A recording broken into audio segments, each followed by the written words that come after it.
Yo, yo, yo, back again with a little bit of Disco Elysium. We were having a lot of fun last night. We beat Subnautica 2. It's pretty cool, but also way too short with the content.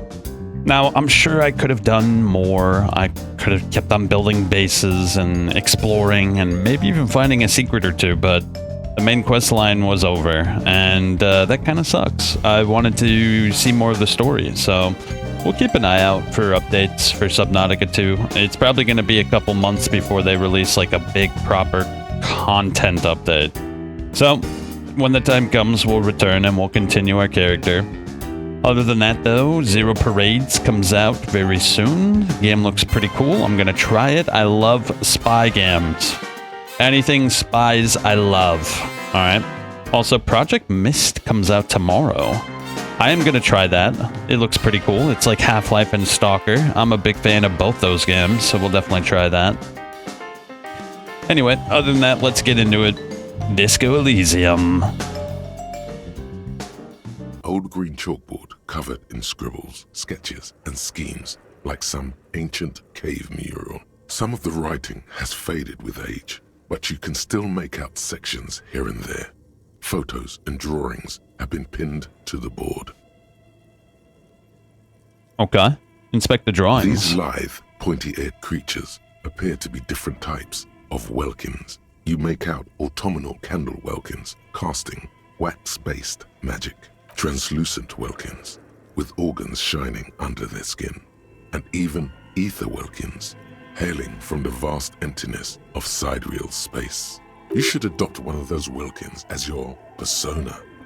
No longer a mere man. Can we really do that, though? One of the welkins, towering among the rest, appears to be different, however.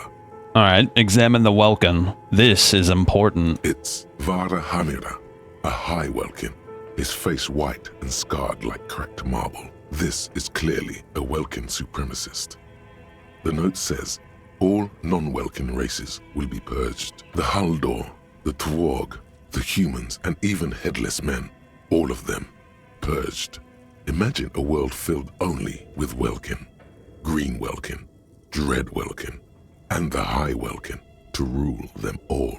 An inordinate amount of time has gone into drawing these little Welkin creatures. Yes. Why would anybody spend time on this? Some people really like building a world, I think. Even if it's just for a game. One of them is a Welkin supremacist. This has been educational. Let's move on from the Welkins. Who are these creatures? Who drew them? Are they real? I have questions. This looks like concept art for a project. It's not really real. Alright, this has been educational. Just look at those details. So much effort. All night you're playing this? Yeah. Why, you don't like this game? Too lame, bro. This game sucks. Not a big fan. Tomorrow, Project Mist comes out, so I'll be playing that tomorrow. It looks pretty cool. I want to try to beat this game before Zero Parades comes out. Yo, gonna lurk. No spoilers for when I play this. Maybe not. Oh, you sent 2 games up my alley? Where, on Discord? Let me take a peek real quick.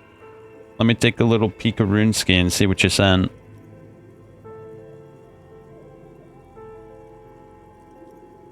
Vanran and Thick as Thieves. Well, Thick as Thieves is probably not something I'm gonna play, to be honest. I'll keep an eye out, though, for the reviews. Maybe it's decent, but it looks kind of like a shitty co-op thief game, and I want, like, a proper thief game. What is this Vanran, though? Vanran is a dark fantasy action RPG where a human slave in a demon realm wields a sacred blade and rises in rebellion. Oh, that does look pretty cool, actually. But it doesn't even have a release date. I'll put it on the wish list and check it out. Was there another game you sent? Is Thick as Thieves even out? Let me see. No, it's not out yet. May 20th, which is 2 days from now. Yeah. I'll keep an eye out. I might play it, but I'm going to be like really skeptical. Oh, Sekiro? I already played through Sekiro. I mean, I'm down to do another playthrough, but as for right now, there's not really much else happening, bro. It's just like the gaming industry is like really just special. Nah, just talking shit about Evil Within. Oh, I did see that. I forgot to reply to it. You said that Evil Within was mid? I think that's what you said, right? Where did you say that?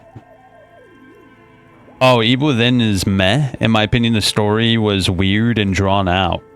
Yeah, the best part about Evil Within, bro, is the gameplay. Like, the story is intriguing. Like, it's interesting, but it kind of spirals out of control by the end.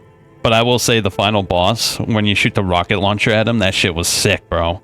You should play the second Evil Within, bro. I personally think the Evil Within 2 is better than the first one.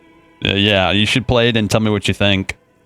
Inspect the photos. The photo collage depicts barren, icy landscapes wrapped in perpetual night. You see permafrost and glacial landforms, dead trees grown in under the snow. Entire oceans have been frozen from shore to shore. There are pictures of settlements on dried-up riverbeds, abandoned in a storm. Animal corpses in the dark, carcasses and bones. You see primitive oil rigs built into glaciers, boreal dvorg, bullets under the snow, great mammoth-like beasts of burden. A pinned postcard reads, "The heat death scenario, a desperate fight for geothermal energy engulfs the world as Wirral becomes this is like a tabletop RPG. Universe. This is a monthly calendar from the year 50. Sprint daily minimum Like GPI. Sprint, it looks a bit like an academic calendar, only much more brutal. Minimi stands for a mini meeting. It's part of a bigger framework for managing work called RUN. Station 41 tried to implement it a few years ago, but failed. Wait, you played Prey and an alien grabbed your balls? Wait, you turned it off, bro? How do you play through the Evil Within all the way, but then Prey is too scary for you, bro? I think, well, to be fair, Prey is very nerve-wracking at times, but I think Evil Within is a little bit scarier. As time goes on, the numbers in the boxes grow rarer and rarer. The board becomes an empty snowfield in the final days. Only failure and regret dwell in this region. Looks like they didn't make it. The lieutenant looks at the frigid ice field of nothingness. A note in the bottom left corner of the chalkboard says, "See the prod schedule filament for details." You know, bro, I think Prey is better than the Evil Within. I really like the Evil Within, but Prey is just such a good game. I just love immersive sims. Blue velvet and soft to the touch. Moth bitten. I like CRPGs too. I gotta finish Pillars of Eternity 2 and Pathfinder Wrath of the Righteous. But those games are huge undertakings. They're like 60 hours to beat. This old fireplace is covered in lines drawn in blue and red marker, the mesh spreading over the stone like blood vessels on alabaster skin. It looks ghostly and strangely ancient. You know, the thing I like about this game is it doesn't pigeonhole you into any direction. Our character is Amnesia, and we can kind of make him portray himself as anybody, because... Hold up, let me... The whole thing resembles I'll show you. Mosaic tiles. Very pedantic. Check this out. So we have this ability to internalize different thoughts and things. Like this one I internalize because it increases our stats, right? It's about like our character being drunk and realizing that there's something that is severely causing us depression, and we can use that as the lonesome way home, right? We also have the bow collector, White Morning. We also found advanced race theory. We can make our character internalize racism and become an absolute racist abomination. He can become like a white supremacist. It's kind of funny. And I think if we did that, Kim would be like really upset with us and maybe even leave us, because Kim is obviously like a liberal, like he doesn't like racism, but our character can embrace racism and become like a total like right-wing chud. I like games that give you options. In lines drawn in the whole thing resembles Kadran mosaic. How do I know what Kadran mosaic tiles are supposed to look like? History classes, students with their textbooks open, studying the roots of our civilization. Those aquarelle blue tiles looked beautiful in the sun. What am I looking at? Radio frequencies, it seems. UKV 123.6, UKV 123.7, UKV 123.9. Some written notes, too. Sparse and cryptic. Oh, you're asking if this game, particularly Disco Elysium, is overhyped? I actually don't know yet, because so far it's been decent enough. I think it's been really cool. I've actually enjoyed building our character, because we have, like, all these stats. And what's interesting about these stats is they absolutely shape the way that our character plays the game. For instance, my character is motorics and intelligence, and so throughout the entire time, our skills have been shaping the way we see the world. So because my character is really intelligent, he knows pretty much everything instinctually. And because we have high motorics, which is agility basically, we can do things like jumping over ledges and stuff like that. But I've also come across things with psyche and physique. For instance, we would be able to rip doors open and beat the shit out of people and intimidate people, but our character can't do that, but you could play that way. I think that's really cool, bro. Sneak under their noses and stun with immense panache. I remember when this dropped, they said it was the best RPG ever made. I don't know about that, bro. Now that's a tall order, but so far it has allowed me to shape the way my character, you know what I mean, interfaces with the world. And that's what an RPG should do. So I'm still really early in the game though, so I still have to get a little bit further before I'm willing to say that it's like overwhelmingly positive. Like, what I'm worried about is that the game is gonna like force me and pigeonhole me into a specific way of playing. That's what I'm worried about. But if it doesn't do that, then yeah, this game is really cool. But we'll have to see. I have a point to level up a stat. What should I level up? Shit, what do we do? The quickest to react, an untouchable man. Master machines, pick locks and pockets. Straighten your back and keep your poker face. You know, I think composure might be a good skill to get up, actually. Although our reaction speed would also be pretty... I'm gonna put it in reaction speed, bro.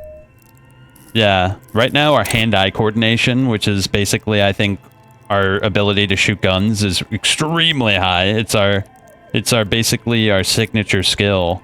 And the reason I put it here instead of intelligence is because the signature skill allows us to make all these levels go up to 7, whereas normally it would be capped at 4, which is cool, I'm a big fan of that stuff. Unclear. It looks like a cardiovascular system split into veins and capillaries. Very advanced. So, cardiovascular system? So we're dealing with something medical here. I think so. The web is comprised of radio stations, all lead back to one red heart, titled the Game Master Frequency. A note says, this one can listen in on any station it wants. They must have had massive airwidth. These things don't come cheap. If it's a game, who's playing? Whoever decides to call in to a call-in station, it looks like. A list of names under the stations suggests people across 6 Isolas would be playing. Muindi, Insulinda, Kotla, You're so right, bro. Samara, and even Ilmara.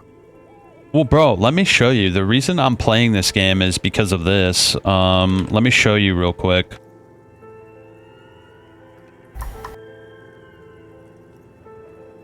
Let me get display capture up. This game's coming out on the 21st. It's a spy, it's like a spy game. It's like a CRPG spy game. And I don't know if it's going to be good, but I will try it because I love spy shit. But here, take a look. There's one thing I still don't understand. Why didn't they kill me? Lock in, operant. You have been unfrozen. Portofino awaits. I love CRPGs, bro. A psychedelic espionage RPG for you to explore. Put the old crew back together. Rock and roll, baby. Heavyweight. And save them. I'm down for the whole thing. Ball of fire, tram, exit, whatever. Or burn it all You didn't want to read down everything? again. I don't mind Focus on the reading. It's mission. when I'm streaming, I kind of mind Must the it. same life be broken and reassembled time after time? Make mistakes and face the consequences.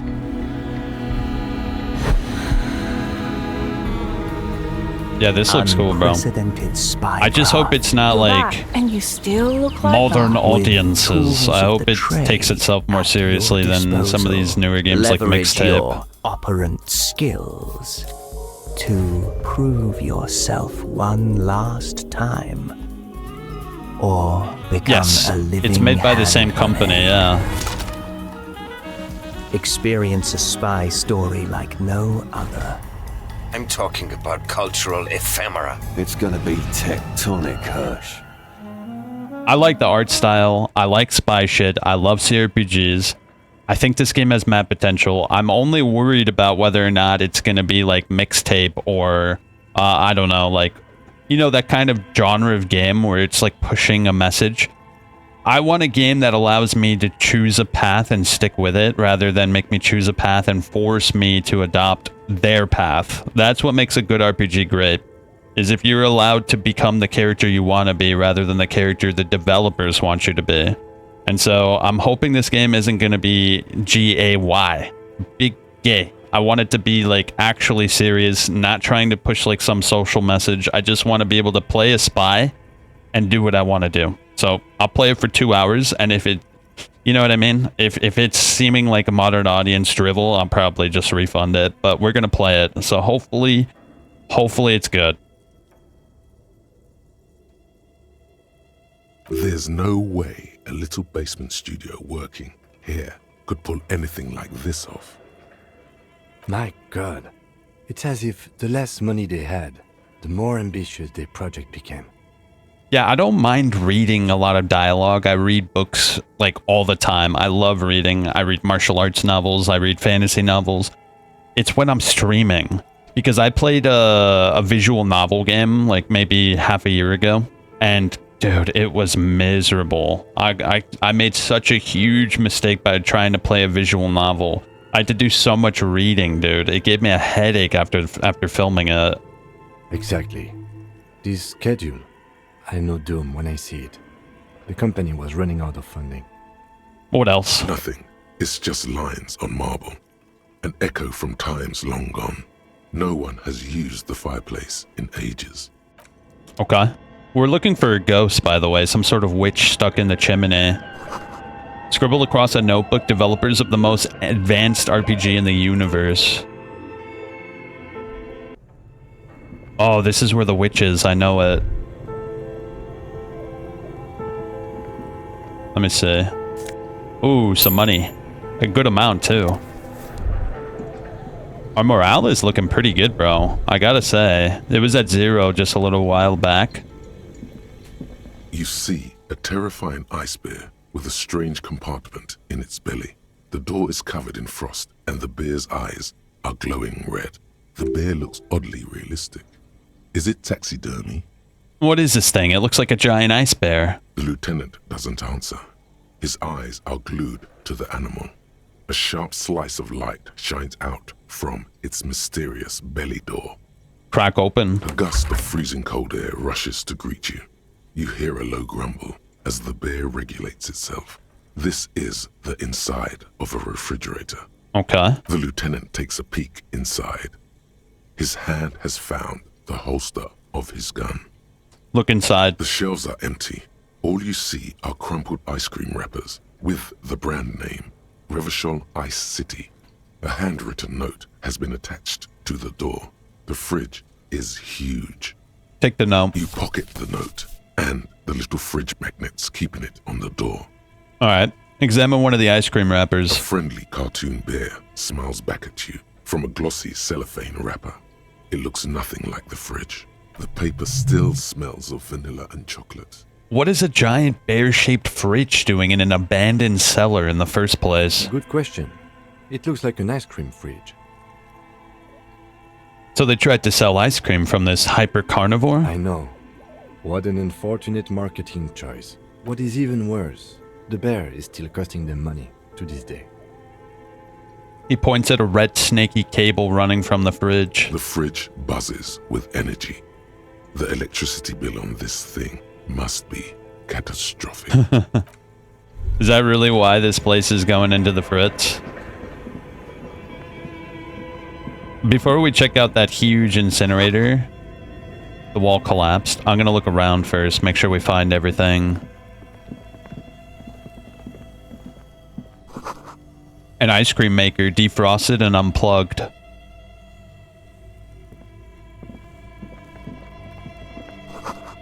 The flashlight casts a shadow. There's a hidden doorway here.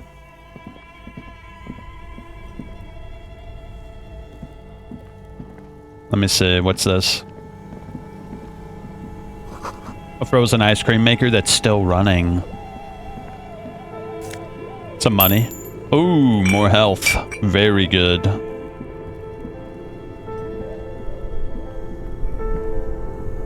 What's this? Intercom wires running into the breaker box and a staircase. A tank top. Yo, it gives us a +1 for our... Hold up, let me see. It gives us drama. But is conceptualization better than drama?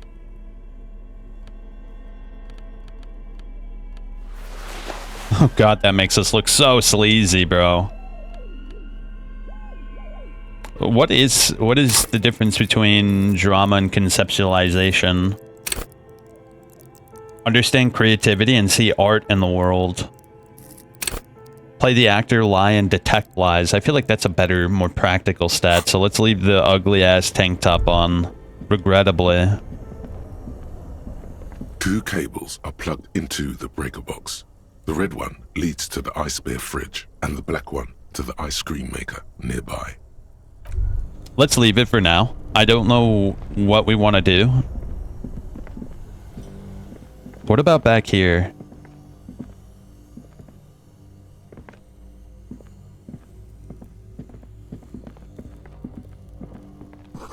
Two rusty rifles are hidden above the piping. They look inoperable. Very unfortunate.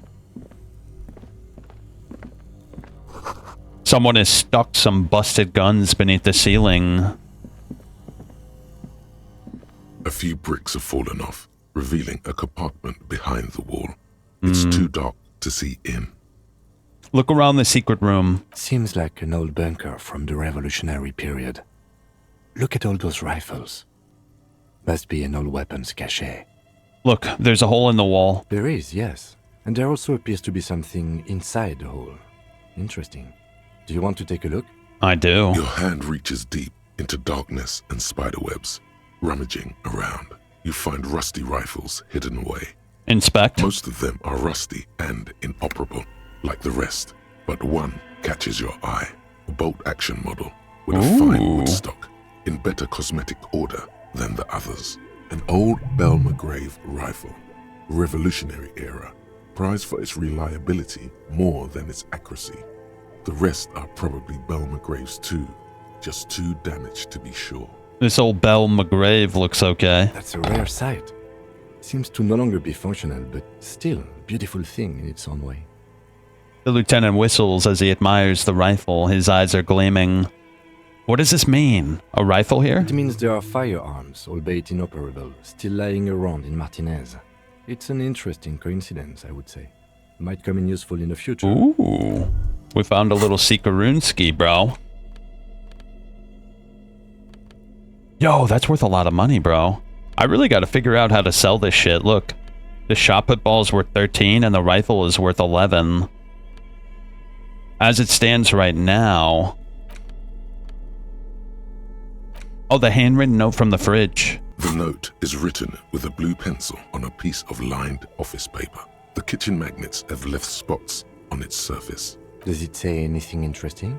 The lieutenant leans closer to read the crumpled note. This is tangential at best, but the lieutenant's detective instinct is still active. Read it. Someone has scribbled, S. I can't believe the off-site copy is still here. The illiterate ginger kid keeps stealing stuff from the studio, so I had to hide it somewhere safe. You'll find the filament memory with the offsite copy in the frozen ice cream maker. Please take it home, ASAP. It's important. I'd do it myself if I lived in a civilized place with a freezer. Take care, Suliswaf. I wonder who wrote the note. Someone who owns a radio computer? My guess is as good as yours, officer. Which is to say, not very good. Remind me, what is filament It memory? belongs inside a radio computer, storing its memory. It's like a tape. You listen to disco tapes, right? It's like one of your disco tapes, only for a computer. Who's the illiterate ginger? Some local miscreants, probably. There are tons of them running around in Martinez, ready to stir up trouble. We usually dispatch our junior officers to deal with them. Do you have any idea where the ice cream maker could be? I don't know. I assume it's somewhere close to the iceberg free. Didn't you see one? Right Yeah, next. I did. I did actually. Let's go check it out. It's right here, yeah? Oh, no, it's right there. Let me check it out.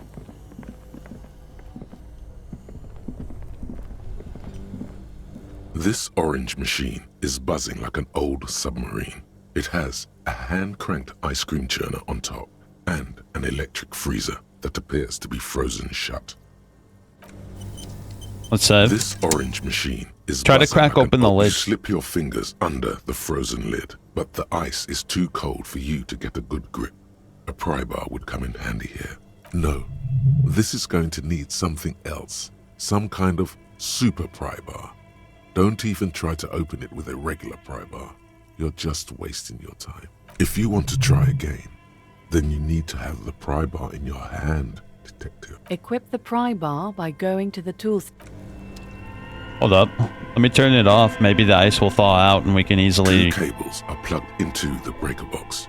The red one leads to the ice bear fridge, and the black one, something close to you, dies with a soft electric purr. Why did you do that? It's black. It's not like the red one. I don't know why I unplugged it. I do things without any reason. Because it's black, the color of immeasurable cosmos. The lieutenant raises his brows, but doesn't say anything. Alright, let me see. Maybe now we could pry it open.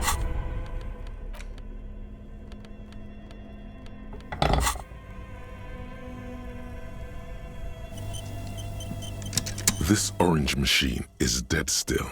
It has a hand-cranked ice cream churner. Oh, we and can't an do it, electric even after freezer. turning it off. The ice turning the crank feels oddly satisfying, like stirring your childhood. I feel like there's This something we can orange do machine here. is dead. Let's hold off on that for a sec. Let me turn it on and maybe press the crank. Only the red somewhere. This orange turning the crank feels oddly satisfying, like stirring your... Oh, in the distance you hear water turning. What is this? Was it over here? The bear's eyes are still glowing red, watching over all the... No. Oh, what about this? Yeah, we didn't look at this. A thick layer of coal dust covers the furnace, coloring it pitch black. Kim, is this a furnace? Looks like it. Looks like an old central furnace used to heat the building. It's connected to the chimney. No one has used it in ages. No signs of any recent fire. Only dead rats. Look inside. It's dark and grimy here. In the darkness you can hear chatter.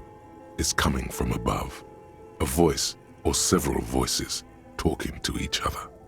Near the smoke chamber, upstairs, the echo is so prominent, it's impossible to discern what the voices are saying or what's producing them. What are you doing? I hear the murderer of the hangman talking. I'm not sure, Kim, but I think I can hear someone talking upstairs. Wait, really? We should investigate, see if someone's upstairs. Smear your hands with coal. Yell hello. Nah. Leave it be. We should go upstairs. Oh, let me turn off the ice cream or the fridge and see what happens. Two cables, an electric sizzle, something close to you. Why did you do that? The lieutenant raises his brows. Yeah, let me go check the bear freezer now that we unplugged it. Something might have changed. The bear's eyes are dead and empty. A friendly, the paper still smells of... Good question. I know. At least it's... The fridge. That's strange. It didn't do anything. Oh, do you think maybe the ice cream maker is different now? This orange machine is dead. Turning the crank. No. Is there anything else I might have missed? Oh wait, look, there's a staircase right here. What is this?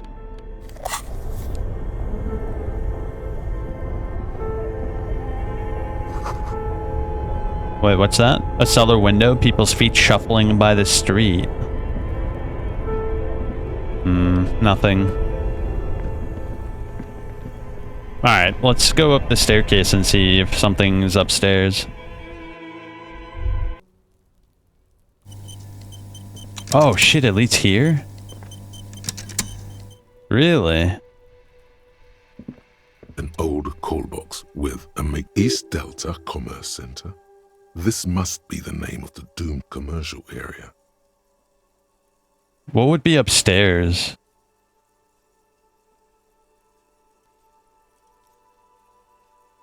Empty This card? button looks new, but someone... Huh. This button looks new. It's probably not connected yet. Silence. Nothing happens. Silence. Silence. You hear static from the intercom speaker. It sounds as if someone has picked up the receiver. Okay. Isn't saying anything. You can almost hear them breathe. Is anyone there? Yes, hello. This is Tricentennial Electric. Have you come to place an order? She sounds almost antique. As if her voice was being played off an old wax cylinder. A receiver must not be working properly. Wait, but what happened to Slipstream SCA? There's no Tricentennial Electrics on the list. Interesting. I've been inside the building, but I didn't see anyone from Tricentennial Electrics. This place is deserted. My God. The lieutenant exchanges a look with you. Sorry? It's you. My God. I didn't think I would hear your voice. Huh? She must be mistaking you for someone else. Who cares that you don't remember her? Just go along with it. Stand straighter? Oh, okay. Yeah, it's me. Here I am again, crawling back into your life. Michelle, just please. Why did you even call? I don't understand. You've been gone for months. I thought you didn't care. Hold on, what's going on? What did I do? Of course I care, it's just that I've been going through some tough times.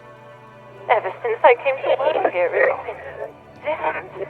As if my mind's been wiped clean. A spot of static overrides her words. When she speaks again, it sounds like she's submerged. It's so nice. It's so nice to be able to finally meet again. Forget about what? She sounds like she's about to cry. Please don't cry. She doesn't answer. Are you still there? You said it was nice. What's so nice? Silence.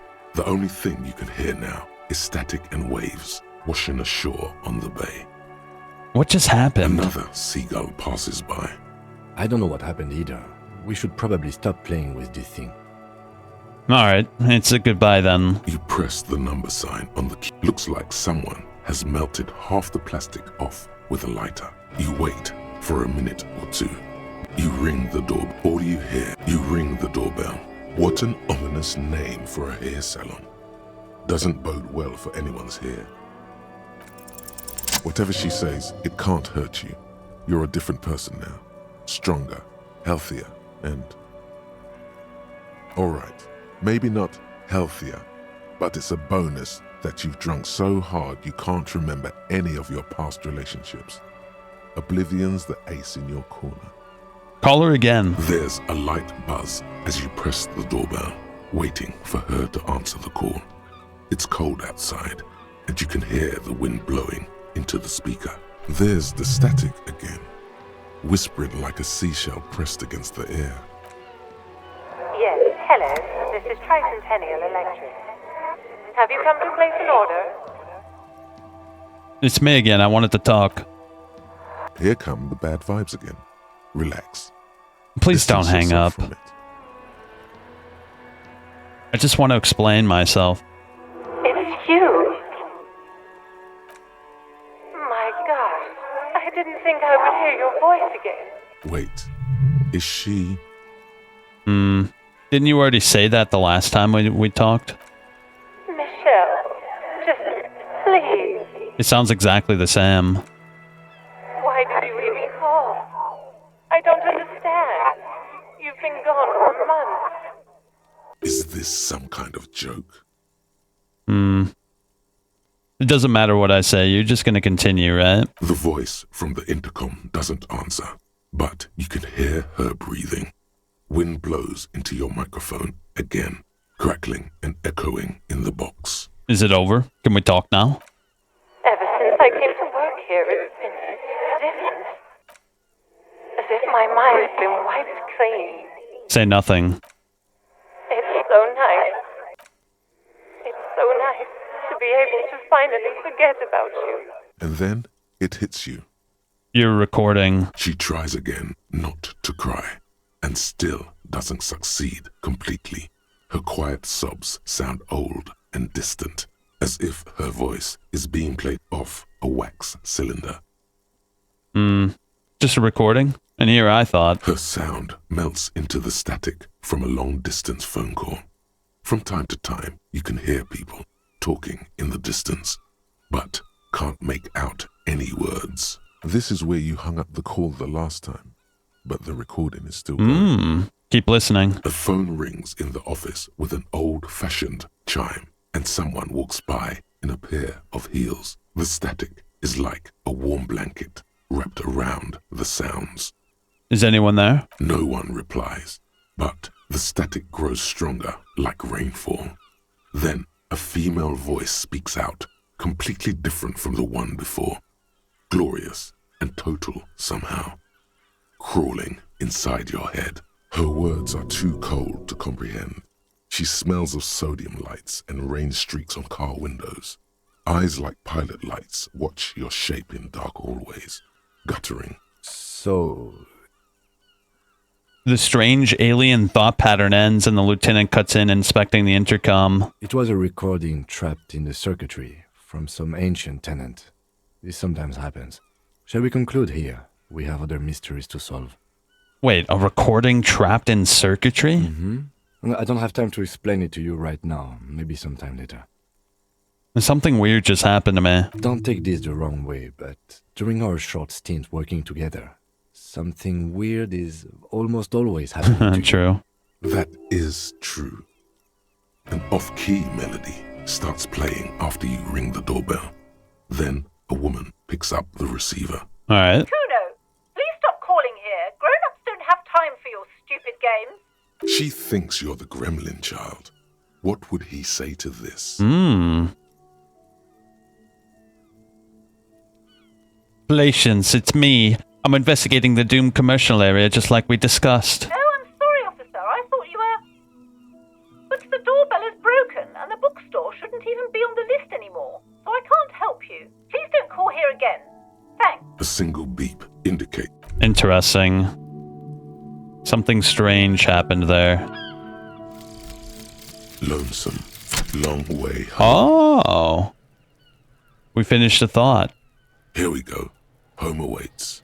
Walk past Station 41 and through the market, past the Boogie Street spearhead to the other side of the lake, the frozen eye at the center of the district. Then past the video rental store on the corner. There, at the end of a street lined with pine trees, a small house no larger than a matchbox. 11 Voyager Road. You no longer live there.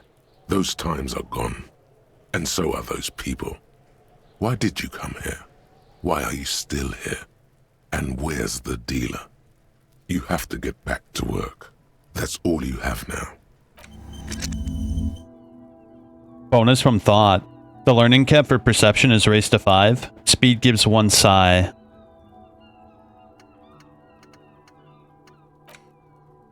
So it looks like we can have 3, 6, 9, 12 different thought cabinets.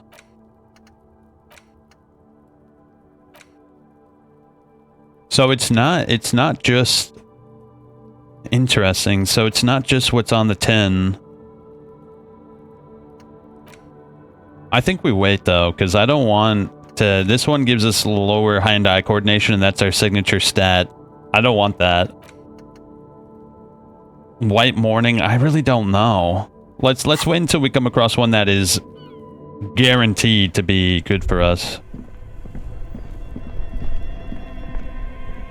Alright, let me see. We gotta go upstairs. We heard voices up there, but I don't exactly know how to get up there. Oh, maybe this way? I mean, this is where we came from. Was there another way I could have gone? I don't remember.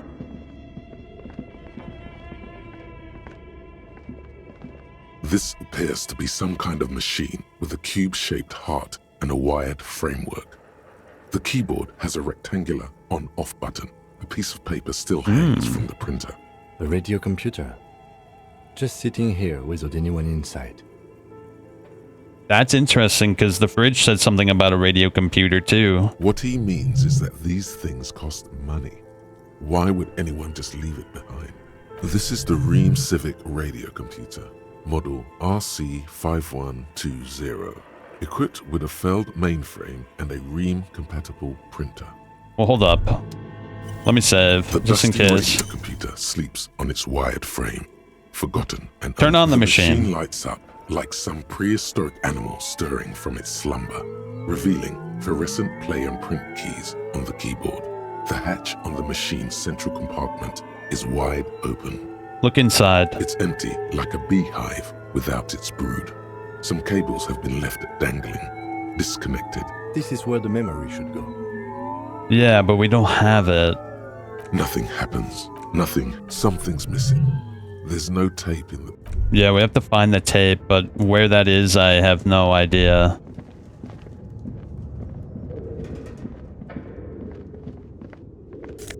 Oh, more money. Is this Emma's Adelier? Okay. What do you think is going on with that computer, chalkboard, and fireplace? I just failed. It's just a failed business. The only question is, what the hell were they making? It looks like an undercover counterintelligence program. Someone tried to exorcise the curse using technology. Oh, damn, this is tough, because the note in the fridge kind of suggests that this is more than just a front. Let me see. Let's go with undercover and counterintelligence program. No, that's not it. I think... Like he's ready to lay out a fine theory, crafted together. Ooh, let's hear it, Kim. It looks like one of those popular pen and paper role-playing games. Only these people were trying to automate it, make it work on radio computers.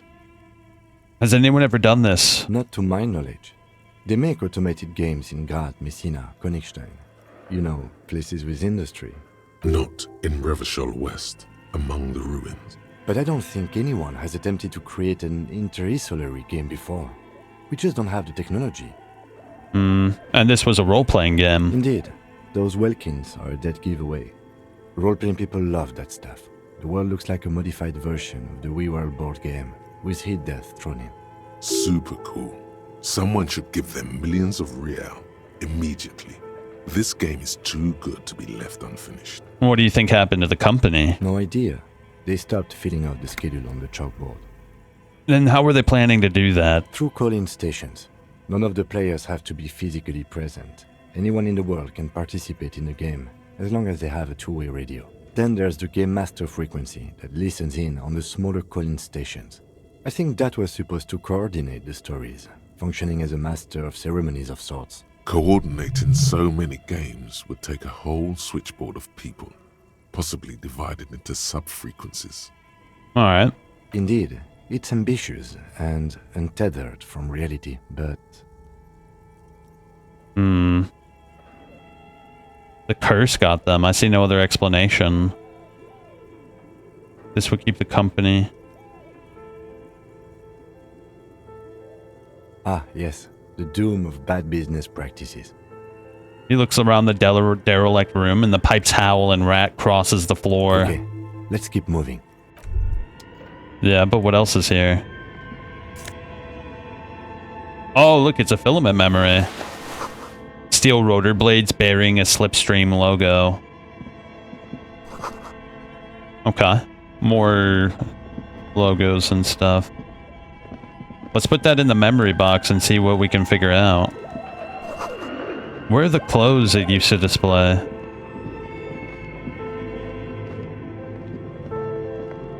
Tiles on the cube are still smoldering. Insert the production schedule. Like a smooth draw, the filament slides into place. On the keyboard, the play key starts blinking. Press play. A bar of fabric right above the keyboard starts producing a soft hum. The sound of static seeps through the machine's planar magnetic driver. The static gets louder, slowly filling up the abandoned hall, until a voice speaks out, crackling and old, cutting into the air. Good evening, Fortress Accident en rue de Saint-Ghislaine. This is East Insulindian Repeater Station 1. Please repeat. Is this the production schedule? Are you a machine? Are you alive? Yes, I am alive. I am 74 years old and my name is Yvonne. Now please repeat. Is this the production schedule? She repeats passwords. Programming people are all paranoid. Okay. My partner tells me you're here because the radio computer guys are all paranoid.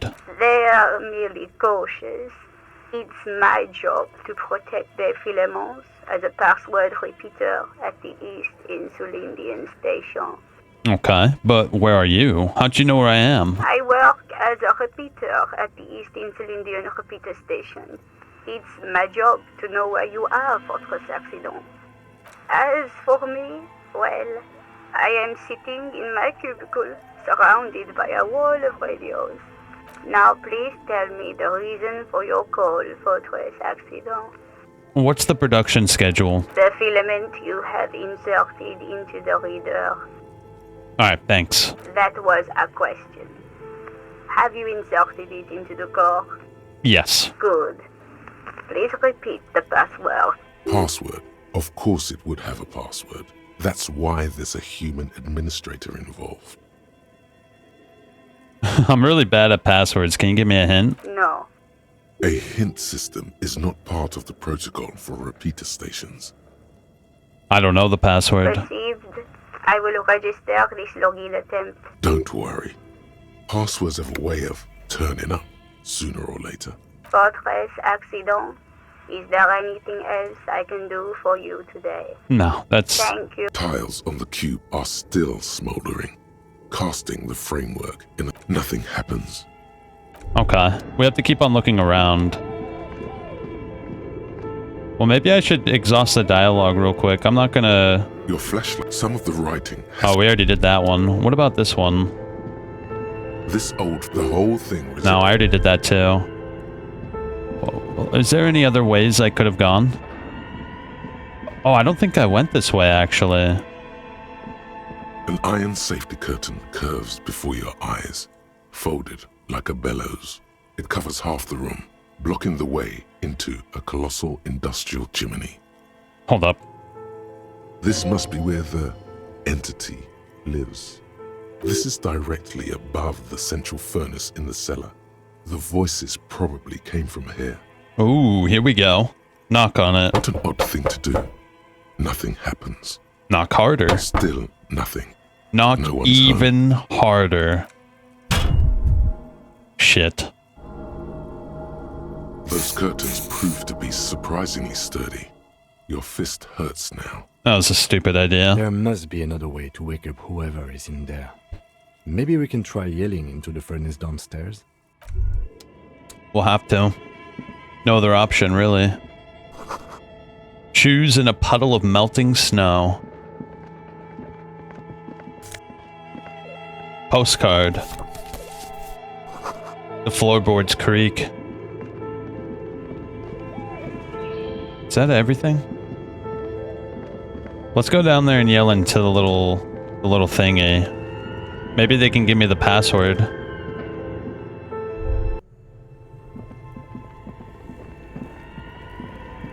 A thick layer of coal dust covers the furnace, coloring it pitch black. Wait, called Slipstream SCA again. Wow, we got a bonus just for doing that. Something breaks loose in you. A mighty bellow echoes throughout the chimney's depths. The chatter of tiny voices above suddenly cease. Okay. Then, Hello? You hear a woman's voice. Hello? Are you there? Please speak to me. Hello? Did you say anything? I can't hear you. Please come upstairs. There's a safety curtain on the second floor. I'll open it. you hear a low rumble upstairs. The sound of a curtain being pulled aside. After you, officer. Yes, let's get right over there.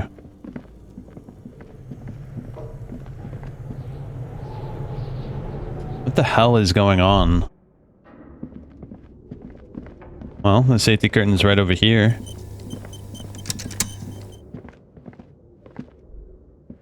Oh, it really is open. Whoa. This tray is full of dice. Colorful polyhedral dice. Hundreds of them. The candy dispenser has been repurposed to contain thousands of dice. Hello, I'm Nia. A bird-like woman sits on a throne of tools with emerald lights shining through her hair. Did you try knocking on my window? I must have missed you. I've been listening to my Melius. So what kind of die are you looking for? She's got a direct view to the backyard. You should interrogate her about the lynching. Yes.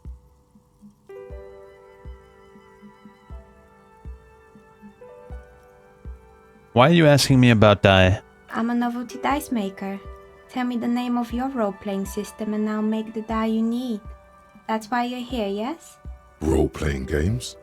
You know the one made by Fortress Accident. Does that count?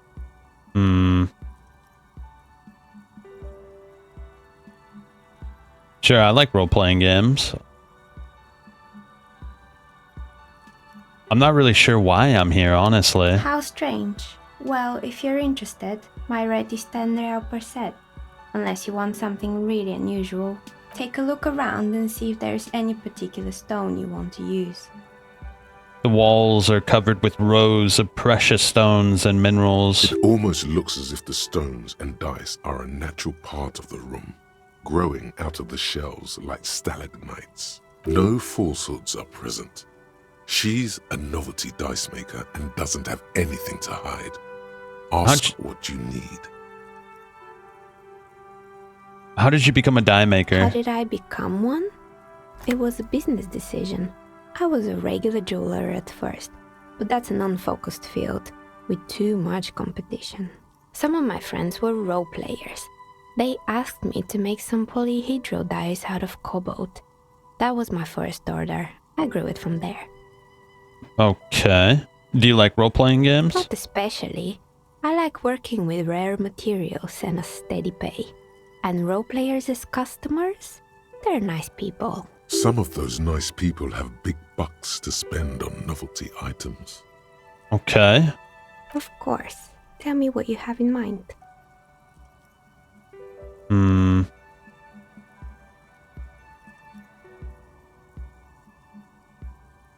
Shit, I'm looking for something to help with my work. I think I have just the right one for you.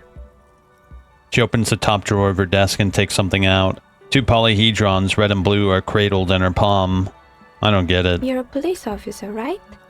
Here, catch. They're a gift from me. A beautiful woman tossing you a gift.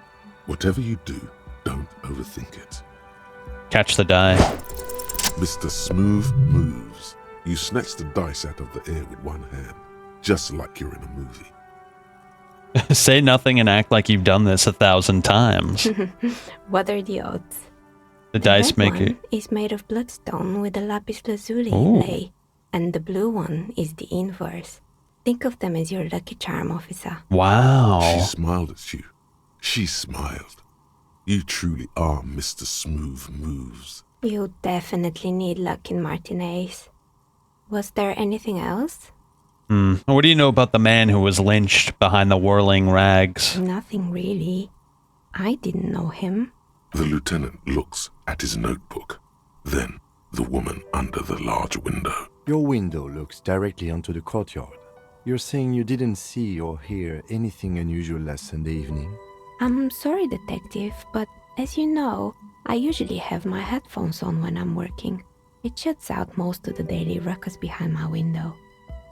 What do you mean by the daily ruckus? Well, there's always something going on in the Whirling's backyard. During daytime, there are usually those kids, and lately I've been seeing a lot of drunk workers hanging about. Must be because of the strike. She's heard of the murder, but did not see it, sire. But I never saw anyone during that fateful Sunday night, I'm afraid. You never took your eyes off the work to look out the window? I might have, but in this case, all I would have seen is my own reflection staring back from the darkness. It's light here, but dark in the yard at night. It's really hard to make anything out in the yard when it's dark outside. Besides, I rarely get up to look out the window when I'm in the zone. Do you often work Sunday nights? It's an odd profession, making dice for people, but I like it, and I prefer doing this to sitting at home. I see. Thank you for your answers. She nods. Anything else, officer? Hey, where are we anyway? What is this place? We're inside the chimney of an old central furnace. It's strange, I know. She looks at the ruddy bricks that make up the walls. But when I arrived here, all the other rooms were taken, so I had to build myself a makeshift home. Besides, I don't really have to pay any rent here, so that's a plus. Creative. He looks around the spacious room, its ceiling fading into the shadows above. When she arrived here, there was no room anywhere else. She must have known the other businesses. I've heard this place is cursed. Did you know that people call it the doomed commercial area? I've heard the stories, but I don't think those stories are true. Plaisance is the one who sent me. She's convinced what this place is swarming with malicious energies. Plaisance, the bookshop lady? I've heard that her business is doing rather well. Have the energies spared her somehow? I don't know why the bookstore hasn't gone bankrupt yet. That's why I'm here to investigate. Oh, right. But it's not just the bookstore that's still up and running. What about the Whirling in rags? Some people say it's part of the building complex. The Whirling isn't doing well either. Yeah, you're right. The Whirling doesn't really look like it's cursed. And then there is me. I've been here for 14 years, selling novelty dice to role-playing enthusiasts. Not exactly a million-real business idea, yet somehow I've survived despite the talk of malicious energies. Strange, isn't it? Maybe it's just because she's so talented that she's been able to woo the curse. Plaisance thinks it's because you're the source of it. A malignant entity. Malignant entity? What does that even mean? Some kind of sorceress? What about you, officer? Do you think I'm the malignant entity? I'm starting to see that there's no curse, only business decisions and natural market fluctuations. Exactly. Truth is always so disappointingly mundane and boring. But I'm glad we got this sorted out. Anything else I can help you with today? That's all she has to say on the subject. She's been thorough and truthful, as far as we can see. The bookstore closes starting 2100. You'll have to do that tomorrow. What's this? Why hasn't her business failed? Do you know what happened to the other tenants? Everyone else is gone. More or less. Are you interested in anyone specific? Oh, quite a lot of them spring to mind. Oh, what about that one? Where is it?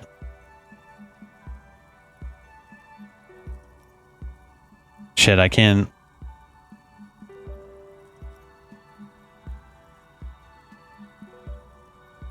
Shit, I don't see the one I want. Well, we can ask about this. There was a terrifying taxidermied bear in the cellar. Oh boy, the fabled Revachol ICT. You're in for a treat here. The place was owned by two guys who had some rather innovative ideas about marketing. The bear was one of them. Now ask me about their other ideas. Indeed. What were the other ideas? What about it? There was really just one. And it involved picking out the prettiest girls in the neighborhood and paying them 20 cents per hour to man the booth. And by man the booth, I mean slump behind the counter with a face that could maim you if you ever dared to disturb their bored magazine browsing. Fritta does the same thing. I know a girl just like that. She works in Fritta as a cashier, and she's not particularly friendly. Employing silky teenage girls is a widespread practice, yes. Unfortunately, they always come in packs. I'm talking about acne-ridden girlfriends and gorilla-like boyfriends loitering near the shop. At least that's what happened with Revachol ICT. And they already had the bear. She closes her eyes as if remembering something painful. Oh, what? It didn't work out? Of course not. The bear was terrifying. No one wants ice cream guarded by a hostile apex predator. To make matters worse, the fridge didn't work too well either, and half the ice cream came out malformed and partially melted.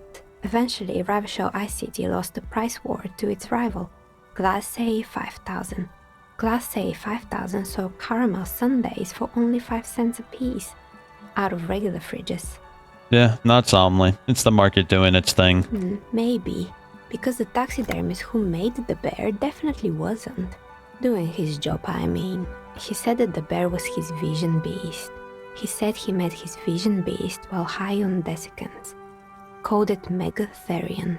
Okay. Sounds cool. Why is everyone doing drugs in this place? Even the taxidermist? Megatherion? Megatherion. A mega wild beast. Oh, there we go. Okay, very cool. But I don't want to hear about bears anymore. Let's move on. Oh, I totally understand. Anything else? There used to be a hair salon here, right? Yes, I think it was called Androgynous Orlando or something similar.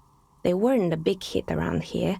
Turns out that working class men don't like genderless haircuts. They're scared of that word. A bit of experimenting every now and then isn't bad. Yeah. It's not about the haircut. It's about the confidence. Yeah, exactly. Look what we're wearing. We're rocking that shit like we shouldn't even... Wait. What's... I would never let anyone androgynous touch my hair, even if my life depended on it. You're right. It looks like you haven't let anyone near your hair in a long time. Looking at your shaggy man. What happened to the gym? It wasn't merely a gym. It was Artemitep's boxing club. A community project created to steer at-risk youth away from drugs and crime. How did the community project work out? It didn't. If anything, it made the youth situation in Martinez even worse. At some point, someone started a rumor that the punching bag downstairs was full of amphetamines. It's not really full of that. No one would store their drugs like that. Eventually, the coalition took away the funding and the club went bankrupt. This was a few years ago. It's gotten much more peaceful around the plaza ever since.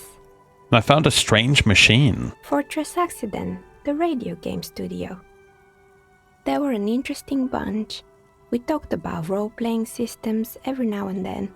Once, I even saw two of them get into fisticuffs over Wirral. That's understandable. Fantasies are serious things. The mind is the drawing board of history. They certainly took their work very seriously, even if they seemed to be chronically liberal with their schedules. What do you mean liberal? The usual. They ran out of money and couldn't get the project done on time. What went wrong? Well, I did hear them talking at times. They seemed to believe they were historical individuals on some grand quest. She sounds almost mocking when she says that. It looked pretty impressive. Yes, but when the money started to run out, they just began to complain a lot about capitalism. You know how the markets are rigged to keep out new businesses and so on. Yup. In the end, they just didn't get it done. They didn't have enough willpower to produce something truly historic and to show up to work on time. You're right. They should have just tried harder. They had everything they needed to succeed. Still, not everyone is going to make it. That's the nature of the game. The result is 1 on a 20-sided die. Wow. Anything else? I found the building's intercom, but it's not working. Oh, right. I hope you didn't try to ring me. I think none of those doorbells work, including mine. I'm still in the middle of connecting the wires. Sorry about the confusion. The doorbell with the empty name card must belong to her then. Wait. I wanted to ask about that strange thing that happened. Yeah, look, a strange thing happened when I tried calling a company named Slipstream SCA. Someone answered. It can't be true. They don't work here anymore. They've been gone for years. Oh. Are you sure it was Slipstream SCA? Was it a woman? Maybe it was Plaisance from the bookstore. She said she was from Tricentennial Electrics. Tricentennial Electrics? There's a moment before she recognizes the name. It used to be a major electric company 100 years ago. Are you sure it wasn't just some kids playing a prank on you? It was too real to be just a prank. Either we're dealing with a professional actress, or... Whatever happened, keep your cool. It's probably better to admit that it was a harmless prank. Nah, it was something else. Something eerie. Pranks can be eerie. She still looks unconvinced. Oh, the kids these days. We were just one of them, and now they're terrorizing us. No solidarity. Actually, the Slipstream SCA mystery might be a recording. I called again and got the exact same message. Why would Slipstream SCA have a 100-year-old recording as their doorbell message? Doesn't make any sense. I'm still convinced it was nothing more than some elaborate prank. My money is on electrical anomaly. I've heard of these, especially in an old building like this. Yeah. Okay, that's enough of that. Sure, I'm listening. Good. I hope it clarified things a bit. What else? Why hasn't her business failed? You feel nothing. If anything, it's uncomfortably warm. Start taking off your clothes? Nah, leave it at that. She has begun to idly clean one of her carving tools with a dirty kerchief. That's fine. We're good. Wow, you work hard. I do? Oh, yes. You hustle. You're a provider. It's tough out there, but you keep it real and provide. I guess I do, yeah. Oh, yeah. Like a horse, a workhorse, for hard work. What hard work do I do exactly? Look at yourself. You're a human pedometer. You must have walked 200,000 steps down cracked asphalt, mosaic, sand, and linoleum after you re-emerged. That is the sign of a hustler who never gives up. The world is harsh and people are evil. You didn't make it that way, and you won't let it break you. Yep, ride the tiger. Ride. Yeah, I ride a little. A little. You make money. You got gills, baby. Got those black papers with the faces of the innocents on them. You bring in the Franco-Negros and the Solas. It ain't easy, but you do it. Day in and day out. You didn't make the rules, but you won't lose. You're a cop and a sprinter and a money printer. Sure, I got that giant novelty check from Everart. Wasn't easy getting that giant novelty check from Everart. Took some ingenuity to get into the harbor, but you got in. And you took that bribe as hard as any cop's taken it. I guess I've made some gills, sure. Sure. And has it been easy? Is life easy? Have you not gone into cardiac arrest? Are you not about to have an anxiety attack or shoot yourself in the mouth? But you still hustle 24/7, ride or die. Now, ask yourself, are you rich? No. That's right. You work harder than anyone. You almost rode yourself to the grave and you're still practically a hobo. Why is that? I don't know. Why am I so poor? Because of the taxes. G-Man's got his jam-covered sticky fingers in your pocket, stealing from you every time you buy, sell, walk, talk, fart, so much as sneeze. Aren't taxes almost non-existent in the Gotham estate that is Revachol? I thought there were no taxes. You and I both, but they got those indirect modes of taxation. Sales tax, excise duty, extraction tax. This tax that doesn't even have a name. Plus, there's the stuff people in other countries pay for that makes them ask for more money from you here.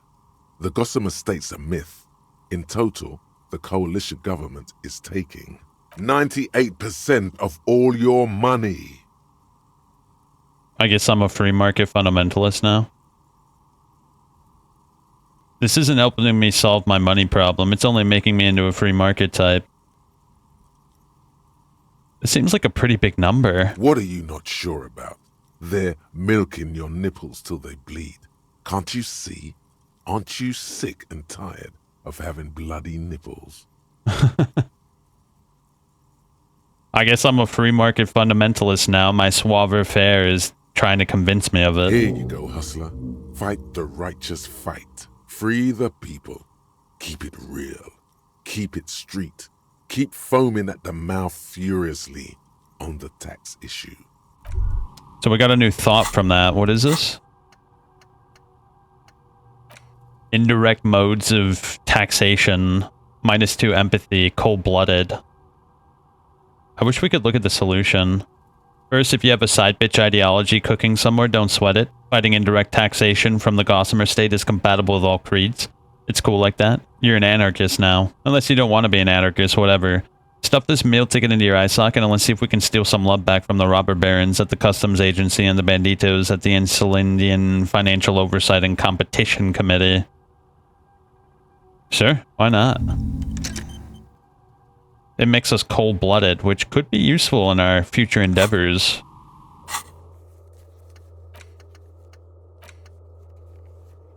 Wait, what's this? Kim can answer any lingering questions you may have about the case. Join him on the Whirling and Rags balcony after 2200 when you calling it a day.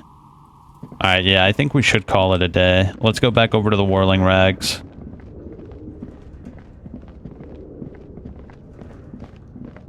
What was that? Looks like the remains of a 24-hour window repair shop.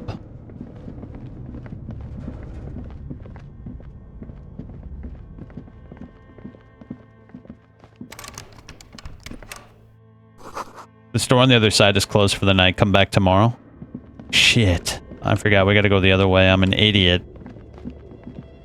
I didn't even realize there was a time. Yeah, I just now realized, like, it's super late and we should probably get some sleep.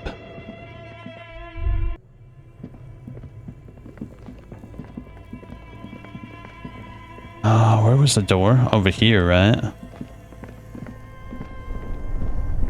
I would like to solve the ice cream machine issue, but our stats aren't good enough.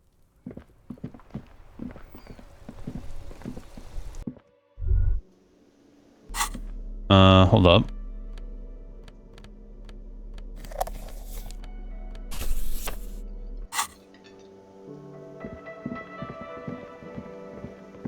Oh, can I do the karaoke now? Can I help you? Yes. Have you? Yes. Another thing. Yes. Nah, let's call it for the night. It said to go to the balcony of the Whirling Rags. Where was the balcony, though? Right here? We should think about calling it a day, maybe. The nights are still miserably cold this time of year. I haven't paid the cafeteria manager for damages yet. You should take care of that, then. I don't have money. Let's talk to him anyway. An officer of the RCM shouldn't be sleeping in the street. We'll figure something out. Yeah, I agree. Let's go.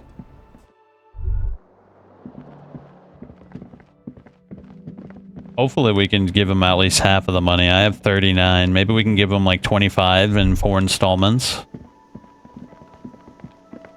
Can I help you? Yes. Have you got it? I was wondering if we can come to some sort of arrangement for the Does tonight. that arrangement include you paying me what we already agreed you owe me? It's cold out, I'll freeze to death. After everything I've been through.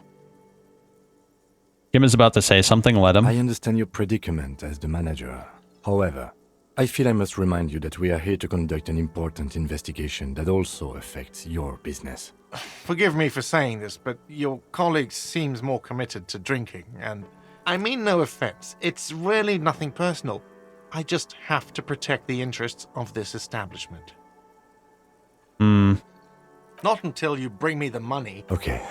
I might have something in my motor carriage we can use when you're done here. Oh, Lieutenant, we're done here. Yes, have you got it? Shit, I wish we can give him a little bit, but he won't allow us to come to like a payment installment.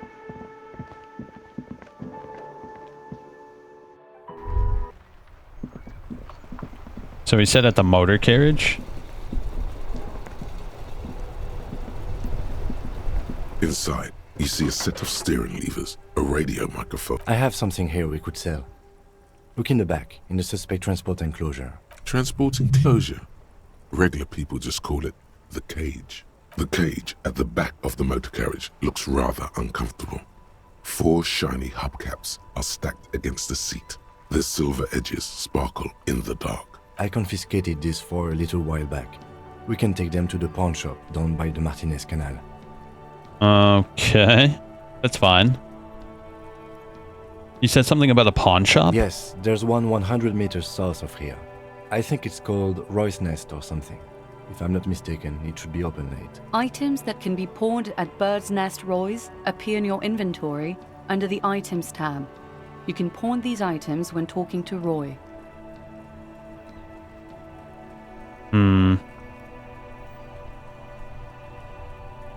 Shit. Whatever, take them. The lieutenant nods as you take the spinners. Let's go. If he wants to help, I will oblige. He said it's south of here, so let's see if we can figure out where that might be.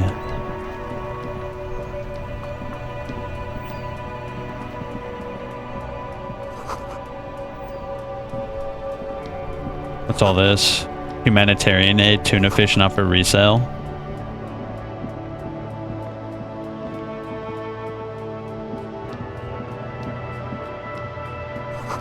Hot air rises from the sewer. Oh man, I'm not seeing anything. Oh, this might be it over here.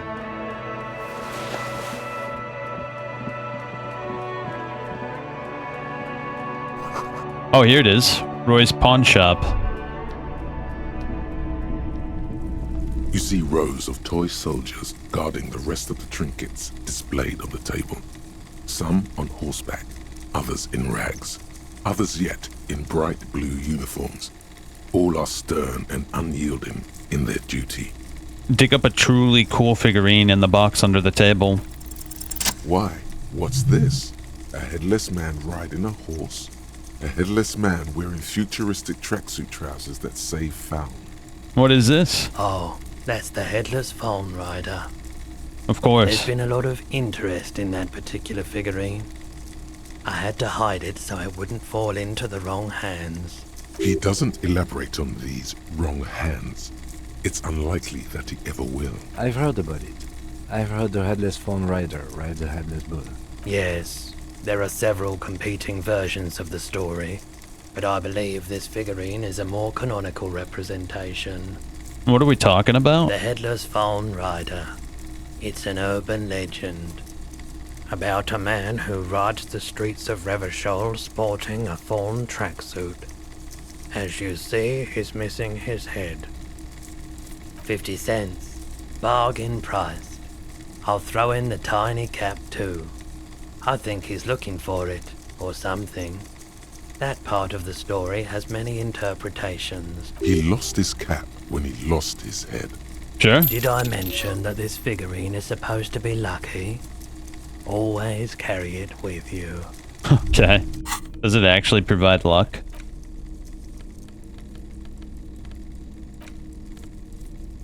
The figurine set, a headless FALN rider.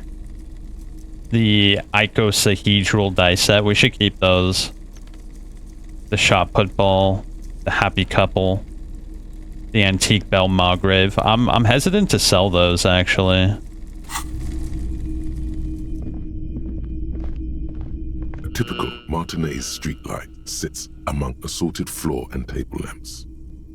Yeah, we'll examine this stuff tomorrow. We should get back to. It's not often that I see officers from the RCM in my pawn shop.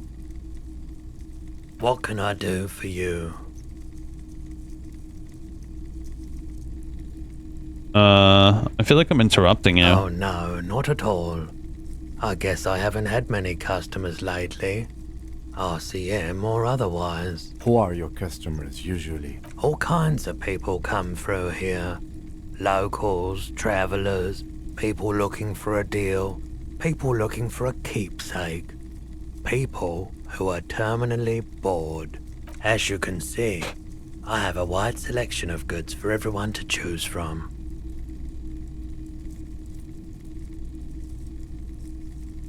And quite the collection. I may have something to add to it. It keeps me entertained.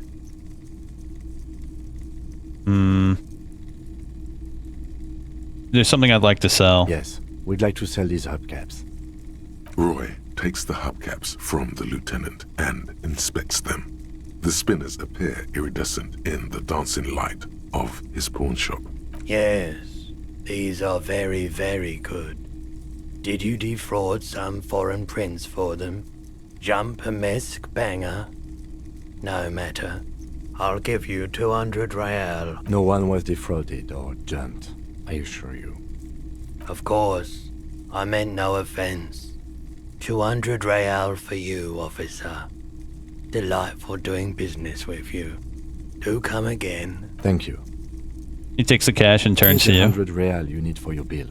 Do not waste it. The rest is for him, to compensate for the pain of being separated from his radiant spinners. Anything else you're thinking of selling? I'll check my pockets. Anything else you're thinking of selling? Shit. Knowing that a lot of these items could actually be rather useful, I'm just gonna sell the shot put ball. I'm gonna keep the rifle. We might be able to repair it and maybe even use it. Another time, perhaps. By the way, do you have any guns like the ones carried by officers of the citizens' militia? Someone else came here earlier today asking the same question. I promptly sold her the gun you pawned. Oh my god, you're kidding. Morale critical. This is a pawn shop, and it did feel as if you've met before. Oh god. The lieutenant shifts from one foot to another, alert. At least I know where I lost my sidearm. Let's talk about something else. Of course.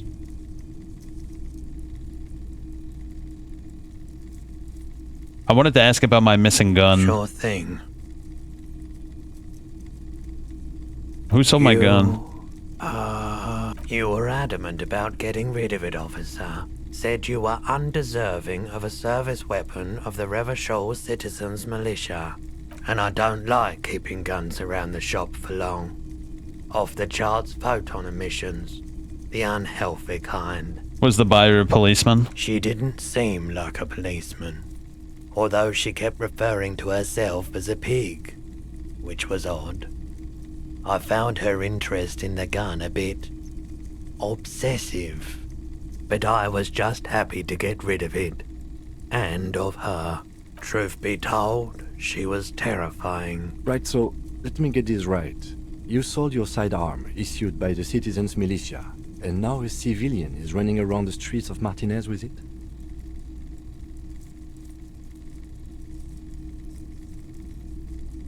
I don't like it either. What if she intends to commit a crime and blame it on the Citizens Militia? You're right that she could cast aspersions on the force. We have to find her. Any idea where I can find the buyer? My apologies, officer, but I have no idea where she was coming from or where she went. A needle in a haystack. There is nothing you can do about it right now. You'll just have to hope Everard wasn't lying. and the Union can track her down in time.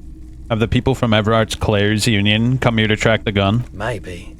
Shady-looking guys came in here yesterday, looking like they'd just taken off their Wild Pines overalls. They asked if I have a police weapon to sell. I told them I already sold it. They went their way. It was a trip, but you know, all sorts of people come here, asking for all sorts of things. Wait, then it might be true. Everart's claims. Maybe Claire really is tracking down your gun. People as oleaginous as Everart seem like they're lying, even when they're really being truthful. Thanks for the review. Let's talk about something else. Sure, man. You might be able to aid our investigation. I doubt it, but I can try and answer any questions you may have. Know anything about the recent hanging? I do my best to keep my distance from all manner of butchery. Bad for business. Bad for everyone. He doesn't know anything. Yeah, that's all I got. His gaze is already fixed on the dancing colors. Alright.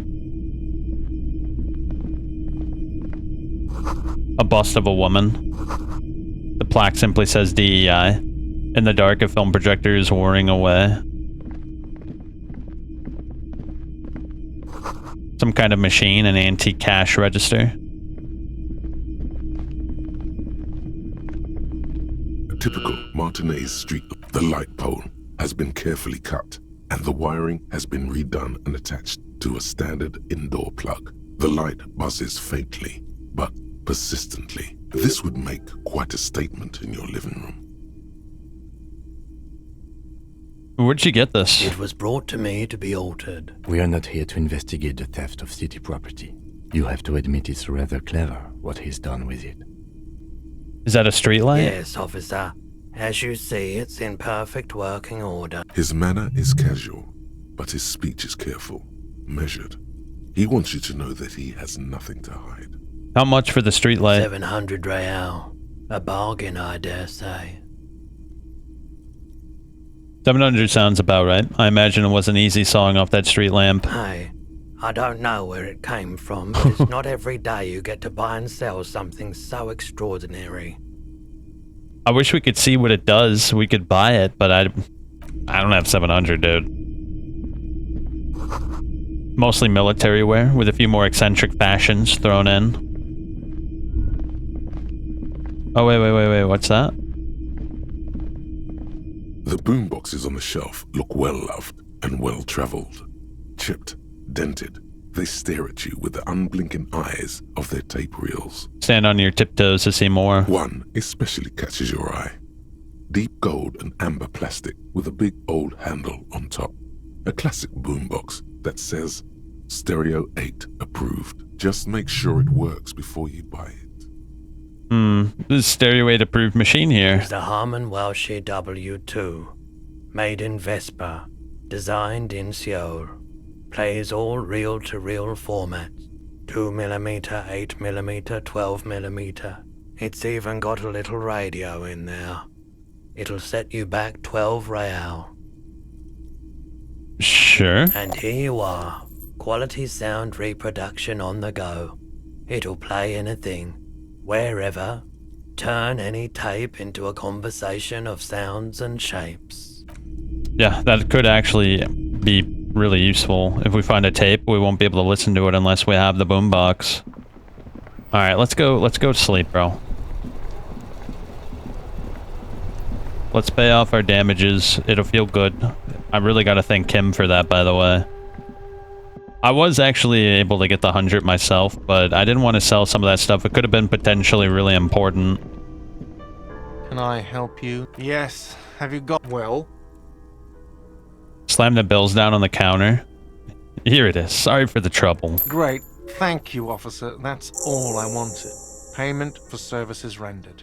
If you continue to stay here, I just ask that you please pay your nightly bill in advance starting tomorrow. I'll unlock the electronic lock to your room. All the doors lock automatically at 9 p.m. Please pay for each night in advance starting tomorrow. 20 real per night. I'll take a room here too. He opens his wallet. Of course. Always happy to have officers from the RCM as guests. Anything else I can do for you? Another thing. Yes? Alright, cool.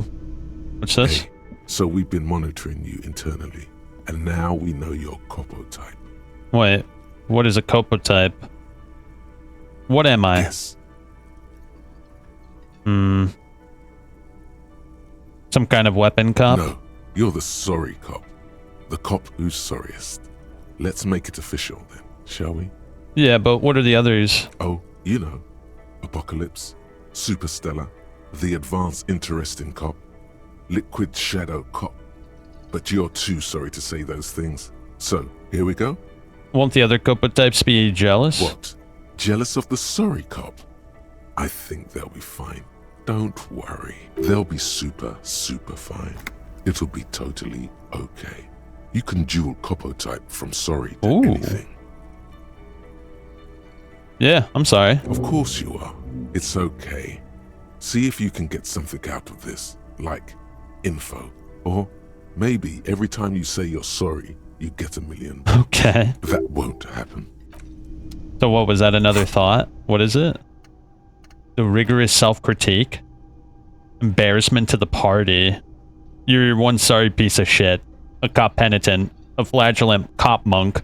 This is the right line of work for you, and you should be groveling at the feet of a feudal lord providing lurid evidence against yourself at a Mazovian show trial. Or ripping the flesh from the back with a cat of 9 tails. Whatever made you this way, you can be damn sure it was your own fault. Do it. Really criticize yourself. Who knows? You might uncover something important about your guilt-ridden past. I don't know if I want that, but... Oh my god, there's a lot. Yeah, let's not waste our slots on something that's kind of unknown. We could easily find better shit.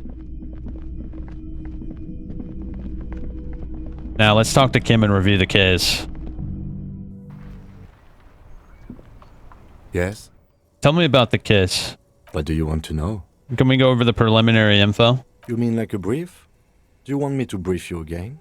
There's no reason to wing anything. 3 days ago, the RCM Emergencies Desk received a report about a security guard who was found hanged in Martinez. An anonymous caller said there was a dead body behind the Whirling in Rags hostel cafeteria. The cadaver had been there for 4 days. No one had come to investigate. During that time, the victim had been stripped of his belongings. The caller did not identify him, but used the word lynching. There is an ongoing labor dispute between the local dock workers and the logistics company Wild Pines. I was told we should approach the death as part of this dispute. I don't think this is it. Good.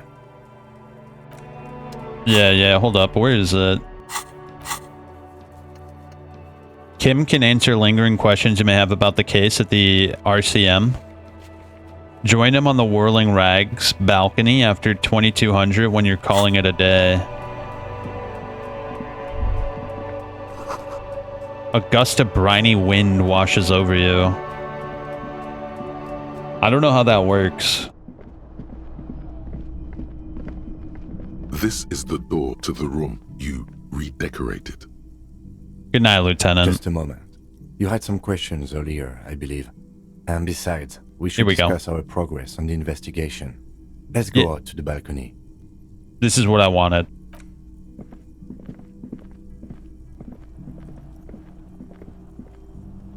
The air outside is brisk. The lieutenant is silent for a moment. He listens to the traffic hum.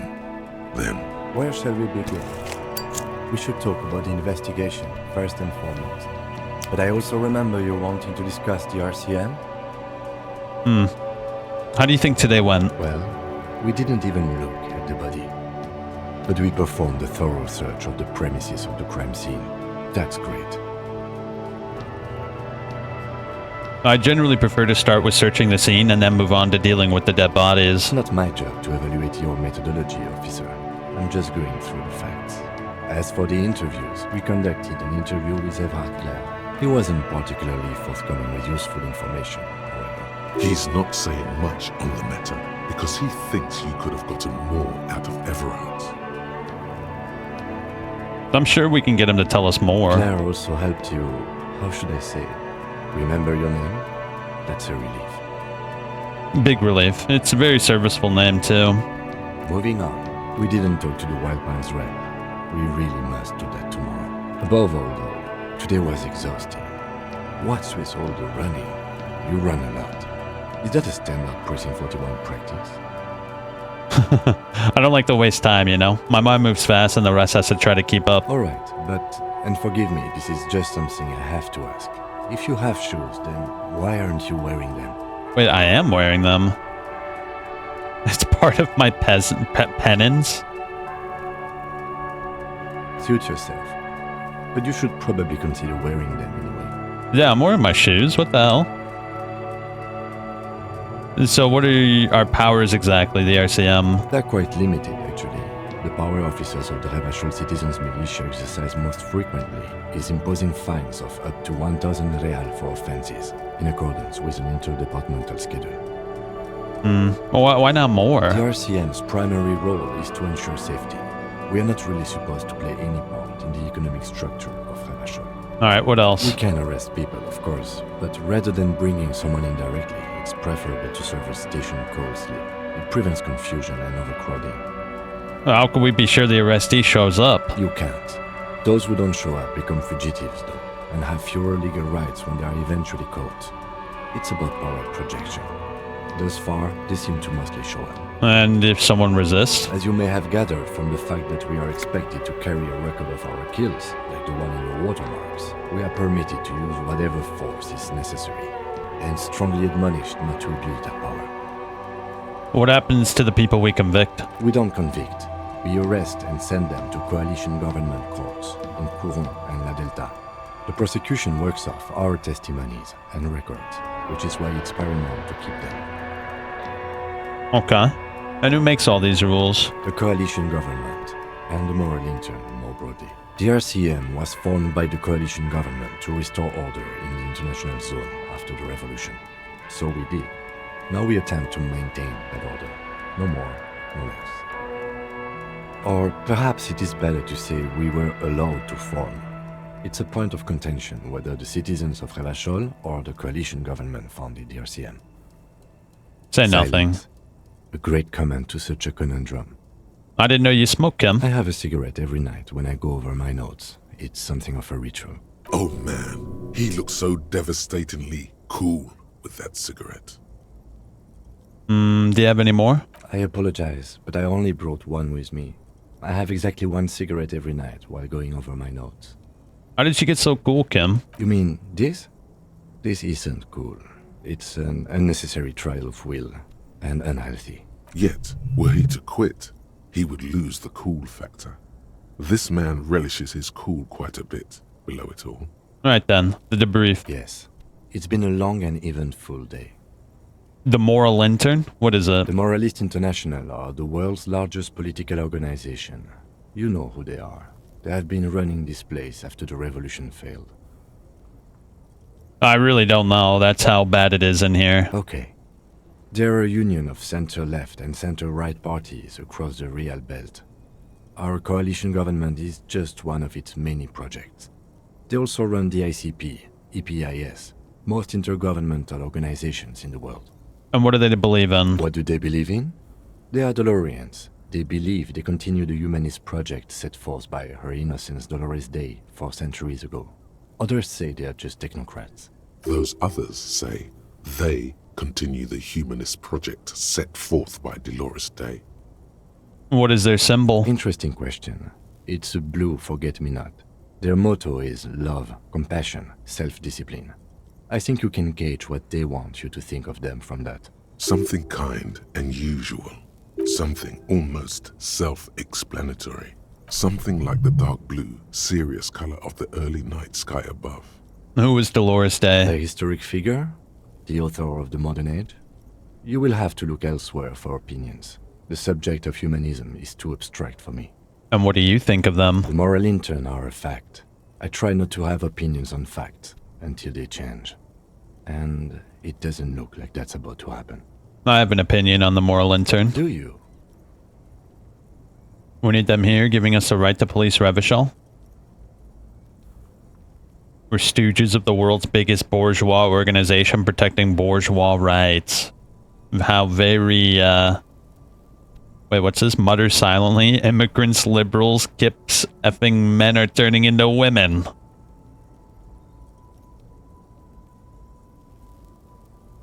They've done an awful job. Have you seen the place? This isn't humanism. We are in what is called the twilight of international law. The laws we claim to enforce come from the MI. Without them, we are simply vigilantes. Vigilante's okay with me. Then you will adore Martinez. For many of these people, the Union especially, vigilantes is precisely what we are. Personally, I don't enjoy it much. Alright. Just look into the night. The dying lights of the city shimmer below. Slowly, like luminous clouds, they pass on his lenses. The lieutenant looks at his slim cigarette, contemplating the next drag. An aerostatic passes overhead, the whiskers of its floodlights on the ground below. Kitsuragi's glasses light up as he looks to the sky. 2 glowing circles. They really don't like us here. The Union, the teenagers too. It's different in land. In Jamrock and the GRIH. Why are they like this? It's our fault for leaving this place to the dogs, to the Union, to the company, not daring to come here more often. This place has fallen between the cracks, the jurisdictions of our 2 precincts. And in Jamrock and the GRIH? We run this city. West of the river is RCM land. Alright. It's incredibly hard. Human beings are... But we are in control, and it's worth it. The organization works, our systems work. If they didn't, the city would disintegrate. Well, I hope our investigation will improve the situation here. At least do some good. Me too. But I wouldn't count on any drastic changes in our lifetimes. He is very tired, but the dark circles under his eyes make him look younger, not older. Hey, thanks for this. Yeah, it's getting very cold now. Let's go. He puts the stub of his cigarette and looks through the door.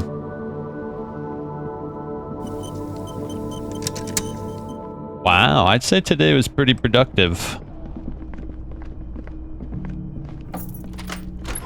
See you in the morning. Yep. Good night, Kim. Oh god, look at this mess we've made. The bed is cold and not particularly inviting, but it's yours. The sheets look awful. The option to go to sleep becomes available every night after 9 p.m. Crawl in. The sheets feel at once coarse and clammy against your skin. The bed sags beneath your weight as you stretch out and finally close your eyes. Wow. And then sleep. And then sleep doesn't come. I want to sleep. Obviously, you're in bed with your eyes closed, but it's not happening. Why? Maybe it's the bed's fault. Roll over to the other side. It's a little better. Colors, scenes, and half-formed phrases still litter your mind. Part of you is still trying to solve the case, isn't it? Who killed them? Something to do with... What was it that the lieutenant said? Union? And it's gone again. Your thoughts lost between the slowing brain waves. No more thoughts. Your breathing steadies. A great silence washes over you until your eyelids twitch in your sleep and images start forming. Oh god. Are we gonna have a bad dream? Yeah, looks like it.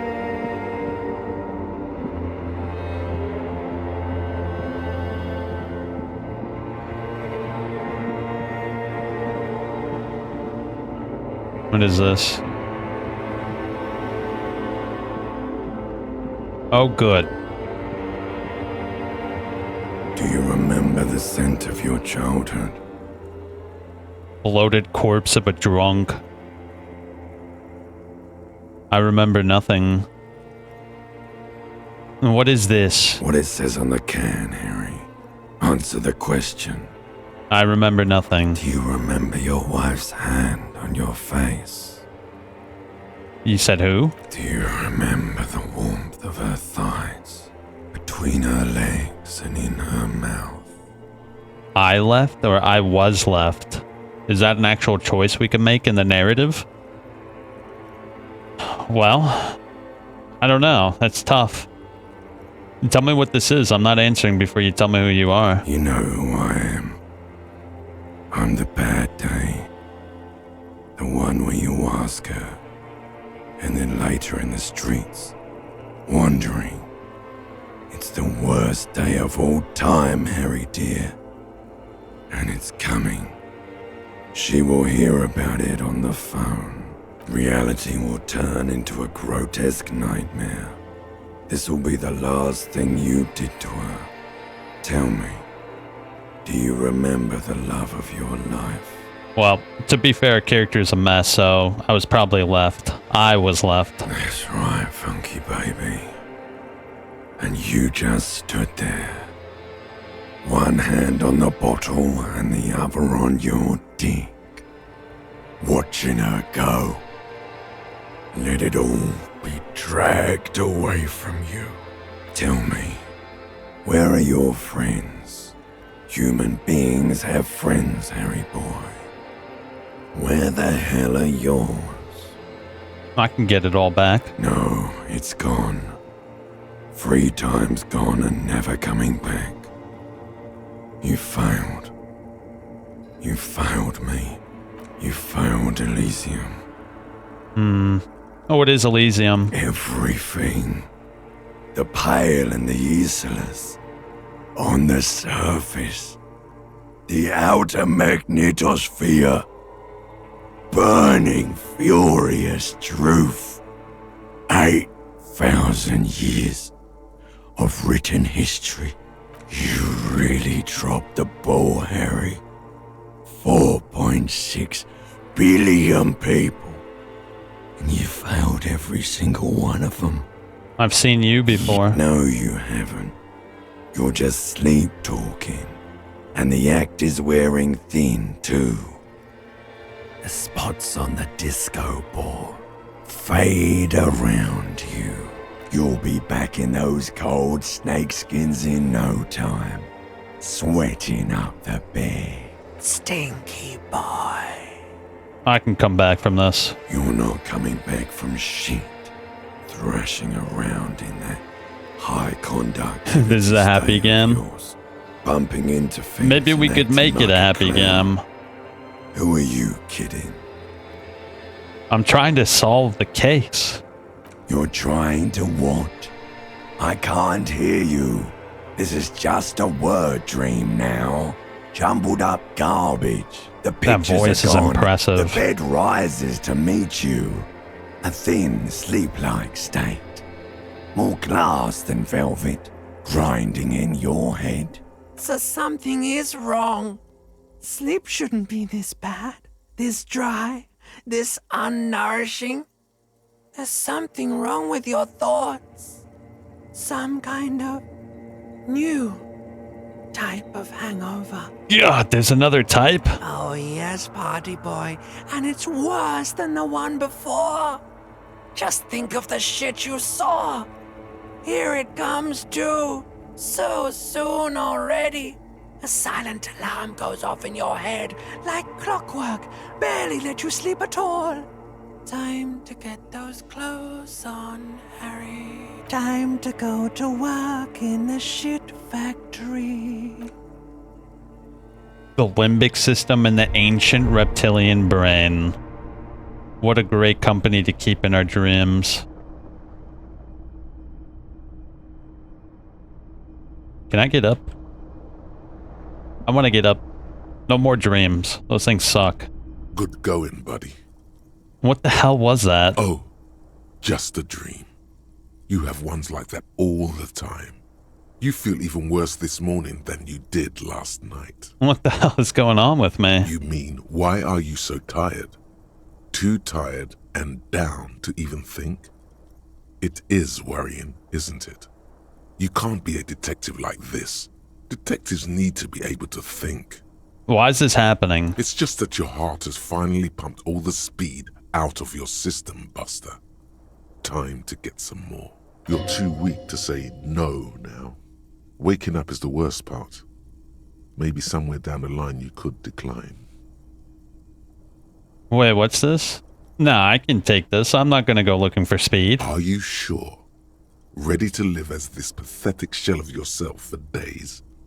Basically, a week. Let's be honest, 2 weeks.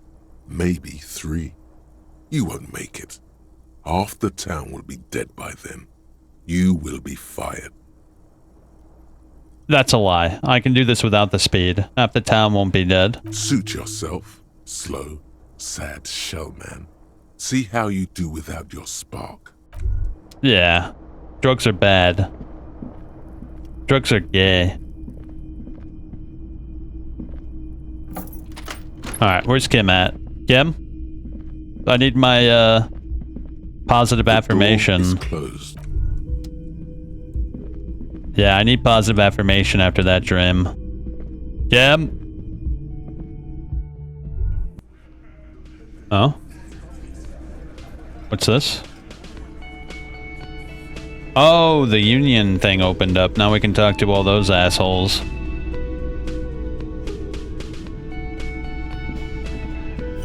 Good morning. Thank you, Kim. Nice to see you too. Looks like we can get to work at once. The union muscle turned up. They look rowdy. We should talk to them. What do you mean rowdy? I mean ungovernable. Martinez isn't exactly enthusiastic about the RCM being here. They prefer to be policed by the union. These men here. Oh, they look like a bundle of joy. Men who drink beer for breakfast? There's talk of an armed wing of the union called the Hardy Boys, who are responsible for state policing.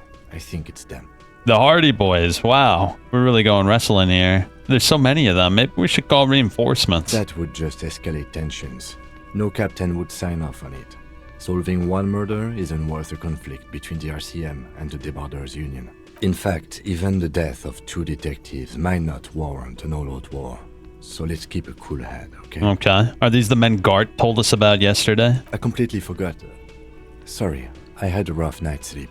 It's them by the looks of it. Loud and nasty, just like the manager said. One loose thread less to worry about. And one big problem to replace it. Okay. Let's roll. One more thing before we do. We don't have to talk to them immediately. We can walk right past them. Continue with our business. Yeah, streetwise. Zoom right past. Do it on your own terms. But aren't you curious to know what they have to say about the murder? They're in no hurry to leave. They think they own the place. Anyway, I leave that choice to you. Whatever you decide is fine by me. Alright, well, I think we should wait a little bit. We have to get more evidence and information so we can actually properly talk to them. Can I help you? About my bill for tonight? 20 real. Yeah, here's 20 real for the night. Good. You got the room for the night, but remember, you'll need another 20 real tomorrow. Alright, cool. So, did I get a new thought thing? What was that? Nah. Oh, we do have 2 XP points, though. The quickest to react, an untouchable man. Wield raw intellectual power and deduce the world.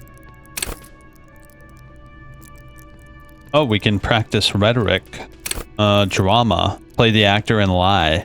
Lie and detect lies. Shit, what should we do? Sneak under their noses and stun with panache. Honestly, I kind of want to get my reaction speed up too, but apparently we can put our special skills higher. I think we should get drama up too. Yeah, I want to get drama up to 8 so we can lie and detect lies better. I don't even know if there's combat in this game, so I'm kind of hesitant to care about it. Just a moment. She's agitated, judging from the way she keeps pulling at the frayed edge of her blanket. And there's no public phones nearby? The closest phone booth is down the coast. Sorry for the inconvenience, ma'am. It's fine, I understand. Thank you anyway. Hey, good I'm glad day. to see you again, dear. Everything alright? Please don't trouble yourself about me, sweetie. I was just hoping to make a call, but the Whirling's phone line isn't working. The union office probably has a phone, but I can't really get there. Or to the phone booth down the coast. And Gary's phone is dead too. Why'd you need to use the phone anyway? To let the young woman who's house sitting for us know that we may be delayed. Morel, my husband, and our friend Gary were supposed to get back by Monday night, but they're still missing, and I haven't heard from them. I was also hoping she'd heard from Morel. A little missing persons puzzle might just be the thing to take your mind off the hangover. Okay, I'll bite. Has your husband gone missing before? That's just it. This isn't like him at all. He always plans his expeditions so carefully. But you have more important things to worry about. More important than a missing expedition? I don't know. So your husband's... often lead to something interesting. What's this expedition? Just some field work, sweetie. Morel is a highly trained scientist. He and his assistant Gary are studying an extremely rare species of insect. But they should have returned by now. They were just going down the coast across the waterlock to set a few traps. He said they'd be back on Monday. What could be keeping them? Who's this Gary person? Do you trust him? Oh, sweetie, it's nothing like that. Gary's as loyal as they come. I trust him with my husband's life any day. You mentioned traps. Could there be a problem? I doubt it, sweetie. The traps aren't big enough for humans to get caught in them. They're for the insect. Yes, please. Some science fiction is exactly what's needed right now. Spice up that vanilla murder investigation. It sounds like police business. I'll help you find your husband. Are you sure we have time to go chasing after bug hunters just now? I did suggest we play it cool, but... It's just a little side thing. We'll do it down the line. If you say so. Oh, thank you, officers. Truly, I'll be right here if you come across any sign of Morel. And tell me more about Morel. Looks, characters, your relationship. Oh dear. I'm not sure where to begin. What does he look like? Well, his expression is slightly grumpy, but his eyes are always bright and curious, like a small boy's. And his palms are quite coarse from all the field work, but he's quite gentle. You can't go around Revachol feeling grown men's hands. If you want to find her husband, you'll need more concrete information. Let's try again. If I were trying to meet him on the street, what would I look for? Oh, well, he's a bit shorter than you, but with a larger frame. And he has longish white hair, usually a bit uncombed. You might say wild, even. The lieutenant pulls out his notebook and begins jotting down the woman's description. One other thing, he'll likely have all kinds of field gear on him, even if he's not out in the reeds, you know, just in case.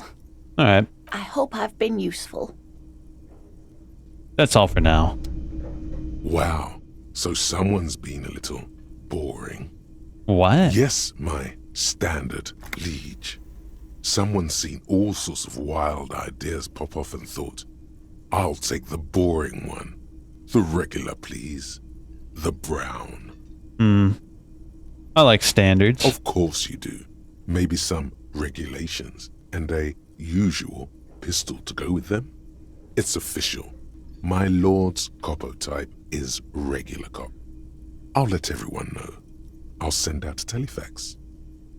Why not? Send out the telefax then. I'm not ashamed. Done and done. No actual communiques will be sent, of course. That would be too dramatic. So now we have a regular law official. Nothing funky.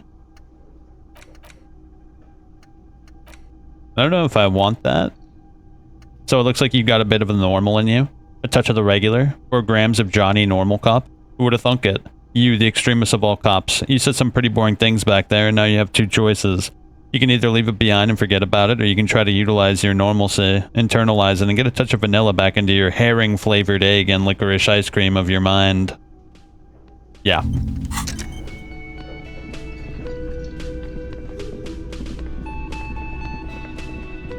Yep, we're gonna talk to those guys later. So what I wanted to do, did we ever put the thing on the door, by the way? Weren't we supposed to do something about the door? We should probably do that before it's too late. We got lost in the sauce by going in the bookshop.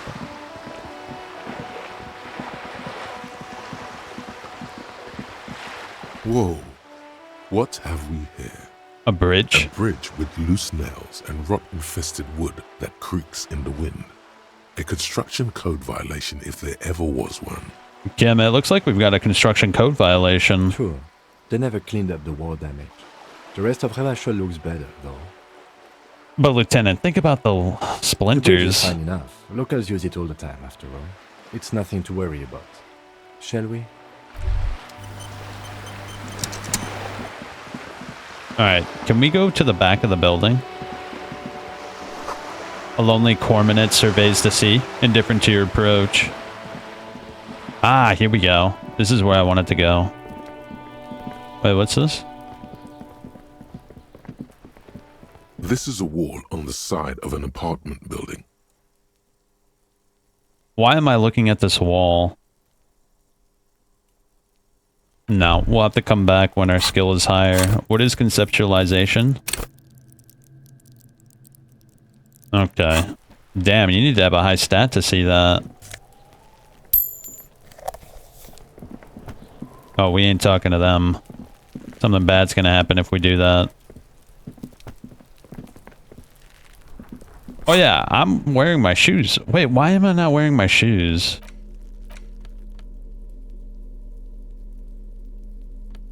I guess I did take my shoes off.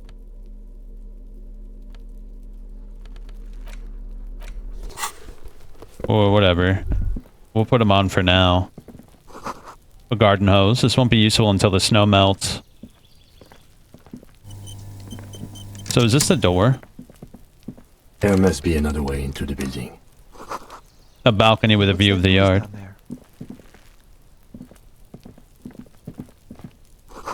Chairs and tables eaten by rain and rot. Orange bum hat. Reaction speed -1 rhetoric. Nah, I ain't messing with that. The smoker up there could be witness. Talk to him. This must be it. The basement door is weather-worn.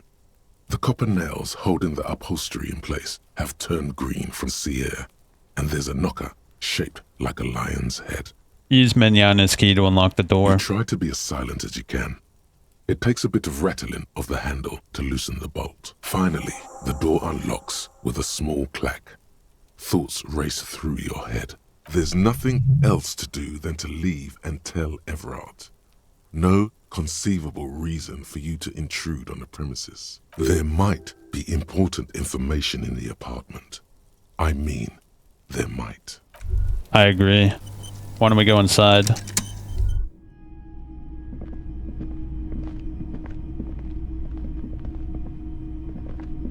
A row of mugs sits on the shelf. Each one depicts a human figure. A dark-skinned woman grinning amidst mysterious symbols. A broad-shouldered man shoveling potatoes, and others.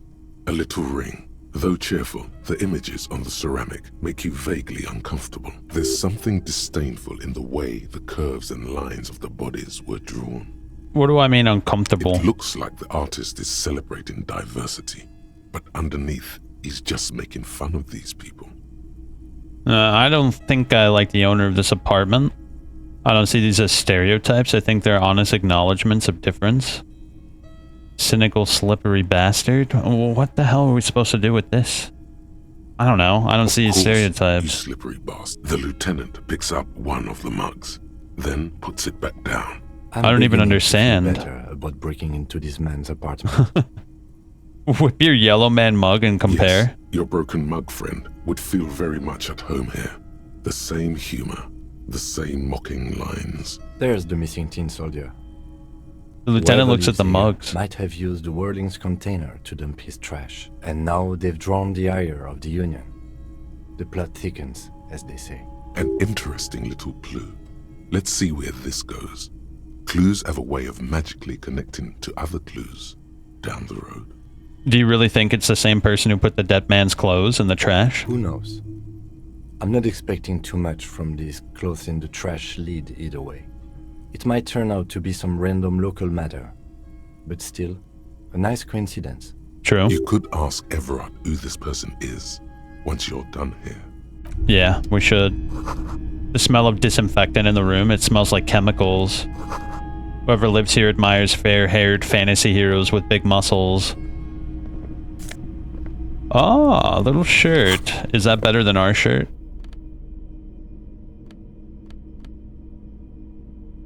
Yeah, I think it is. Because this shirt gives us more drama. Logic. Damn, I don't know. They're both good in their own ways. Sure, why not? Let's leave it like that. You can almost feel the warmth of the red sun on the flag. This is the flag of Revachol, the suzerainty. What's with the sun? This isn't just one sun, but there are little suns dancing around the big sun. This is the sevenfold sun miracle. What's that? It's an optical atmospheric anomaly the first settlers saw. Happens in cold weather. 6 small suns around the big one. This complex halo phenomena is how old Revachol got its flag. Okay. Don't bow to the flag, bow down before the flag. Lieutenant, the old flag of the suzerain. The tenant is an old-fashioned guy. By old-fashioned, he means very right-wing. Okay. Well, I don't know what flag it doesn't is. Seem to mind. It's just a colorful fabric with a sun sewn onto it. Like all feudal flags, it looks like a children's drawing. And what about this? A book titled The Hidden World of Walking Sticks.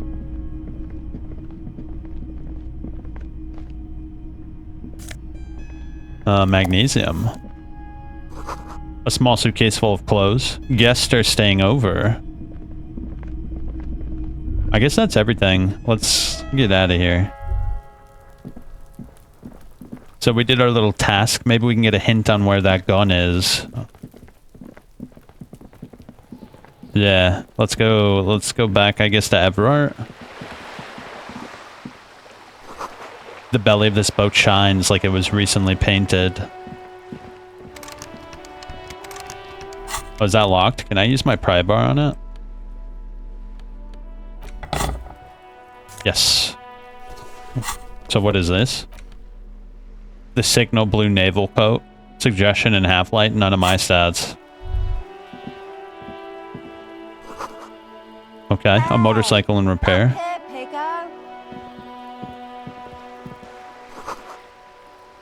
Okay, there's a girl up there. Did she spill paint? How do I even get up there? More morale medicine. Docking reserved for residents. Okay. A striking woman leans against the cabin top of her sailing boat, smiling as you approach. Her green raincoat glistens with droplets. A silk scarf is tied around her throat. Good morning, officers. I'm Joyce.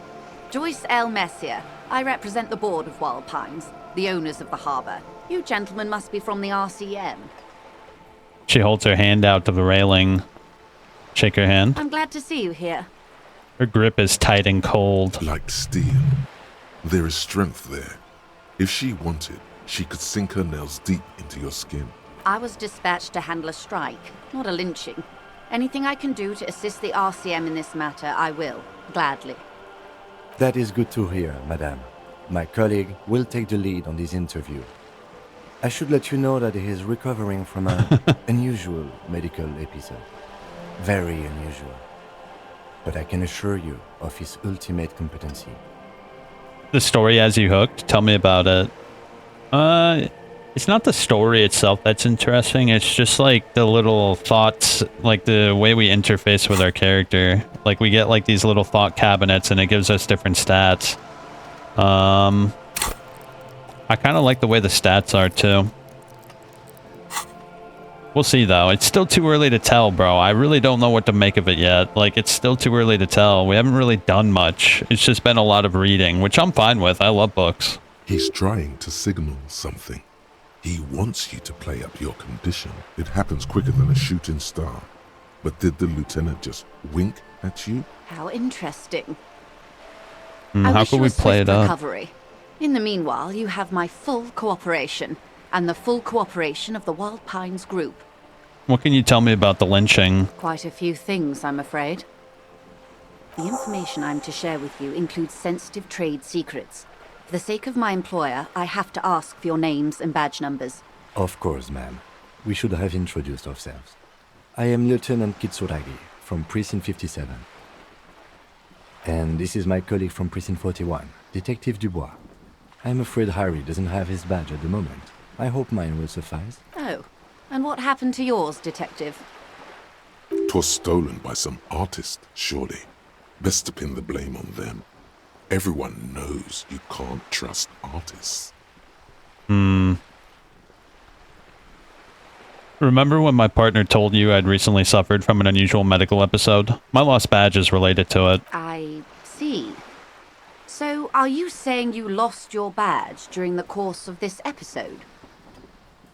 I could have eaten it for all I know. I don't remember anything. This world, the city, nothing. Oh dear. Some kind of encephalopathic amnesia. I don't even know how to respond. I do believe you, naive as that may sound. I simply can't imagine what you gain by faking such a condition. As I said, ma'am, his technique may be very unconventional, but he is an officer of the RCM. Of course, I sympathize, but I'm afraid I simply can't share anything more until I've seen that badge. She's a professional negotiator. She should be open to some sort of mutually beneficial arrangement. No, our stats are too low. Sympathy for your amnesia? It's a 28% chance. I don't think we could pass that, but... Feelings will guide the way. I need to know about the lynching. It's very important to me in this case I'm solving. I assure you, it is no small matter for me either. We all share the responsibility for disarming this situation. I hope you have a badge for me as soon as possible. You have so much else. I have only this. This is the entirety of my existence. She's silent. The wind flaps the sail above her. Ah, there goes our morale. I don't remember anything except this lynching. There's only this coast and this lynching. You know, I don't mean to sound cold, but if you want something, you have to give something back. More than just guilt. You're doing it. Despite your own best efforts, you're still getting in. Somehow. I'll be frank with you. If I'm going to break protocol, I need to be able to justify it to my superiors. They're going to want to see something tangible. Like what? The Union is conducting drug trade out of the harbour. It's an open secret in Martinez. Surely it must not come as a complete surprise to the RCM either. Perhaps it's time to look into it. Or you can find your badge, which honestly seems like a lost cause. Detective, a word in private before we continue. Excuse me for a moment, madam. Wait, 100 degrees today? People, medicinal advice in situations where they don't have access to paid help. Okay, we actually already looked through that. So where's this cockatoo book? Oh, is that it right there? No, that's just a brochure. A sulfur-crested cockatoo sits on the cover, its beak slightly open. It looks as if the bird is calling out the book title, From A to Zurich, a guide to a well-behaved cockatoo. Flip through the pages. Turns out that there are so many different cockatoo species, and they all have behavioral problems. You don't have behavioral problems. That's garbage. You're cool. What about this guide to cockatoo, storekeeper? It's a must-have if you own a cockatoo. I've heard they're quite capricious.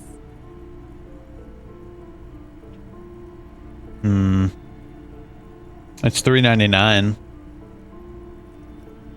Sure, I'll buy it. Oh, a nature enthusiast. Good choice. I knew it was a good idea to keep that around. A cockatoo is a parrot with an erectile crest, found on the Seminole Islands and in southern Fas a la Mer.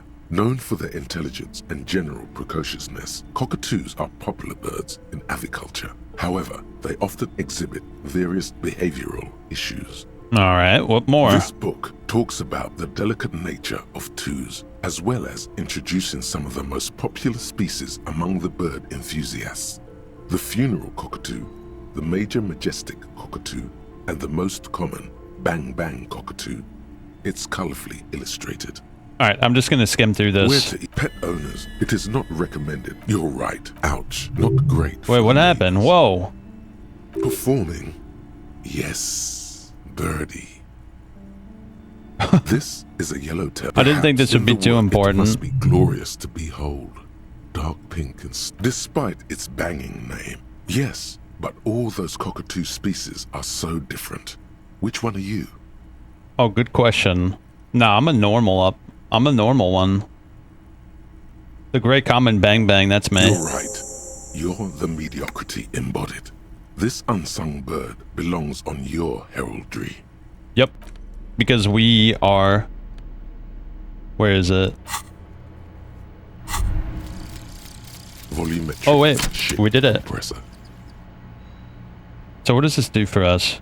Bizarre scientific news from Revachol West today, where a police officer's shit has been observed at a pressure of around 495 gigadecimals. These metallic hydrogen levels of shit togetherness were thought to exist only at the center of collapsing stars, not law officials. It remains to be seen how long the shit singularity lasts. All endurance white checks unlocked. Really? Learning cap for endurance raised to 4. That doesn't really help us though, does it? I think we're gonna fail it again. That didn't help us pass it. It just means that we can try it again. You were right. I'm a cockatoo. Excuse me? I went and read up on them just like you said, and even I decided on what kind of cockatoo I am. Want to know? I don't know. The most talkative one? No. I'm the bang bang cockatoo. The what now? The bang bang cockatoo. It's the most common one. You truly are one strange cop, aren't you? Okay, that's the woman all. before you nods. She didn't even care. But I did get XP for doing it, so that was kind of worth it. Let's see if I can pass the skill check again. I need to examine the body. Kim is very adamant about this.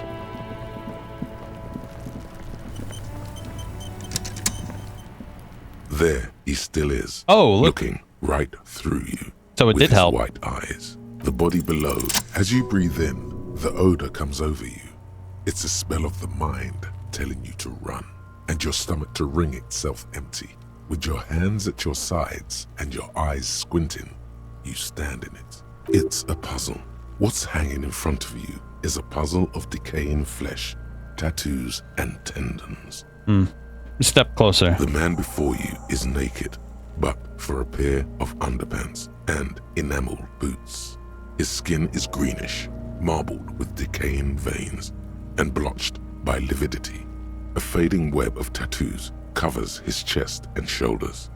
The cargo belt used to fasten him to the branch above appears industrial in strength.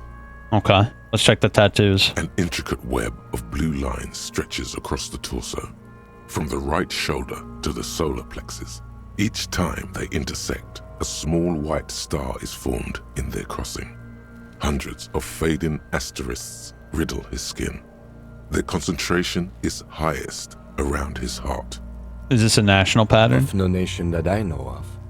If anything, it reminds me of religious illumination, last or penultimate century. Men who live harsh lives often turn to innocentic worship. But which one? I see no trace of a humanoid figure. We're missing something here. I agree. The lieutenant pulls down the zipper of his orange jacket. He wears a wide leather belt around his waist and a gun holster under his arm. He takes a thin piece of milled aluminium from his coat pocket and pulls it open. Sounds like a sword being unsheathed. A small lens appears. Some sort of camera. Let the lieutenant work. Shit, Kuno! What the fuck is that? Oh, shit. An instant color camera. He produces 2 metal-capped ampules and clicks them into place on the side of the apparatus.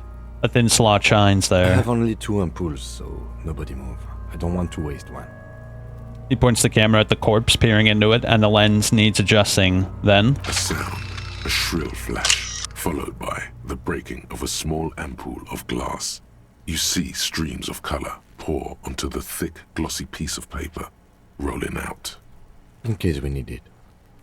the lieutenant shakes the paper, letting it dry in the cold wind. A color-perfect copy of the dead man's tattooed chest. Cool machine. Yes, it is pretty cool, isn't it?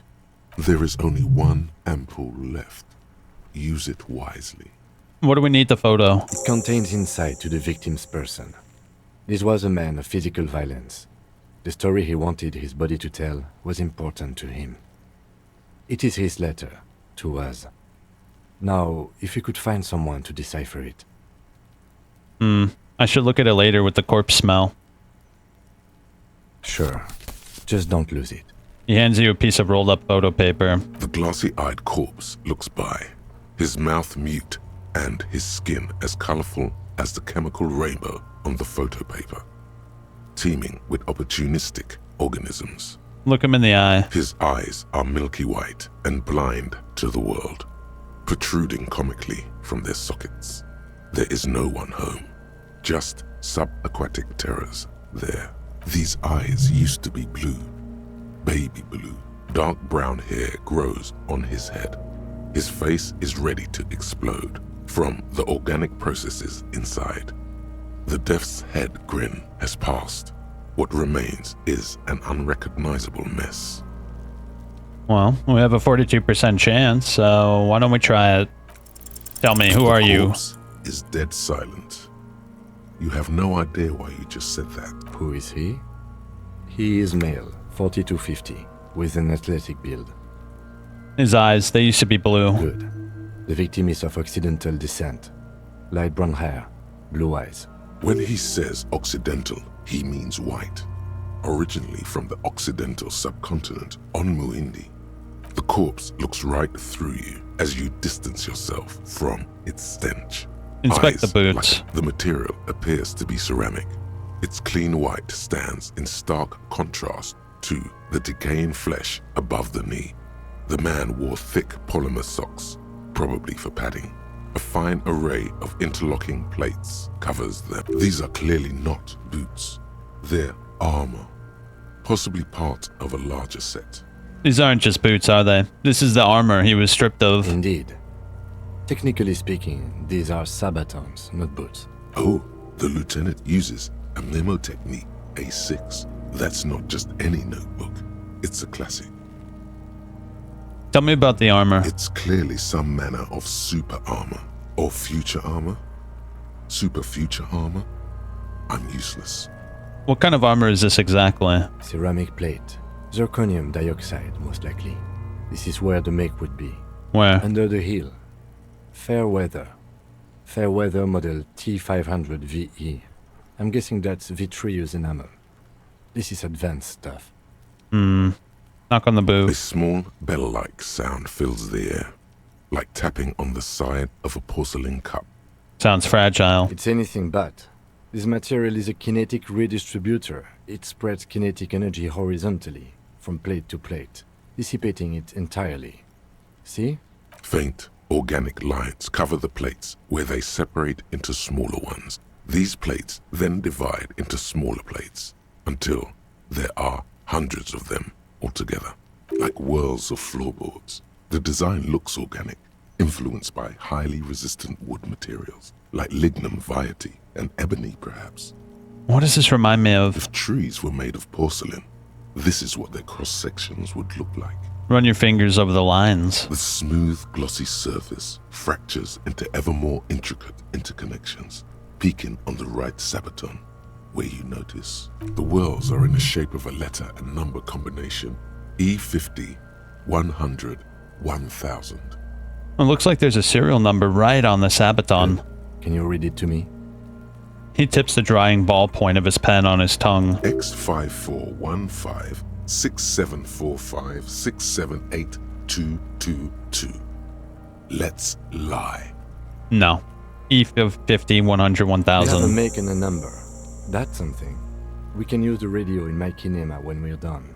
Either station can chase it for us. How could this man afford such expensive hardware? Looks like he worked for a private contractor, like Evrard told us. Wealthy, with state ties. This is way above what we have. Where's the rest of it? Piece by piece. He's been out here for 7 days. It would be odd if they didn't. We should keep a lookout for these species. The armor could yield information. This is one thing he might actually know. Understood. The sabatons dangle off the man's decaying form. Pull the boot The off. stench fills your nostrils. As you push downward, an ominous creaking sound comes from above. Stop! He looks at you with the boot under your arm. Gonna pull his head off? Brutal! Let go. What's wrong with you? I don't know, baby. I don't know why he's such a... Officer, if I may ask, what were you trying to achieve by putting on the deceased foot? The cadaver slowly twists on the cargo belt, his torso covered in tattoos, and extremities blotched pink and blue. Inspect the The belt. hangman's knot is pulled tight by the weight of the corpse below. Yellow, hard-edged polyester cuts into his neck. Above, a sliding buckle ties the belt to the branch. This is a steel-reinforced cargo lashing belt, big brother of the regular cargo belt. It's used for tying cargo under 6-rotor airships. Don't ask me how I know, but this is the lashing belt used for airlifting cargo. Airlifting? I thought it was used on lorries for strapping cargo to them.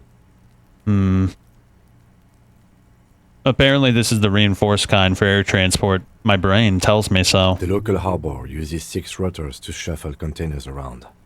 I get the sense they use whatever was on hand, without paying much attention to not incriminating themselves.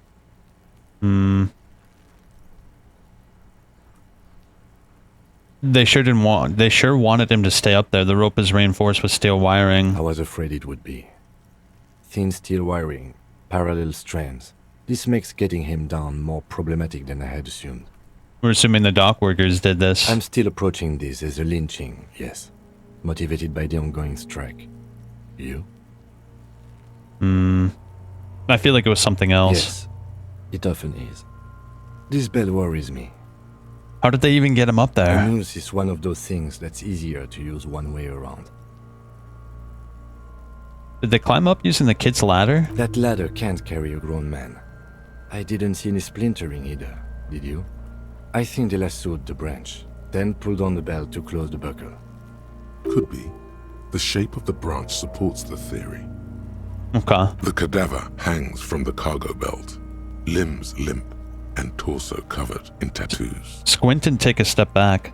As you narrow your eyes, the monster before you blurs into a violent mess of green and pink. This is a trick. You've done it before. Pink is where the blood settled in the first hours post-mortem. You can use it to see if the corpse has been tampered with.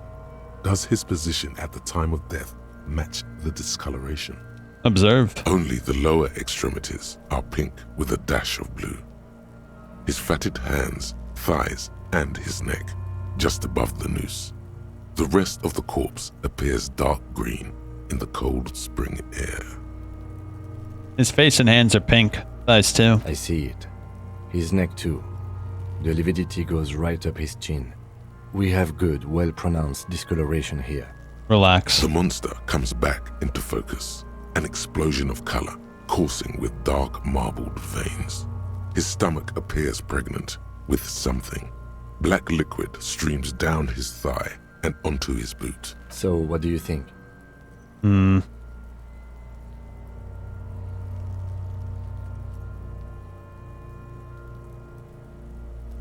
think he was up right after death. His hands and feet and neck are discolored. Agreed. Especially on the neck. The belt acted like a tourniquet, keeping the blood in his head. The hypostasis supports her hanging. You would still like the hypostasis marks in the neck to be a bit more pronounced. For some reason, my brain would like the pink to be more pronounced, especially in the neck. Maybe it looks faint to you? It could be more pronounced, actually. Dumont noté. Could it still be he was moved after death? There's always a chance. We should check for ligament marks on his neck to see if they're in tune with the belt. We'll have to get him down first. He's beaten up, see the bruises? I do. Most of them are post-mortem. Maybe even all of them. The delinquents have made our jobs harder with their little sport. Stop talking in riddles, coin slot. He means you fucked him up good, Kuno. Fucked him up brutal like. Something's coming out of him. The pool of blood and feces has eaten into the frozen mud below the man's feet. Purge liquid is dripping into it, drop by drop. The victim appears to have contained no more than half a kilogram of digestion at the time of death. The fuck he's saying? Talking about shit. We got lucky. Did we? I don't feel lucky. I think he's dead. I agree. His personality is no longer a part of the world. Totally dead.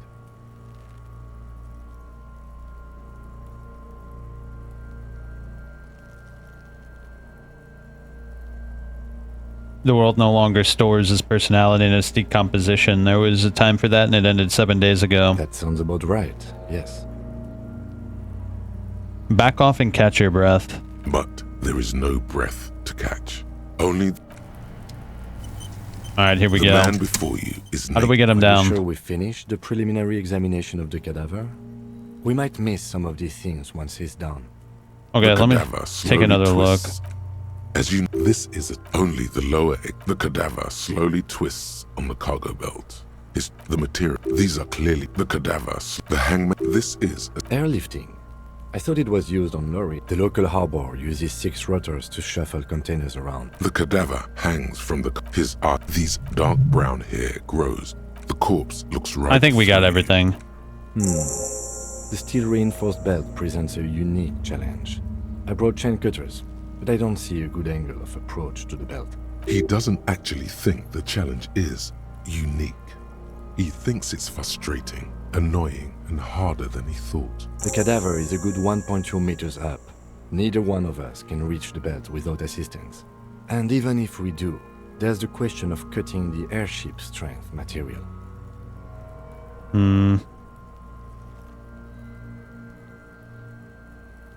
We could saw the branch. Climb up there and saw the branch? Yeah, seems dangerous. There has to be a less risky way, with less falling down of trees. Maybe we could shoot him down. Yeah! Bang bang time, pig! Shoot his head off! How? Where the buckle ties the rope to the branch. That's a good spot to aim. There's a buckle that holds the belt together. Where? Ah, yes, I see. If the shot hits that, there might be a chance to release the belt. Yeah, now we're talking. Entertain a Kuno with some shit. They'll miss! The pigs will miss Kuno! Let me try. The lieutenant's brow is furrowed. He appears too deep in concentration to even notice what you said.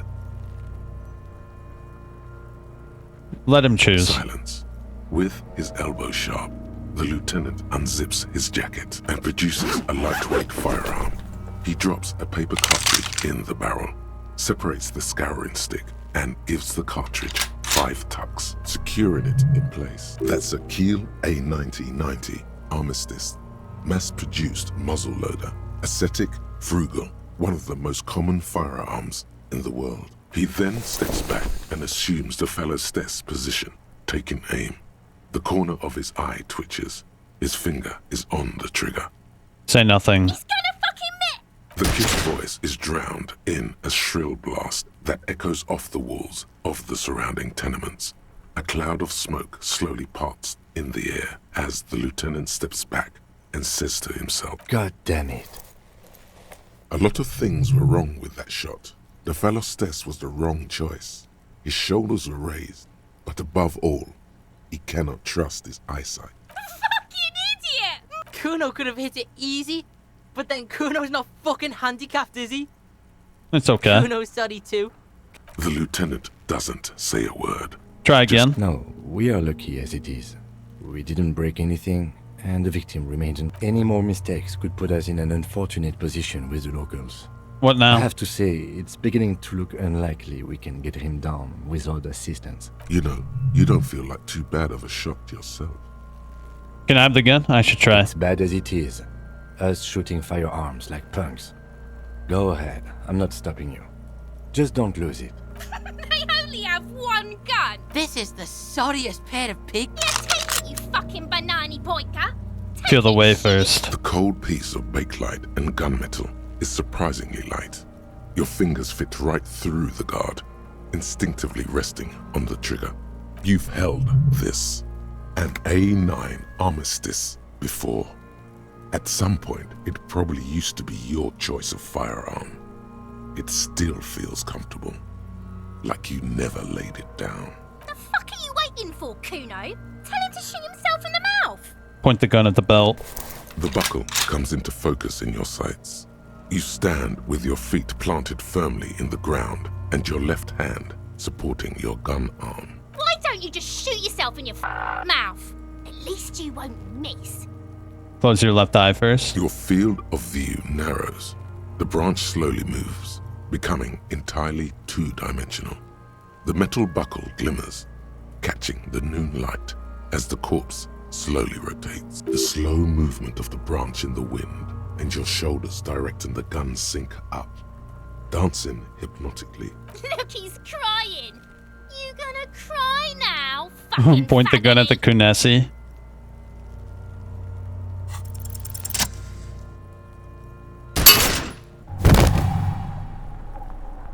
The buckle explodes into tiny pieces, coming loose with a whir. We better not fail that. That's my signature skill. With your hand numb from the recoil, you look at the body slump down. For a moment, the man appears to kneel in front of you. Then, the rigor in his muscles gives up, and he smashes sideways into the 70 mud, letting out a horrid stench.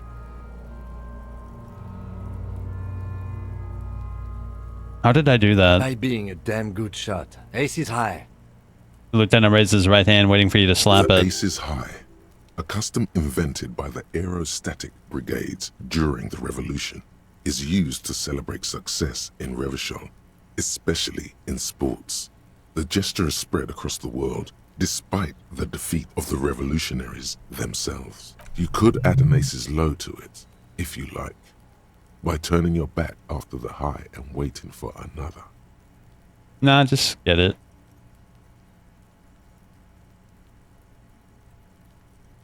The lieutenant takes a little hop to perform the customary salutation. Your palm hurts from the slap. It's precise and down to the point. I knew these guys were What now? We will perform a field autopsy and determine the cause of death. But before... Excuse me. Slumped on the ground like that has not improved the way the corpse smells. The fall seems to have released something deep inside it. It looks like I feel like taking a break from the stench. I'm sorry to interrupt the jubilations here. Just a little breather before we do the autopsy. Alright, give him back his gun. I would suggest we interview Everhart and Joyce, the leader of the Union and the Wild Pines Rep. But we've already done that, so it's up to you, detective. Take us where we need to be. Okay, we should probably finish examining things here. The rotting man lies on his side with his eyes looking straight through you. The belt is still around his neck. His body is supine and open to intrusion. By autopsy, the lieutenant adjusts his glasses and takes a deep breath. First, what exactly is a field autopsy? Come on, officer. You know what a field autopsy is. You've done 100 of them. What you do know is, at 18.9 kilometers, the dormant shield volcano, Corpus Mundi, is the world's highest summit, and the failure of the 38 single, Et puis descend, to crack the top 20 was the death knell of disco. But what a field autopsy is, you have no idea. Let's get in there. Clap your gloved hands. There truly is a time for everything, even for yellow gardening gloves. However, they are lacking hygienically. I suggest you get in there in limited capacity. Alright. I'll ask you when I need you to. For the most part, maybe I should handle the contact and you take notes? We just fill this in, right? That's right. Yeah, we got this. We're smart.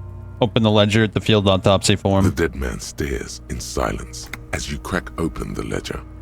The bright red paper is covered in boxes and lists, describing the condition of his skin and organs in 3 parts. Above those, an 11-field info form needs filling out first. It begins with... Begin. One assistant. That's you. Right, the initials. Right, Harry Dubois. The corpse is indifferent to your scribblings. Just lies there. The next box says... Coroner's case number. KK57-0803.0815. KK equals Kim Kitsuragi. 57 equals Precinct 57, followed by his date, 0803, and time of arrival, 0815, on the scene. He's indexed the case after himself, not you. That's because he doesn't want to bring up the messy question of your initials. Write down. Next. Name. NA. Next. Date of birth. NA. Age. Roughly 50. Dry 40. The damage is so extensive, it's better to err on the young side. I'm gonna write 42. He nods. Race. Mondial. Subgroup Occidental, as per your observation. Write it down. The pudgy mess looks neither Mondial nor Occidental. It doesn't even look human. As you read it, you think, that leaves out dark-haired Mesk, Sao, Sarah Mauritian, Kedratic. Lighter-skinned Occidental means this man could be Vespertine, Oranese, Messinian. Those three are on the table. A solid guess, Mr. Racial Profiler. Sex. Fucky, fucky! The little monster exclaims. Male. Pigs can have sex! Male. Nor does he look male, with his pregnant belly and indistinguishable face. Date of death. We're still going with March 4th. 51. March 4th. What else? 9. Body identified by is non-applicable. 10. Case number is the same as the coroner's case. KK 57 0503 0815. Evidence of treatment? None. At least not after the initial examination. I'm not so sure. Didn't the footprints look like he was carried over? They'd have to have incapacitated and carried him over. This man was more than a match for untrained dog walkers. Your central nervous system recognizes this gesture. It's the stations of the breath. Ecclesiastic, religious in nature, a holdout from pre-DeLorean burial rites. It takes him 2 seconds to perform. Then... We should start the post-mortem. Turn the page. The corpse cannot feel Kim's hand on his chest. It no longer meaningfully interacts with its surroundings. A thicket of boxes and lists on red copier paper tries to answer why. Description of injuries? I'm afraid we can't continue before we've gone through both the external and internal examination first. Thoroughly. External examination. Clothes. The deceased wears armored boots and white briefs. The make of the briefs is Babrodine, I think. Let's see. See, it's happening. Babrodine, yes. Inexpensive. Size M. Color white. The disappointment is palpable. The red-haired thing was expecting something more lurid. Write it down. The boots are ceramic, vitreous enamel. They are fused to his skin from blood flowing downward post-mortem. Removal of the boots is left for processing. Write it down. The boot has a serial number. It's E50.100.100. The lines between the plates are in the shape of the alphanumerical. The number is purposefully concealed by the design. Write it down. Tattoos. The upper torso is covered in a single, continuous tattoo, resembling a national pattern. It reaches from the right shoulder to the heart. The ink is blue and white. The assistant has a color photograph of the markings, to be added to the case files as document A1. The photo is taken on the scene, using a Trigat Mini. Write it down. The deceased has a belt for airlifting cargo around his neck, tied with a hangman's knot. Color, yellow. Length, 3 meters. There is a buckle on the other end. Write it down. Well-nourished, athletically built, measuring 1.8 meters. Generally consistent with age 42. Preservation is good. Ambient temperature, below freezing. Body hair is light brown. Distribution is consistent with age. The deceased had male pattern baldness. Hair is combed back, short. Lividity is consistent with hanging, albeit faint, as noted. The head is congested. Contusions are present on the head, chest, and thighs, consistent with stones thrown post-mortem. Low velocity. Fucking low velocity? You think Kuno doesn't know what you're talking about? Velocity was fucking max. Talking shit about Kuno's velocity. In addition, there are bite marks on the face, scalp, and chest, consistent with predation. Ligature mark. The steel wiring. There's too much of it. We need to remove the bell so we can get to the ligature mark. You got just the right tool for that. The chain cutters. Hmm. The hanged man lets out a joyous little bubble of rot from his nose. Good thing we got the chain cutters. Always good to think ahead. Now, we need to cut the bell to see the ligature mark below. Carefully, with as much precision as you can. See? My pig is gonna fuck his head off. No, he ain't. Your pig's a boring fuck. Look for a good spot to cut. The belt is equally tight around the whole circumference of his neck, swelling over the edges like white bread rising from the yeast. The knot is the weak spot. The chain cutters fit in there, steady now, like a flower arranger. Shit. 2 cuts and it should come loose. I'm not good at this though. Let's try. You jam the cutters right under the knot. That seems like a smart idea. A really, really bad smell is coming from there now. And some kind of cracking sound. Yeah, fuck him. Fuck that faggoty. Told you my pig was hot. I should have a go first. Let him work. A strategy. He sinks the cutters into the knot, preparing to perform the cuts, with his elbow to his knee for precision. Snap. The knot is slashed. Another cut and the belt falls apart like a flower bouquet, revealing the dead man's neck and the dark red ligature mark around it. Here. Thank you.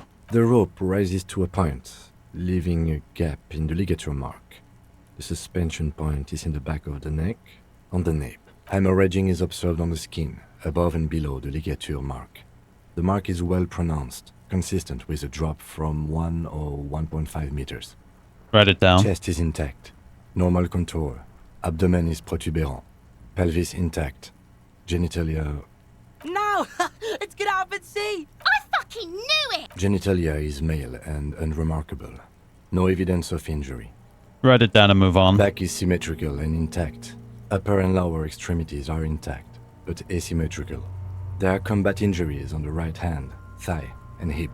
In addition, I see smaller, residual scars, too numerous to count, covering about 30% of his skin. From wounds sustained over 2, maybe more decades, dispersal and accumulation indicates long and active combat duty. This scarring's extensive, way more than a law official. We have a real museum here. Of battles, wars. Last item, hands. Okay. Let the lieutenant work alone. Hands are clean. No sign of a recent struggle. Maybe I'm just not seeing them. Honestly, this stench is making it hard for me to think at the moment. Ooh. That's all for the external. Well done. What next? Internal. Central nervous system. I have nothing. Do you have anything on this man's central nervous system? Of course, there is a moral to be drawn from it. A moral to this story. Musculoskeletal. Purge fluid is coming from the mouth. Not injury related. Eyes and tongue protuberant. Hyoid bone. Let's see. With his eyes almost closed, the lieutenant puts his hand on the dead man's throat and begins to massage it, gently. A rotting smell erupts from the mouth. Purge fluid runs down his lips, black and viscous. You hear cracks as the lieutenant moves his sharp fingers inside the flesh, like the creaking of an old house at night. Yeah, jack that fucker off! The hyoid bone is fractured. The rest of the musculoskeletal system is intact. Unremarkable. Respiratory system. Oral cavity shows no lesions. The victim has received dental implants, possibly after a combat wound. Mouth swollen. Hemorrhaging present in mucosa of the lips and mouth. Look inside. No scream. No sigh of relief rises from the darkness inside. It's humid there. Sickly sweet air, unlike anything living. You feel like you're about to throw up again. Straight in that mouth of his. Look deeper. It's hard. Once more, you taste stomach acid in the back of your throat. A contraction. Your throat pumps a little something from your stomach and into your mouth. You're forced to swallow, just to keep looking. Inside, you see darkness. Just a mess of meat and darkness. Hemorrhaging present in mucus. Hepatobiliary. NA. Why don't we have anything? Are you a hepatobiliary expert? Hepato means liver, and biliary, the gallbladder and bile ducts. Am I an expert? Nothing in your alcohol-soaked memory directs to having forensic expertise on either one. I don't think so. Neither am I. That's That's it? it. Same for toxicology and serology. NA. Both? Unless you have untapped reservoirs of knowledge there. Reservoirs? No, but do they take obscure trivia and odd tidbits? Would obscure tidbits about trivia fit the fields? No, the completionist in me wonders if there's something we could still do. Like a toxicology screening? At this stage, I doubt processing will find anything, even if he was brimming with cocaine. But still, you should add a request. Yeah, added. Cardiovascular. The body exhibits heavy lividity. Blood has gathered in the hands, feet, and neck. Hypostasis is visually consistent with the hanging. Gastrointestinal. This is the last field on the list. This will do. Digested semi-solid food in stomach. Voila. What's next on the list? Description of the injuries, now that we've fully examined the body. Let's see. We have bite marks, contusions on the head and chest, and a ligature mark encircling the neck. You'll need 3 fields. Leave a 4th one too. Be thorough if you want maximum results.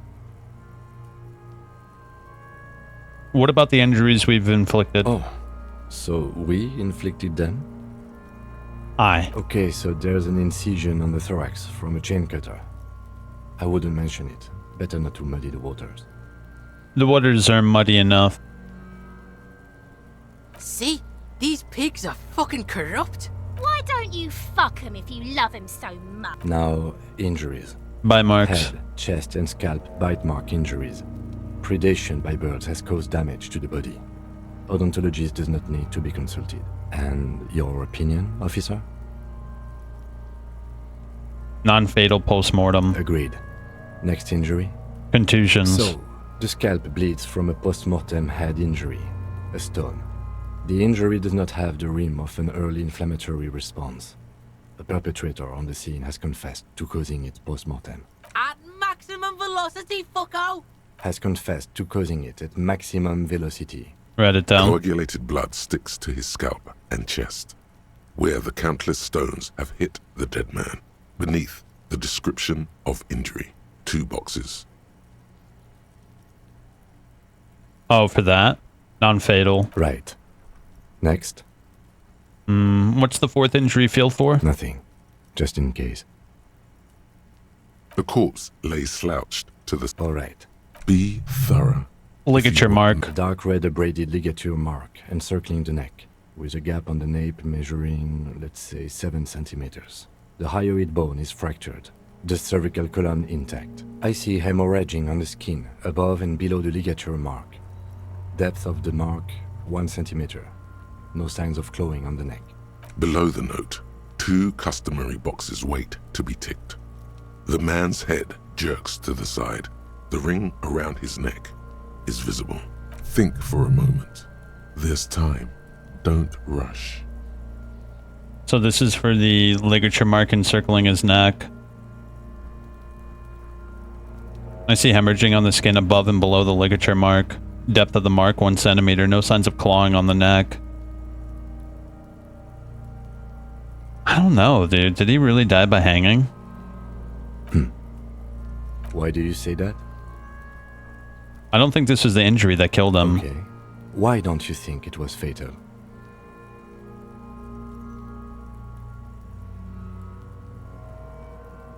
I don't like the coloration. Most everything else on the victim says otherwise. But I agree. I was ready to establish a cause of death here, officer. But now I think we should leave it empty. At least for the time being. Let's wrap this up. I pronounce this field autopsy over. How'd it go? It was an irregular field autopsy. We did not establish cause of death, which is supposed to be the goal of an autopsy. But, personally, I do not see this as a parameter for success. We also requested a toxicological screening.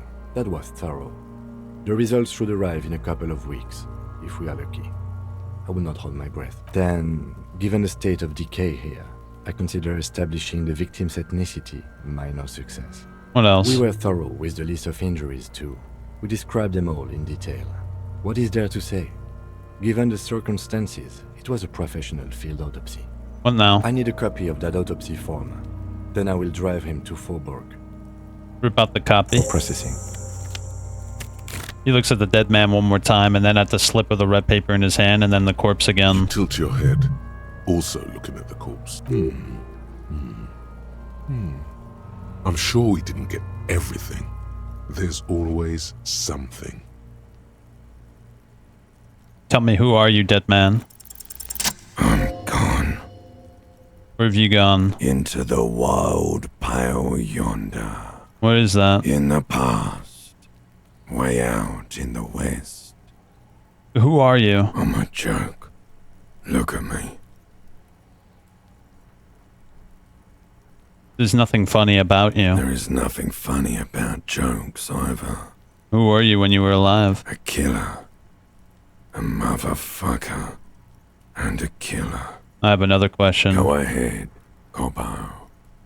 What is happening? What do you mean?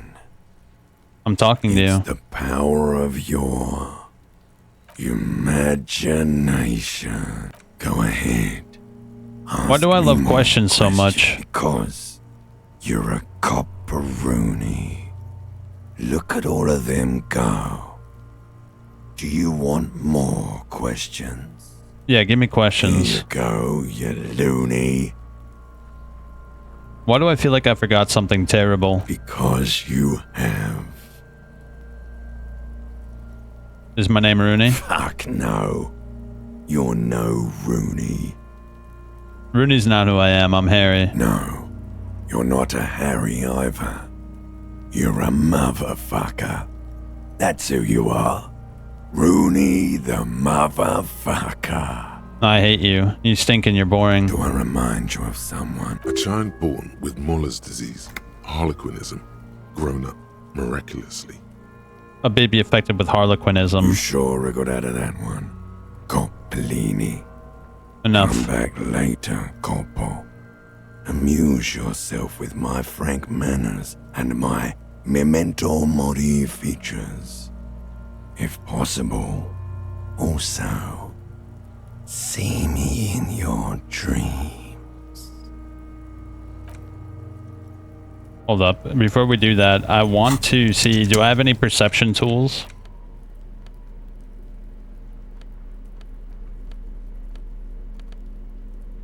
Reaction speed, drama. Shit. Oh, but I did level up a few times. Maybe we should get our perception up a little bit so we can pass that. Yeah. Let's try this now. The lieutenant adjusts his glasses and takes a deep breath. Search the body one more time. You run your hands. Nah, I'm gonna get this, bro. That's like one of my main stats. There's no way we fail this. The lieutenant adjusts his glasses and takes a deep breath. Your arm reaches out and your eyes close, as if by their own volition. It's dark all around. You feel cold, dead flesh through the latex glove. It's right under the palm of your hand. What is this?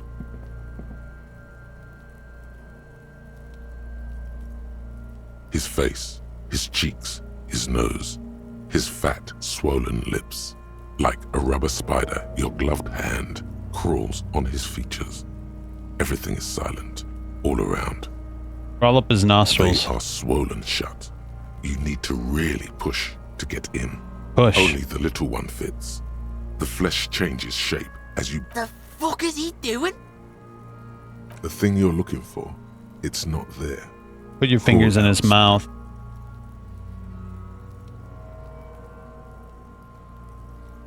The oral cavity is cold and moist.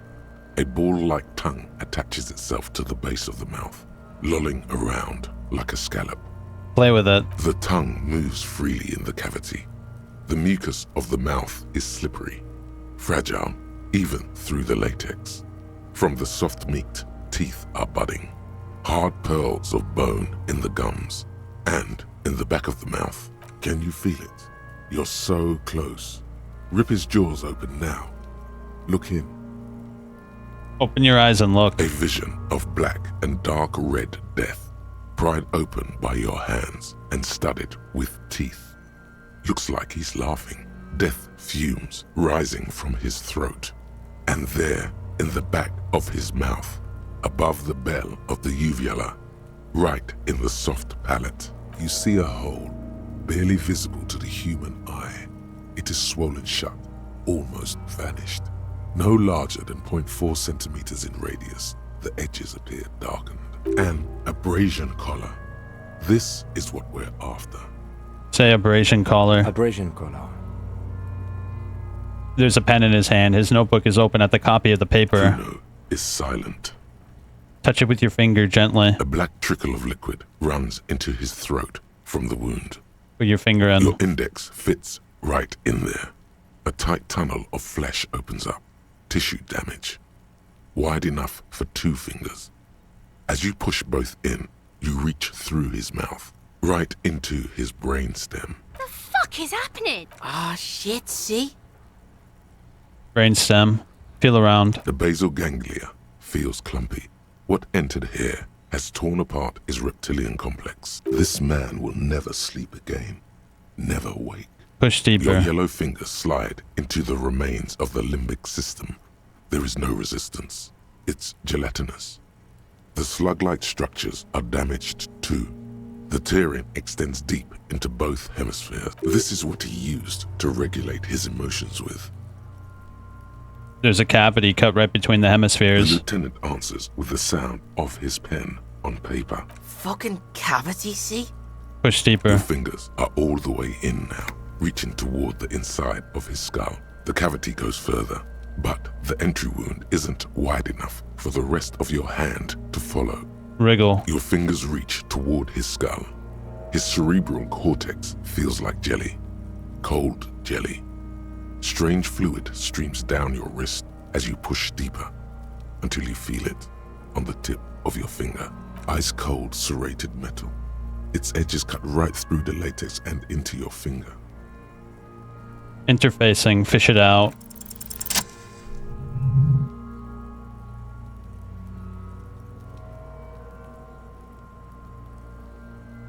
You pick the object between your index and middle finger.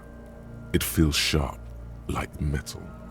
With your face twisting from pain and concentration, all you need to do is just... slowly pull your fingers out. The inside of the head feels cold and smooth, like a glove.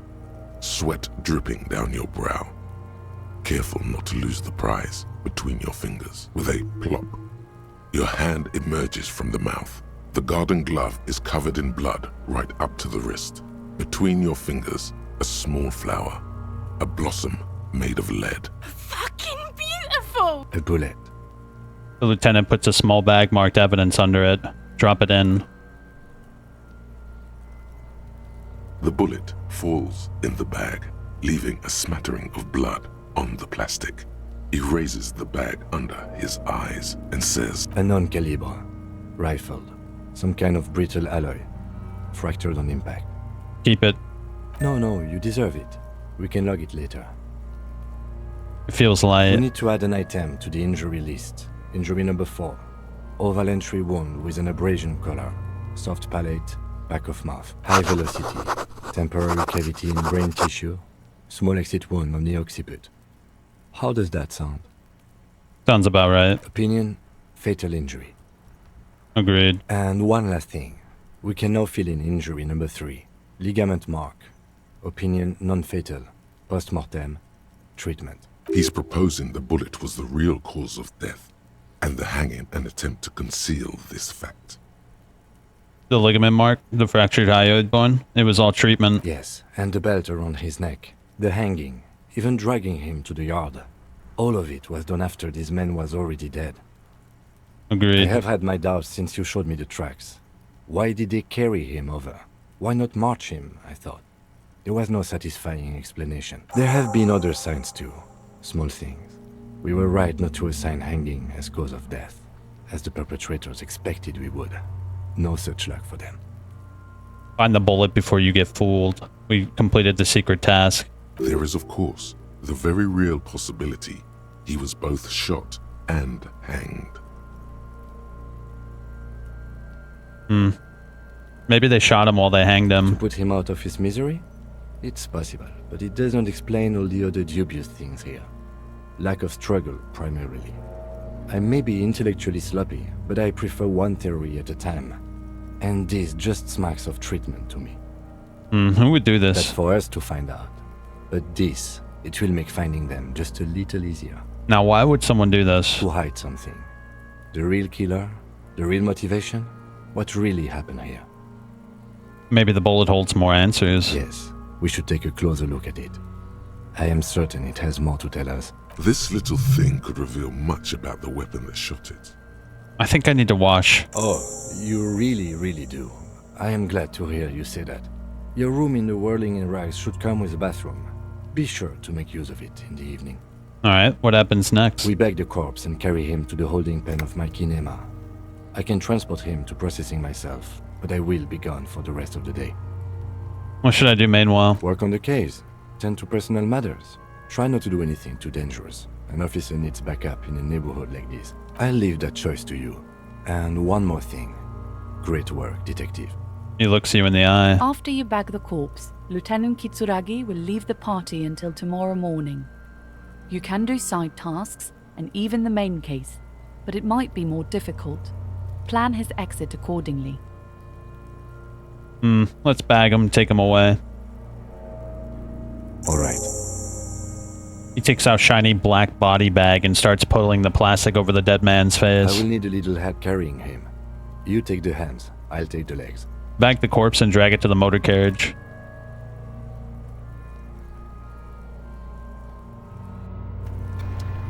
Alright, look at that. Huge moment. Can I take that shower now? Wouldn't it be ideal not to smell like shit for the rest of the day? Let me handle this. You are far from home, officer. This isn't a district known for its love of self-proclaimed militiamen. I mean, no trouble. I'm here to do my job, that's all. Not a muscle moves in her face, but her eyes trace yours, stern and perceptive. You are looking for Titus Hardy, who you think has information on a murder the RCM is investigating. You want to interview him. That's Titus. Talk to him, but know this. I'll be keeping an eye on you. No strong arming, nothing official. The District of Martinez does not recognize your authority to make arrests. And what if I want to talk to you? What you want is of no significance, officer. Don't test your authority. In Martinez, you are no one. What's your role? Obviously, I'm a lawyer, a legal counselor for the Dock Workers Union. I would urge you to consider what you say to my clients. Why are you so aggressive? I am being aggressive? Listen, you moral and unlucky. You are part of a mob, enforcing... Oh, God. Yeah. So ask what you came to ask, or get back to your commanders.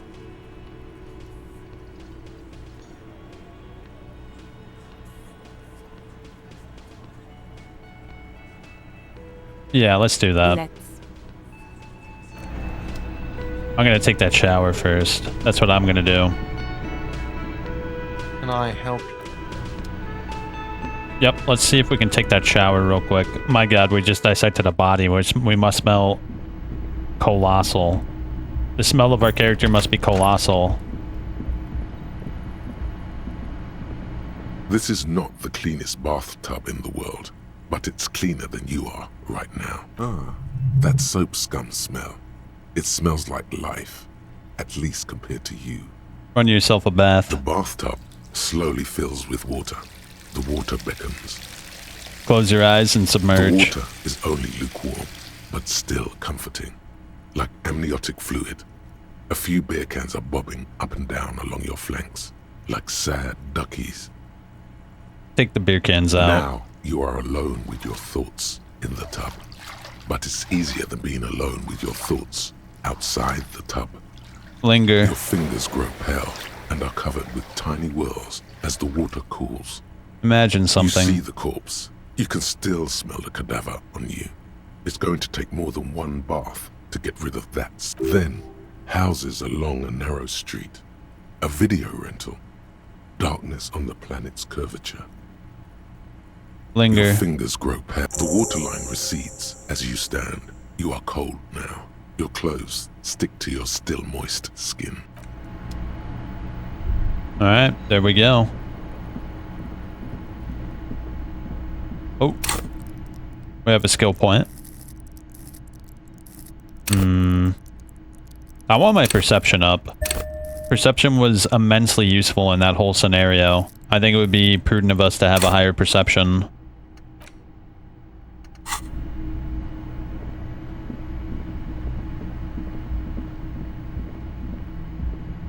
Oh, how do we get to the roof? The door is closed. Still no. Surely there's a way up to the roof. I saw it. Yeah, see, there's like a little rooftop over there and a person to talk to.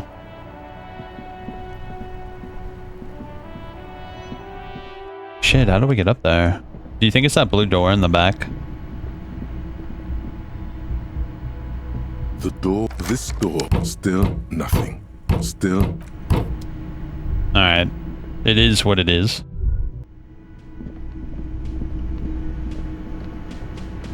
I don't know if I want to talk to them without Kim. Wouldn't that be a bad idea?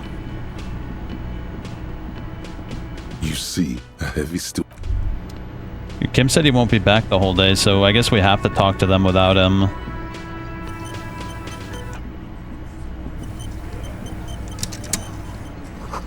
It's a bowl, and they're spitting it, reeking of tobacco. Photos of men in overalls toting guns and Union Pile cards. You see hawthorn bushes outside. Behind the dockworkers, a ceiling height window. The hawthorn branches scrape the glass like bony fingers. Look out the window. Mysterious Dorn scene. Icosahandral Diset Sirens. It's not time yet. It says it's not time yet, so let's wait. There's a little slide panel up there to let some air in. No need to open it in spring. It's still too cold outside. Yeah, it says -12, it's not time yet, so let's wait until it is time, yeah? This is where you say your bed.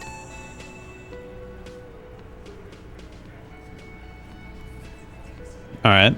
He and his men carry themselves like giants. You'll need to prove your mettle to be taken seriously.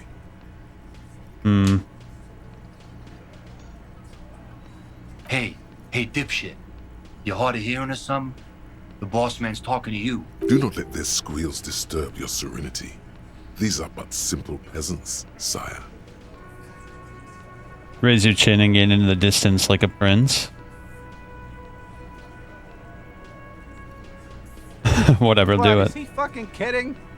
This guy high or something? Hey, asshole, up here. We're talking to you. We need to talk. We need to talk about the hangman out back. Oh, this is about him. A real looker, that one. You sure took your time, huh? Waited for him to get real ripe and pretty for you. Oh, he was a real pretty boy. Hanging up there, letting out that pretty boy smell. I can't for the life of me understand why you did it. I mean, I would have just left him up there. You must really like cleaning up other people's shit. You might want to start asking your questions now. It's not going to get better than this. Do a head count first. Connect these men to the tracks you saw in the yard. Chances are they're going to match. Scan the room. Starting from the right. Boot size 44. Blonde man. In his 30s. Overbearingly masculine. Wants the world to know he's a macho man. Tobacco chewing and knuckle cracking. Who else do we have here? Sitting on his right. Standard working boots. Size 45 or 46. Eldest in the room. Probably mid-50s. Smoker. Quiet. Across at the other table. Hobnailed working boots. Size 43. Gang tattoos. Mesk or Sarah Mauritian. In his late 30s. Early 40s. He spent his youth in Villa Labos, a housing project in the Jamrock Quarter. There were incarcerations. Hard to say what else. The ink is fading. And then, standard working boot. Steel reinforced toes. Size 46. The big dick. Wide at the shoulders and lean at the hips. Rugby cap. Fingerless gloves. And numerous scars. A little under 40. The emblem on his vest says Rowing Club. A little patch below it reads T. Hardy, Captain. In the far corner, standard working boot, steel reinforced toes. Size 44. 40-something, non-alcoholic beverage in hand. You squint. Is that a plectrum? And the little guy? Size 41, with the light step. Not a child, after all. An older man with a rat face, mean, watery eyes, and 2 front teeth missing. In the middle, heaving and wheezing. Big guy, boot size 46, deep marks. Probably carried the victim over. He, alone, is 130 kilos. Add the man in armor, and you could easily exceed 220. In conclusion, these 7 are the actors on the crime scene. The footprints were theirs, but there's a discrepancy. One of them's missing, the odd soul. Exactly. You've stood there for about 4 seconds, not saying anything. Hit them with questions. Where's the 8th Hardy? The fuck is with you, fella? I found 8 sets of footprints, but there's only 7 of you. Where's the 8th Hardy boy? What are you talking about, madman? There's no 8th Hardy boy. There's 7 of us and we're all here. Or what? You want to be the 8th Hardy boy? We ain't hiring. Actually, boss, we've been talking and we think she could maybe... She? Oh. So there's an 8th Hardy and it's a Hardy girl? Who might it be? Elizabeth? The gardener? Shut the fuck up, Glenn! I do the talking here. Now what the fuck do you want, cop? It has to be good if he won't let you pursue it. Sorry, boss. The man in the backyard, did you do it? The pretty boy. You really love talking about him. Evidence. Show them you have it. It doesn't have to be conclusive.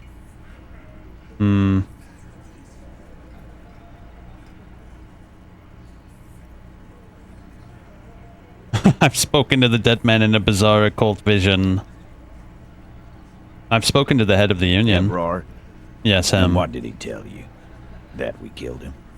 That we took a cargo belt from the harbor, went out back, and used it to hang him? Because we did. All of us together. I hope he told the story straight. I hope he told it well. There's a catch hidden somewhere. He didn't confess so that you could take them all away. It's too simple. But there's a catch. There is no catch. These 7 honest men have all equally come forth to tell you what happened, so that you don't waste any more of your time. All 7 together. They're diluting responsibility. It's an anti-arrest tactic. How'd you kill him? We hanged him up by his neck until he got real still. Wasn't that obvious, copper? Didn't they teach you anything at the cop school, idiot? The autopsy reveals that the victim's hands were not tied. No signs of a struggle. How do you explain that? Look, I'm not gonna play 20 questions with you, capo. I'll say it again. Why didn't we just say he was shot and not hanged? That definitely caught him off guard. In comes number 2 to take care of it. Yeah, I knocked him out. Came up behind him and clubbed him in the back of the head. He went down like a sack of sand. That's right, lawman. And then we hanged the fuck. Make them a bit more uncomfortable first. Then see if it all adds up. Okay. Things aren't quite right here, are they? Actually, what? They're admirably, surprisingly composed. That's crazy, bro. Given how many questions you've lobbed their way. Nah, bro, I'm reloading. Screw that. That's like literally my highest stat, and I fail that. This is where you say That's not how it's supposed to go.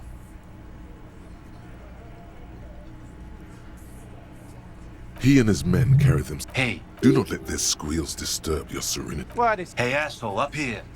Oh. You Oh, he was... I can't... You might want... Do a head count. Start once sitting across. He spent and then in the far corner.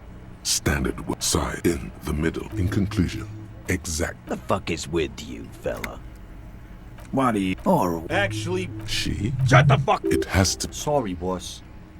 Did you do it? Evidence. Show them you have it. Evror. And what did he... Because... There's a catch hidden somewhere. There is no catch? All 7 together. We... Didn't they teach you... That definitely... Yeah. That's right. Make them a bit more uncomfortable first. Then see if it all adds up.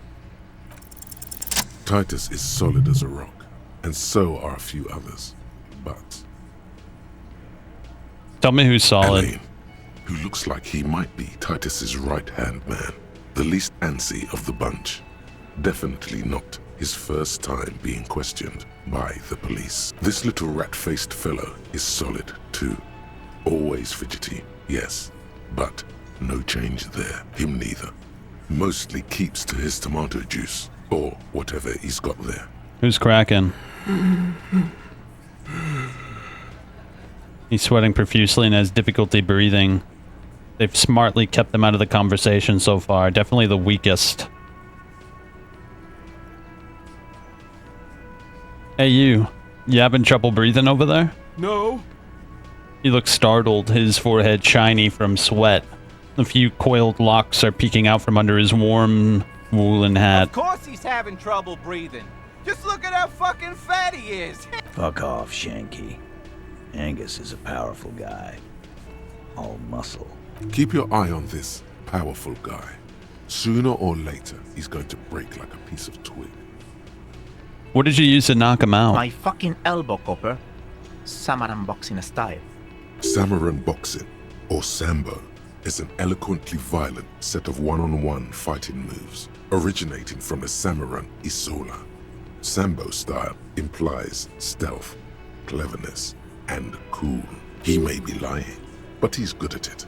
No twitching, no rushing, no uncalled for details. And where did this all take place? Right fucking here. The fucker started coming to our bar, asking for it. There's something you're not telling me. And fuck you too, Copper. Picking on Angus like this. We're done with this schoolyard shit.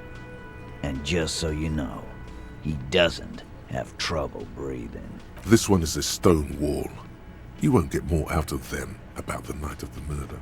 Not yet. Like what, Copper? You murdered him like that? No remorse? How many people have you sent to the Shays? Ever felt remorse for them? Chaise électrique is the method of capital punishment in Revachol under the Coalition. During the suzerain's reign, it used to be the firing squad. Or send them to Reunion to rot. For 20 years. For life.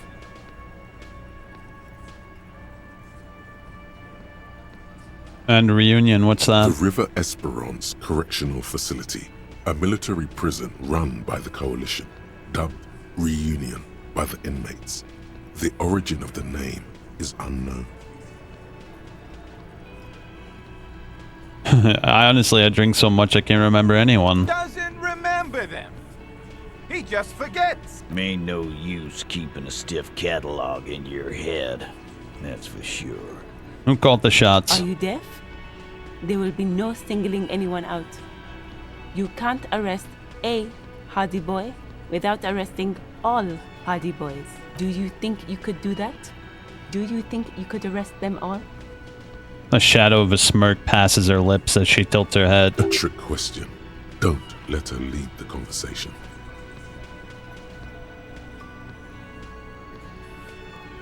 No, but seriously, who calls the shots around here?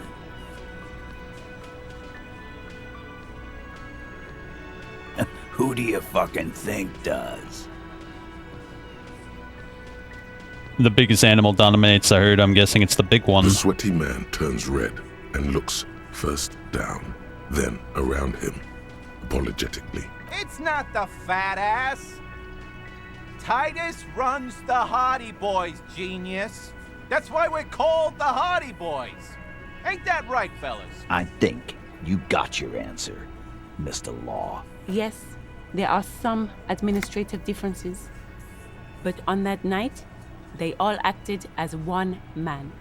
And when did the hanging incident occur? You don't have to keep answering his questions. I know, Lizzie. Relax. We killed him last Sunday night. Seemed like a good way to end the week. How long have you known him? Known him? We don't associate with scum like that, asshole. Yeah! Who do you think we are? Quiet. He came around about 3 weeks ago when that Pines cow first sailed into town. You mean Joyce? No. I mean the Pines cow. The stupid-ass cow they sent in to fuck us over. But you know what? Why don't you ask her about the pretty boy? I'm sure she has interesting things to say when you ask her hard enough. That's enough insinuation for today, Titus. Officer. Well, why did you kill him? Why? 'Cause he was worthless mercenary scum. And he stepped out alive in my town. So he was a mercenary. And he stepped out alive. What kind? The kind that shows up when you start a strike. The experienced kind, too. Had Cohoy and Semenine written all over him. Ex-Oranese Special Forces. A live grenade. Right here in our bar. I can't prove it, but I know he was sent by the Wild Pines. They hire merc shit like that. Story of every strike from here to Samara. How do you know he's in the Special Forces? One night, he walked straight up to the mic and said, "I'm Oranese goddamn Special Forces, and I'm gonna fuck you all." Really? Yeah, really. Had a gin and tonic up there, sang some Oranese paratrooper song, and said he's gonna fuck everyone. We couldn't believe it either, but he fucking did. Right there. Like some kind of animal. Sire, the tale is true. This is a serious violation of the karaoke code. Okay, besides crimes against karaoke, what did he actually do wrong? Wrong? He harassed women, raped one, harassed workers, threatened to kill some as a warning. He wiped spittle from his mouth. From rape to harassment to threats of violence. Why the strange de-escalation? Yeah, you think the first one would be the top of the chain. Kill us all if we don't open the gates, if we don't let the scabs in, if we don't bend over. And that was before he started coming here. Yeah, he said it was his favorite joint now. Started coming here every night. Drinking, grabbing girls. Grabbed one of ours mid-karaoke, right there on the stage. He grabbed someone. Yeah. This girl's on the mic, a beautiful girl, young. Gets into the second verse of Lover Lake. The fucker grabs her legs, starts screaming, "Show me your cunt! Why don't you show me your cunt?" Then, he gets knocked on the head with a wine bottle, doesn't even fall down. Was this the same girl you said he assaulted? Raped, you said? Aren't you fucking listening? My man is talking to you. He took care of it. They got the girl out before anything else could happen. Yeah, me and Eugene got her out. Aren't you fucking listening? There's something odd here. Seems like they don't want to talk about that rape Titus mentioned. Why not? This is a serious allegation. Make them talk about it. Right, but who did he rape then? This is a very serious allegation. No. You're not getting the name. That's a Martinez matter.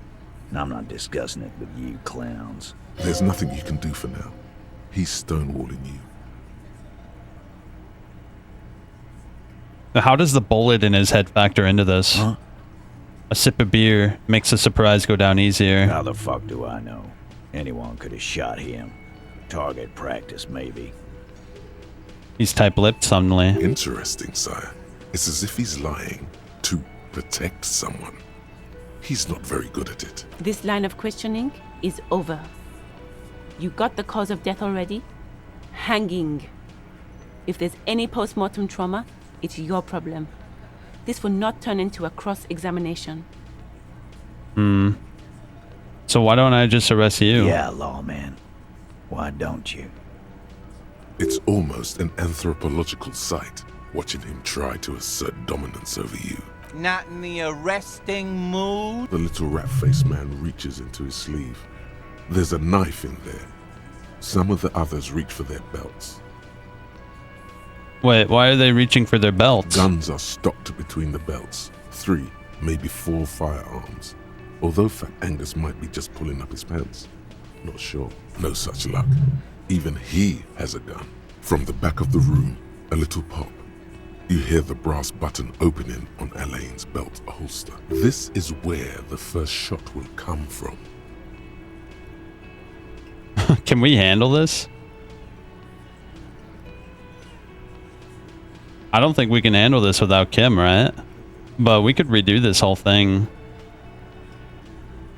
You confessed to murder. I'm taking you in. Look, Carl, I know you think you're doing your job here, but there are 7 of us, and just 1 of you. That's an Easter 50. A Ziemsk-made monstrosity. It'll blow your head clean off. Ooh, now we have a make for the gun. Almighty God. Even Dick Mullen only has a 45. He doesn't actually want to hurt you. There's an easy way out of this. A self-deprecating joke.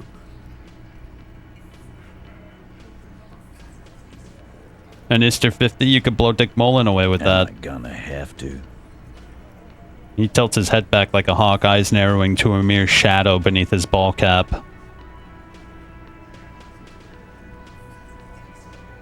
I only have a... Wait, the little guy was right. I'm not in the resting mood.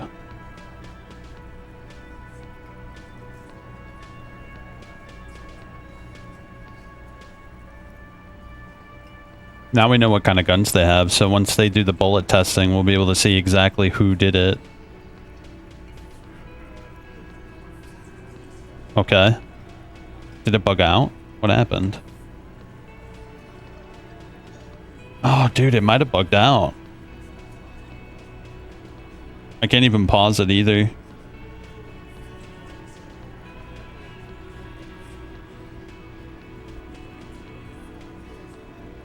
Yeah, what the shit, bro? Do I really have to restart? Yeah, bro, it totally bugged out.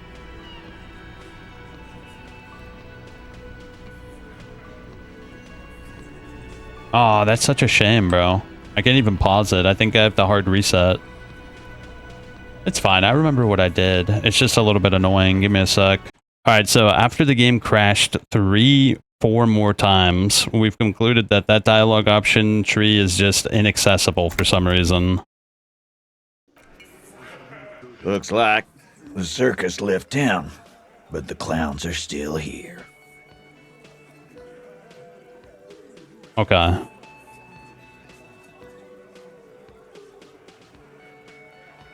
You still haven't explained the bullet I found in the hangman's head. You still on about that bullet? A bullet in a hangman's head. Truly curious if you hanged him, how to get there. Well, there are so many bullets in the world, and so many heads. I guess it's only logical. At some point, one of them bullets had to end up in one of them heads. It's bound to happen again, you know?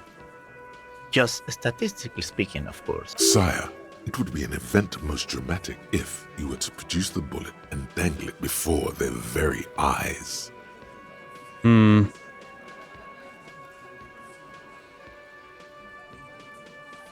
Wow! He's got it in a real evidence bag and all! Why don't you go home and log it into evidence? These men have told you what happened. I think the hanging was a cover-up for the shooting. You know what I think? I think he was shot in the head as a kid, and his brain grew around the bullet. Around the bullet, man. That's a good one. All the goofing around is to avoid lying.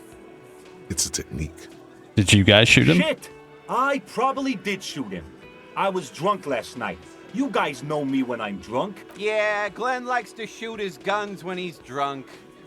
Better hope he stays sober. I meant before he was hanged. Before? After? During? This is getting ridiculous. They told you what happened. Stop wasting your time. Oh, don't worry, I'll figure it out sooner or later. Never been worried in my life, Lawman. It's not like you blew it wide open, but there's a little crack in there somewhere. I found 8 cents of footprints, but there's only 7 of you. Where's the Hardy guy? What are you talking? Or what? Actually, boss. She? Shut the fuck up! It has to. Sorry, boss. Establish authority. It's still 3%. I spoke to Everard and he said you'd cooperate. Again. About fuck. Oh, so you went and talked to my mommy. And now she... And what's gonna happen if we don't? You're gonna go and tell on us? Why don't you push me some more and find out, Gimp? You gonna let him talk to me like that, Titus? Let's see. Yeah, I guess I am, you big pussy. The old man sent word you'd be around again. That's the reason I'm being so forthcoming with you. Don't wear it out. But having Everard back you up like that did seem to have some effect. Again. Good one, Titus. About fuck. Hold up, I'm gonna save it again and see what happens if we try to arrest him. Because the other 2 dialogue options crash the game out, but what if we just actually Looks grab like his wrist? The circus left town, but the clowns are still here. Again. Yeah, Law. It's almost an... Not in The little rat-faced man reached gun no such from the back of... This is where the first shot will come from. Look, Carl.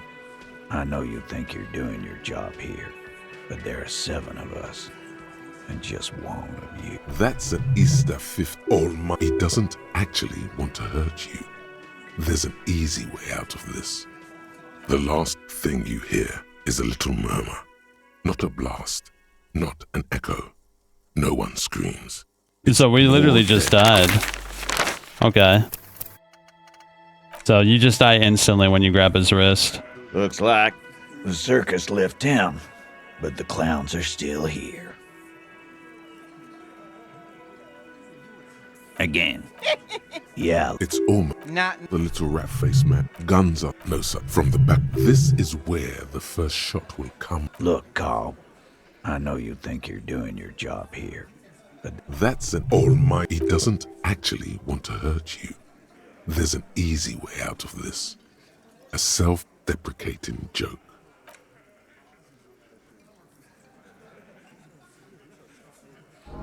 Oh, that worked. Okay, cool. You're the little guy now. So, little guy, you had some questions? Yeah, little questions. Are you dead? Do you think... A trick question.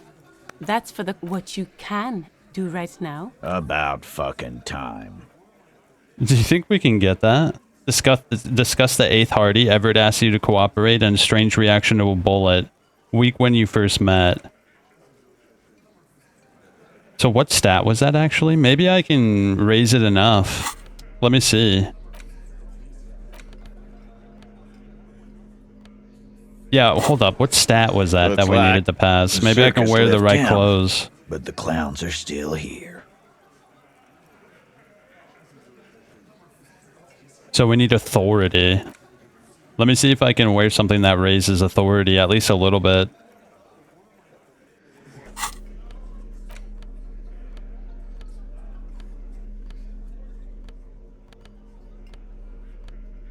No, I don't have nothing, bro. I don't think that's possible to pass. I'll try it once or twice and see what happens. But the clowns are still here. Establish authority. Yes. Authority. Feverish thoughts race through your mind.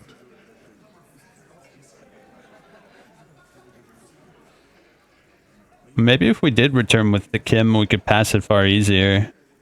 Stop the... Yeah. Aren't you listening? It's done. Finito. What? Now during some kind of personal crisis right in front of... Yeah, we need to do it when Kim's here, but we did get a lot of information from this.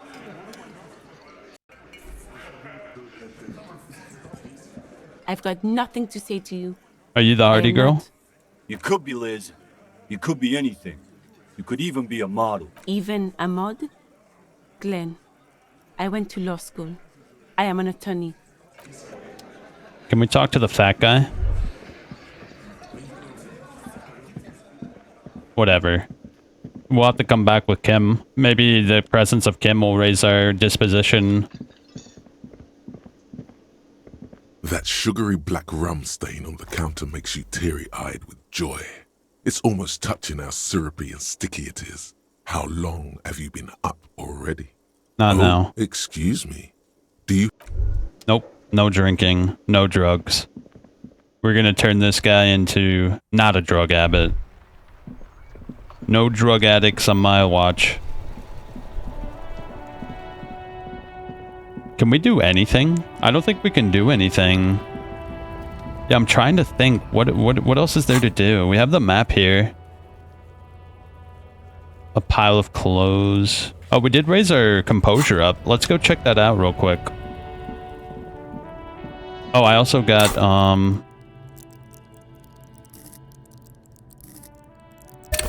gonna level up my hand-eye coordination again.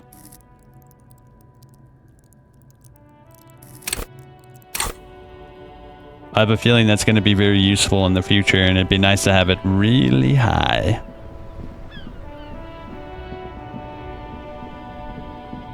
So let me see. We raised our composure up, so we should be able to do this now, right? You keep coming back. That's good, officer. Keep... Something cold grazes your hand. Synthetic and sleek. Good choice, officer. Mega sporty. +1 composure, -1 shivers.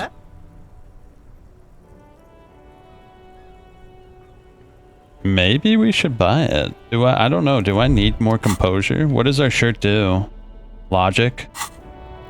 Why not? Let's buy it. What other skill checks are there? Conceptualization. Box of sunglasses. The speakers below are banged up and worthless. The sneakers triumph over them. Oh, is this it right here? The shine on these sunglasses lasts a lifetime. Do I have anything that gives me conceptualization? Oh yeah, we have this. Does that work? The shine on these No, we have to physically raise it with a stat point. Alright, it is what it is.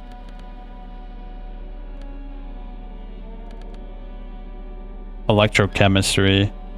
Let's wear this. Okay. Visual calculus and drama. I don't know if I want to wear those, though. Reaction speed. Perception or reaction speed. I'm gonna keep the perception hat on.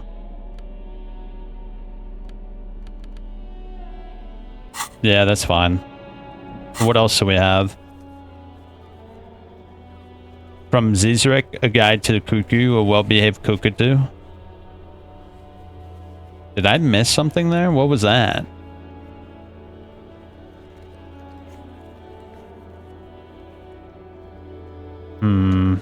Ice cream maker.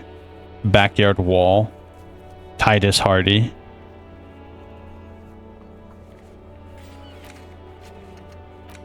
Prove your authority to Titus. Where's the rest of the armor? The hangman's armor seems to be missing. Find out what happened to it. The kid throwing rocks at the corpse seems like a good place to start.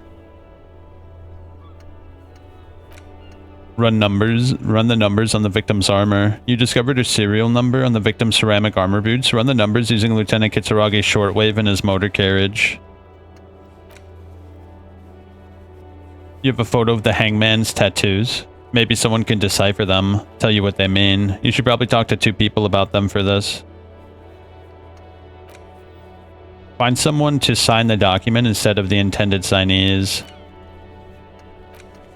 Joyce's info on lynching. There's someone who there's something she wants to tell you. You just have to present your badge to hear it. Or perhaps you could did her a favor. She could waive off the formality. Lena wants to know what happened to Moral. Hold up. Let me ask that kid about the body. That was one of our tasks. Oh yeah, we could sit at the bench too for when Kim gets back. The dented yellow mailbox greets you with its graffito, bullet holes, and... Hold up. What is that? Enormous bowls worthy of a real man. What's this? There's something down there. Yeah, but how do I reach down there? Huh? Oh my. Hold up, I'm gonna go over here real quick.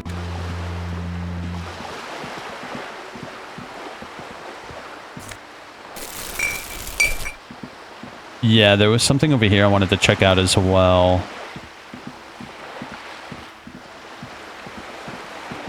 Hold your little horsey.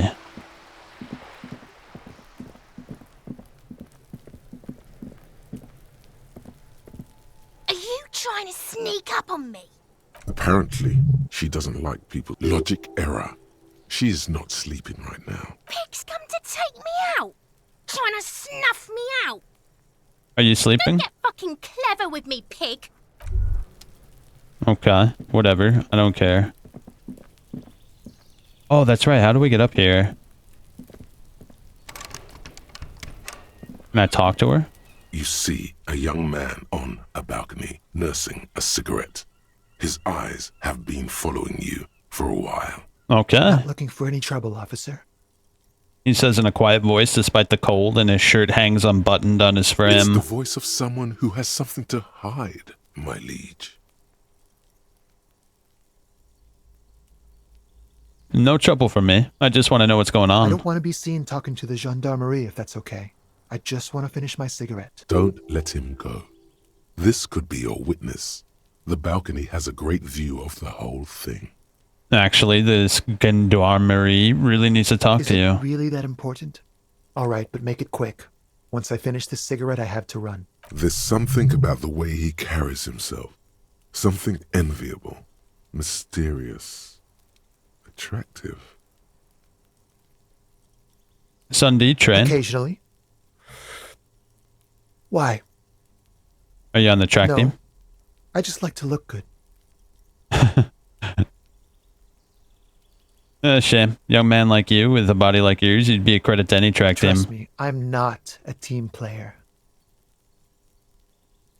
Well, it looks like you got a good view of the Whirling's backyard. Can you tell me anything about the hanging? I can tell that you finally got him down. Thank you. It was quite a disturbing sight, even by Martinet's standards. What'd you do last Sunday? Oh. You already asked me that, didn't you? Wait, is someone else investigating the lynching? I'm pretty sure I didn't. No, not you. Some more muscular type. When was that? Last week? I don't know. Look. He's an actor declaiming a soliloquy. See how you hang on his every word? He's deflecting. He's young with a sharp memory. He hasn't had time to drown it in booze and chemicals. You still haven't answered my question. What were you doing last Sunday? I had a friend over. What kind of He friend? was my Sunday friend. What's your friend's real name? Did he say something? He doesn't reply, gesturing no with his cigarette.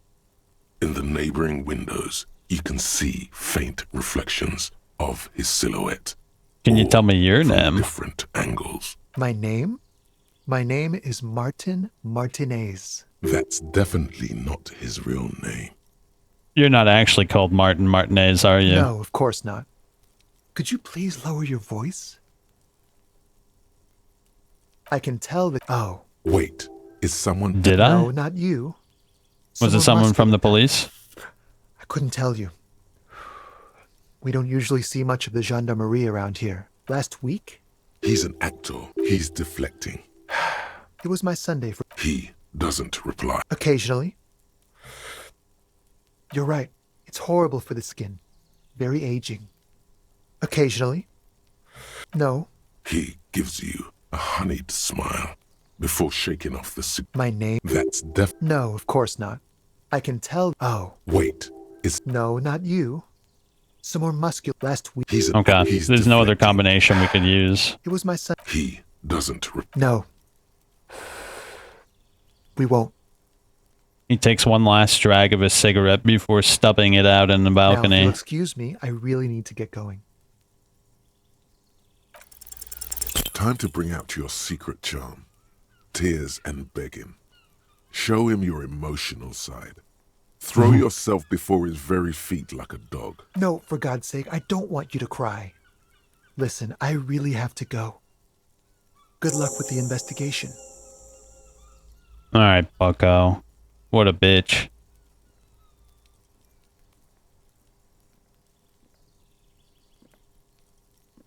What a little bitch, bro. He knows something and we've got to find out. Is there a way up there? We got to figure out a way up there, that's for sure. Another spattering of bullet holes on the wall.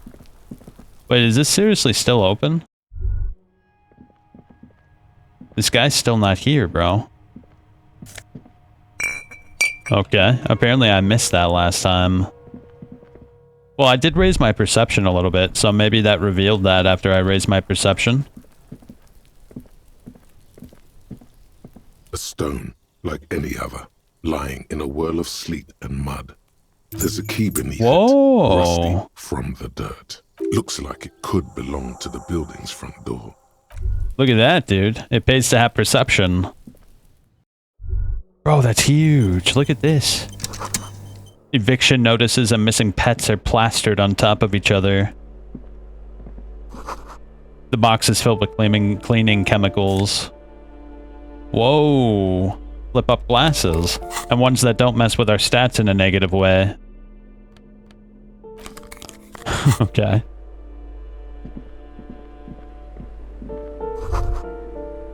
An old shoe rack, boots, sneakers, and old slippers. A loud rumbling snore comes from within.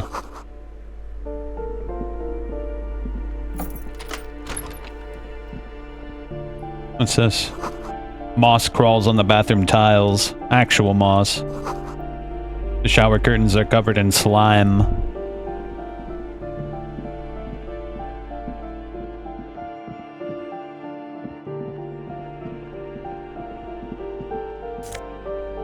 A little bit of money. Someone's drawn a 5-pointed star on the wall. This door has been closed with a padlock. A chalk-drawn number on the board says, number 11. It's a solid lump of metal, but the shackle is deeply corroded. A solid pair of chain cutters will make short work of it. Better whip out those cutters. You won't get very far otherwise. No reply. Hold up, let me equip the tool for the job. This door has been closed with a padlock. The shackle snaps like a twig, and the lock falls to the floor with a little thud. It should be possible to enter now. Here we go. What is this? A flamboyant poster of a white star. Real lithography. Books of critical theory and monstrosities of capital. Photos of revolutionaries posing with guns. A 9mm bullet. And a Ceramisian lounge jacket. Is that better than what we have? Composure or conceptualization? Wow, that actually looks better, but I don't know. I kind of like having high composure. Ah, fine. We'll wear it. We'll wear it. Our composure is actually pretty good still.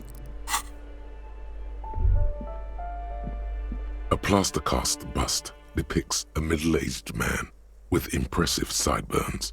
The name on the plinth reads Kraz Mazov. Kraz Mazov, nom de guerre, was an economist and a theoretical historian. He was a leading figure in the Grad side of the turn-of-the-century revolution, where he headed the 9-day government. Mazov is considered the father of scientific communism, Mazovian thought, or Mazovianism. Whoever lives here needs to learn how the economy actually works. The bust doesn't reply. A communard lives in the room. Poor communard, from the looks of it. Okay, there's nothing here. We got what we needed. Revolutionaries love to pose with their guns. Boy, do they ever. You hear someone walking around inside, rearranging the furniture. You hear the walking stops abruptly. Sounded like a woman. A woman's shoes. A poor communard, from the looks of it. The room is barely bigger than a closet. Who is this? Demands the female voice. Do I have to open the door? Do you have a warrant? I'm not obligated to open the door if you don't have a warrant. It's generally easier to do things if you have literally any I don't have any reason to bother this poor woman. Oh, another postcard. I wonder if we'll need those. We shouldn't sell those. They're not worth much. A graffiti saying a fire squad for the rich. Give me a moment. An elderly woman is leaning on her broom and her knuckles are white as bone. She seems to have difficulty breathing. The cold never does any good for my bronchitis. I only have a few questions. Go ahead then. What do you want to know, policeman? She's the cleaning lady. She knows the floor plan and the residence.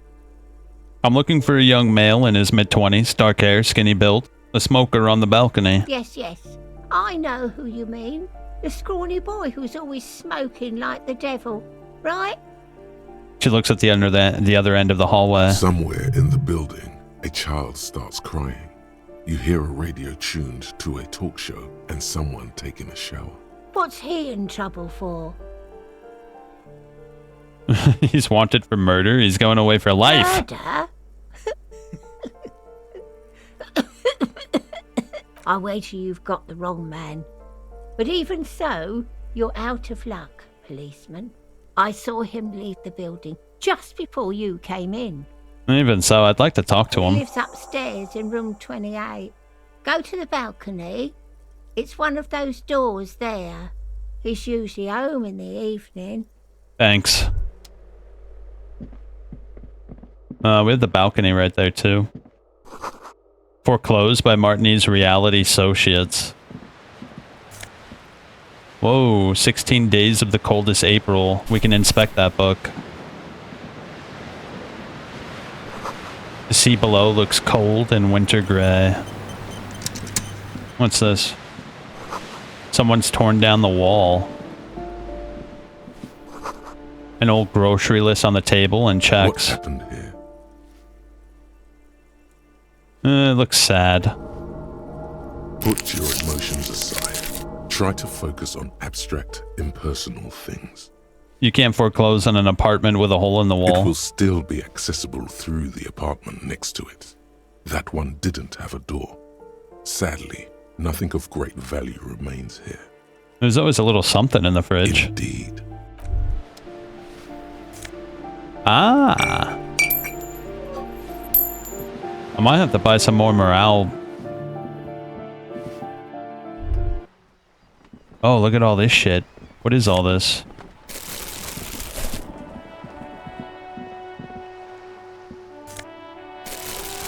Oh, there's someone right there.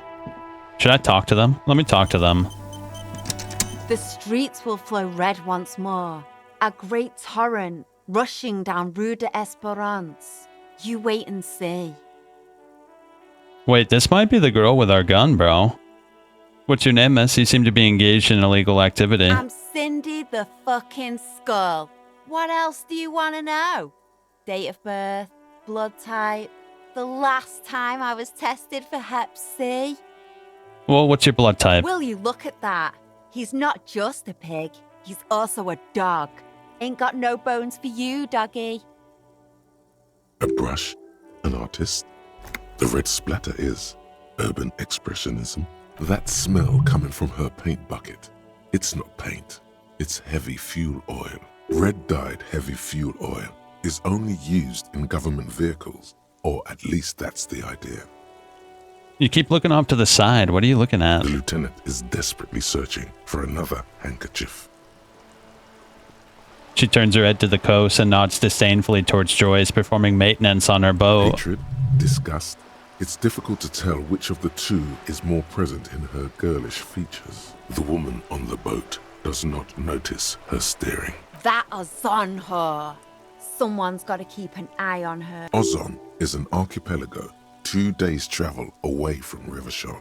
Its moneyed residents, used to posh restaurants and upscale boutiques, rarely have reason to visit Martinez. Is this living up to the hype? So, I wouldn't say it's like a 10 out of 10. Some of the writing is extremely pretentious, but then some of the other writing is actually really good. You weren't here for it, but when we were dissecting the body, it was like very engaging. I enjoyed that. There's some parts I enjoy, and then other parts I just think it's like a bother. But so far, I'd give it an 8. We're still pretty early though, so let's see if it gets better. On a first-name basis with her, are we? Piggy's moving up in the world. Yeah, I don't like her either. Pig's not half as dumb as he looks. What are you doing to the wall? Can't you tell? I'm painting a beautiful mural, an aereo graffitio visible from low orbit. I haven't really started it yet. I'm waiting for the right words. I have an opinion on this. You want to hear it? Yeah? I'm gonna have to stop you. This is hooliganism. What are you gonna do? Throw me off the balcony? Do you I'm know- unstoppable. Do you know anything about the murder? I ain't no snitch, Pigstein. Go Is that- forth and forage in someone else's shit. No shortage of squealers in these parts. Is that government fuel on What you? did you think I was using? Aquarels? Sucked it out of a cop's fuel tank myself. Back in Jamrock. You'd better hand it over. Or what? You'll push me off this ledge and pry the bucket from my dead hands? Watch your back, It'd be cool if we could do that, but unfortunately we're a cop. Kim would very much leave us if we did that. Wait, is this where she lives? Someone's been sleeping here recently. Cindy? Awesome jeans, bro, but they suck. They reduce my signature skill. Ooh, a little bit of moolah.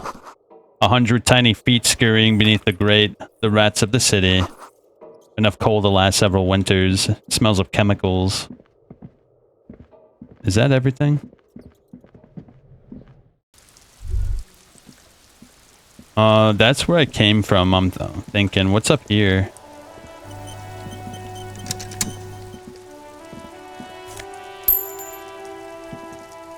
The door's locked and you can't get in. The chair's new and someone lives back there.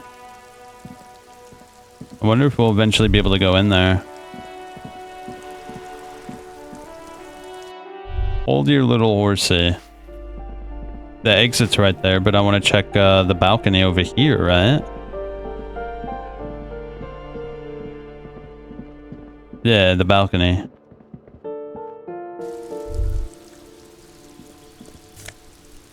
More money. The curtains shift just a little. Someone's watching from within. The breaker box is full of cigarette butts and electric wires. Wait, what's this?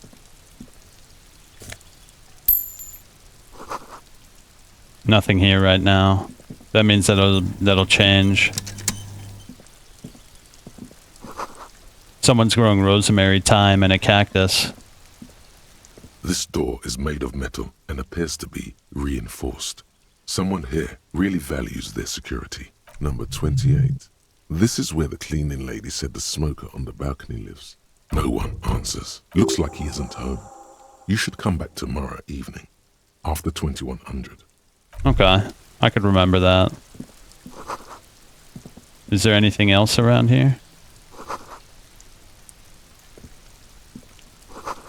Complete silence. Whoever lives here is alone. Voices from within singing some sort of buoyant dance track. Okay, so we're definitely gonna have to come back here tomorrow. And what about this other exit? Oh wait, what's that? Did I open that before? I don't think I saw that before, did I? Wait, what was that? Commodore Red? Substance. No, we're not going to drink any alcohol. Also, we got this book. What is this? In your hands, you hold 16 Days of Coldest April by Yekaterina Dar. Indeed, the book you flip, real art is the back. She can't be in cold. The Yugo as ethnic, it would physically hurt. They go through, he toiled, she spent the memory of their, as life leaves their remains between them. Okay, that was pointless and hurt our morale. What a show. You feel something in your chest, an unnatural pressure. It's spreading to your left arm. Wait, are we gonna die? What the shit? No, it's meant all you cop suffers final heart attack. A detective Oh, that's crazy. So reading that book just killed us.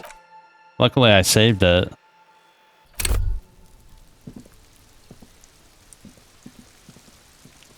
This door, number 20. No one. Looks like he isn't. No one. Looks like he... What an absolute shit show, bro.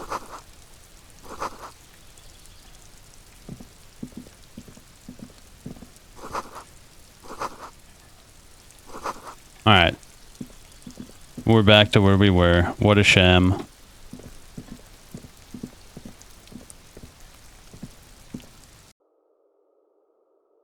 Well, we still gotta grab that shit. Maybe we could sell that beer.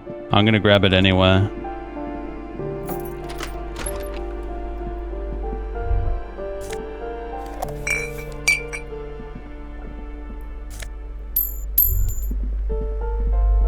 Yeah, and I also wanted to check the other exit. Maybe we can unlock it. That would be good.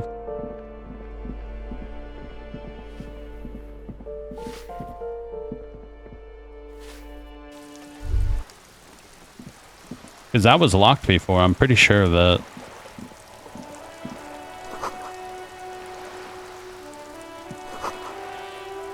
Roundabout north.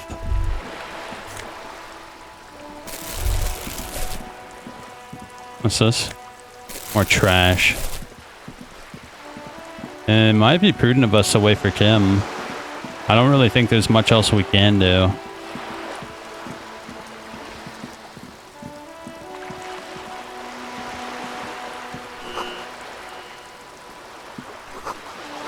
I guess I can go to the pawn shop, right?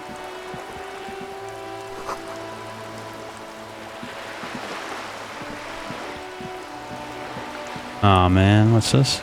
You hear distant squalls of seabirds.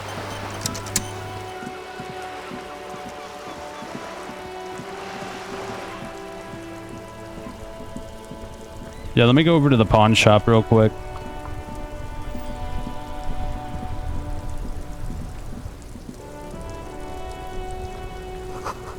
An ancient fountain. It doesn't pump water anymore, and there's a tree in it.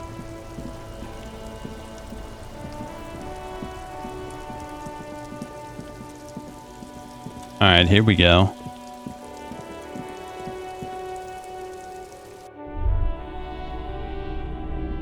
What's this? Wow, a very large red t-shirt. Oh yeah, the antlers on the hood of the man's cloak. That's the man from Hjelmdal walking away as his village. Huh? Oh, he left his native village. Smells worn cotton. Sniffing is okay. That's very cheap. It should belong to anyone who is ready to wear it. But why? I sympathize, I do. But this is a for-profit enterprise. Shit, what was the stat we needed for that stat check? Authority? Yeah, that's the opposite of what we need right now. We need shit with authority. A typical Martinez streetlight. All the old... You see rows, big men. Yes. They're not all that they do. Which ones? This set of... I think they're poverty. I don't like... It's clear you like the hard stuff, Brota. What's my lower intestine going on about? Lower intestine? The term is fascism, Brota. What is fascism? Many things, but it's mostly about trusting your gut. Foreigners? Woman.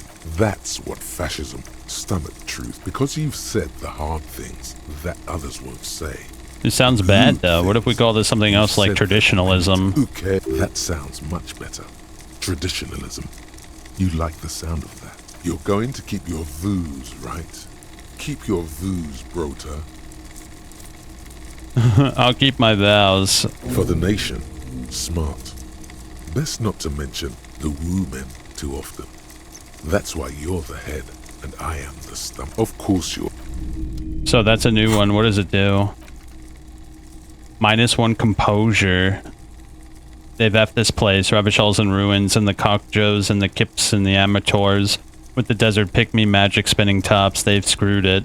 Orangi's liberals and Vespertine moneylenders too. They're all socialists, especially the women and the Kips. You have only a vague idea of what this means, but it's clear a good strong state must be erected in the ruins.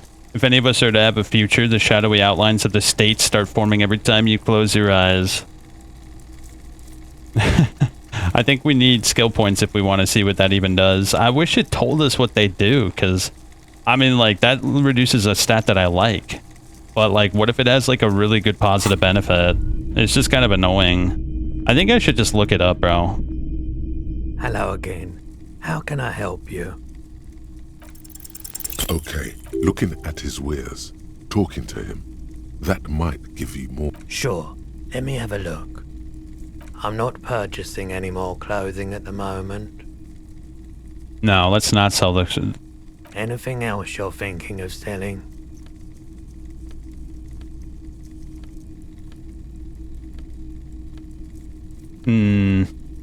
No, let's keep everything. Another time, perhaps.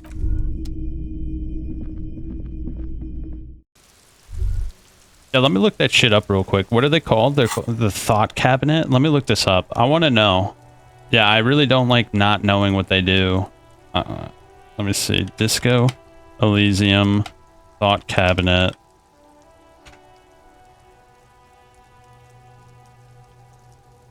So let's see. Does it have a list?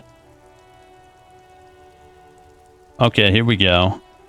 So, learning cap for Reddick is raised to 5 + 1. Okay, here we go. I got a list pulled up. So this is Revisholian Nationhood. Let me see what that does. It's in alphabetical order. So, nationalist dialogue options damage -1 morale. Alcohol gives you 2. Acquired after Harry earns 4 fascism points. Wait. Nationalist dialogue options damage morale. Alcohol gives +2 FYS. I don't know what FYS is. What is the other ones we have? Bankruptcy sequence. Let me see what that does. Bankruptcy sequence. In check failures give 1 real. That's so meh. What else do we have? Advanced race theory. I already read that. It doesn't really do much. White mourning. Yeah, what does white mourning do? Plus 20% zoom out distance. All MOT learning caps raised by 1. Wait, that's actually kind of good though, isn't it? Well, we'll keep that in the mind. So we also have the bow collector. What is the bow collector? So the bow collector is where is it? Oh, here it is. Plus 3 shivers. I mean, that's kind of cool, but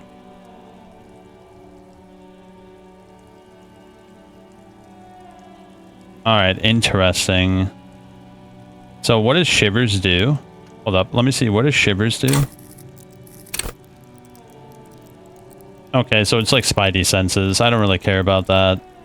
And what's the other ones we have? So the bow collector, rigorous self-critique. Let me see what that does. Int and psi red check failures heal morale. FYS and motor. FYS motor red check failures heal. Oh, is that a stat? FYS. Oh, physique? Is that what it is? FYS. I guess it's physique. I don't know why they say FYS. It should just be like PHY. Whatever. Who am I to judge? Ace is high. Let me see what Ace's high is. Plus 1 empathy towards Kim Kitsuragi. Plus 1 esprit de corps. After successfully shooting down the hanged man, Harry can acquire this thought by giving Kim a high five. What does that even mean, though? Empathy towards Kim. I guess that means if Kim has an empathy stat check, we get plus 1 to it. Yeah, this stuff is all kind of rather basic. Let's keep an eye out for the good ones. I'll keep that list open, too.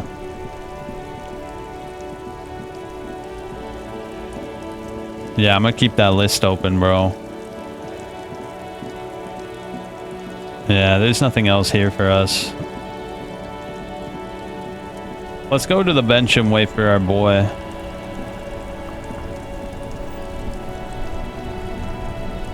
Yeah, let's go to the bench and wait for our friend.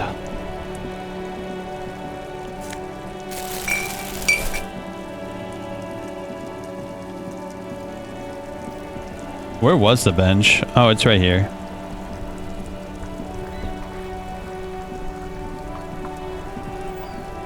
You sit on the wind-worn wooden planks of the bench. Your feet ache. Wait 15 minutes. The twiddling barely keeps your hands warm against the frigid wind blowing from the coast. Wait an hour. You finally stop picking your nose. Wait an hour. Time passes. You wonder if it could rain so much that... When does Kim come back? Come on. Time passes. You wonder. What could be more exciting than sitting on this... Alright, I think 21 was the time, right? You wonder.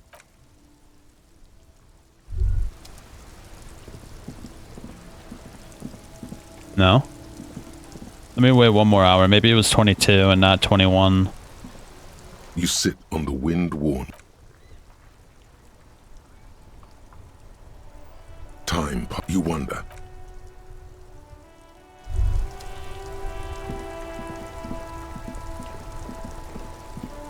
No, he's not here still. Let me go to sleep, bro.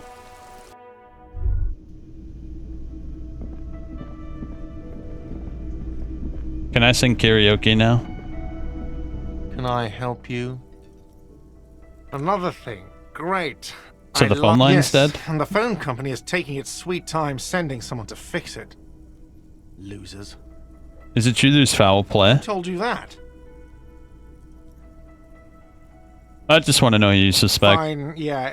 It looked like someone had messed with the wiring. It was shortly after the hanging, but I don't know if it's at all related. Plenty of assholes around here who aren't murderers. If you do find out who cut the line, though, let me know, so I can forward them the repair bill. Oh, yes, that door. Yes. Oh, yes. No, I... Wondering about... Awesome boy. He's attempting to maintain an air. He looks at the dust on his... Yes. Alright. Nothing new there. I'd really like to open that blue door, though. The door is still nothing. Hold up, let me try the handle. The door, this...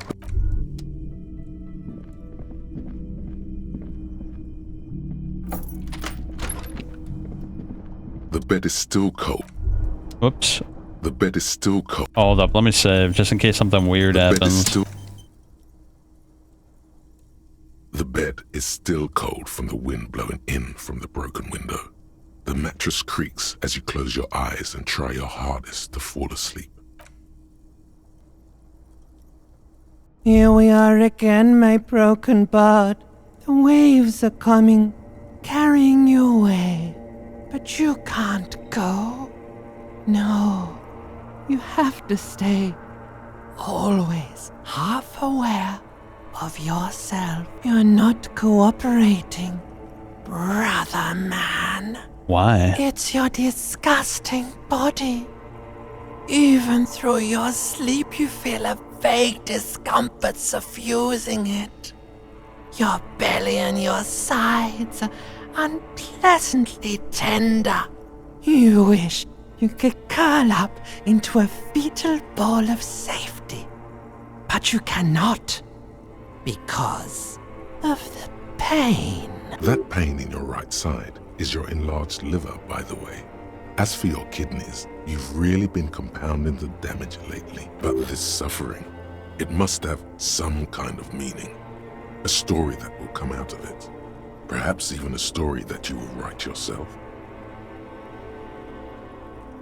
These are my just desserts. I'll endure this pain with dignity. There's no dignity here.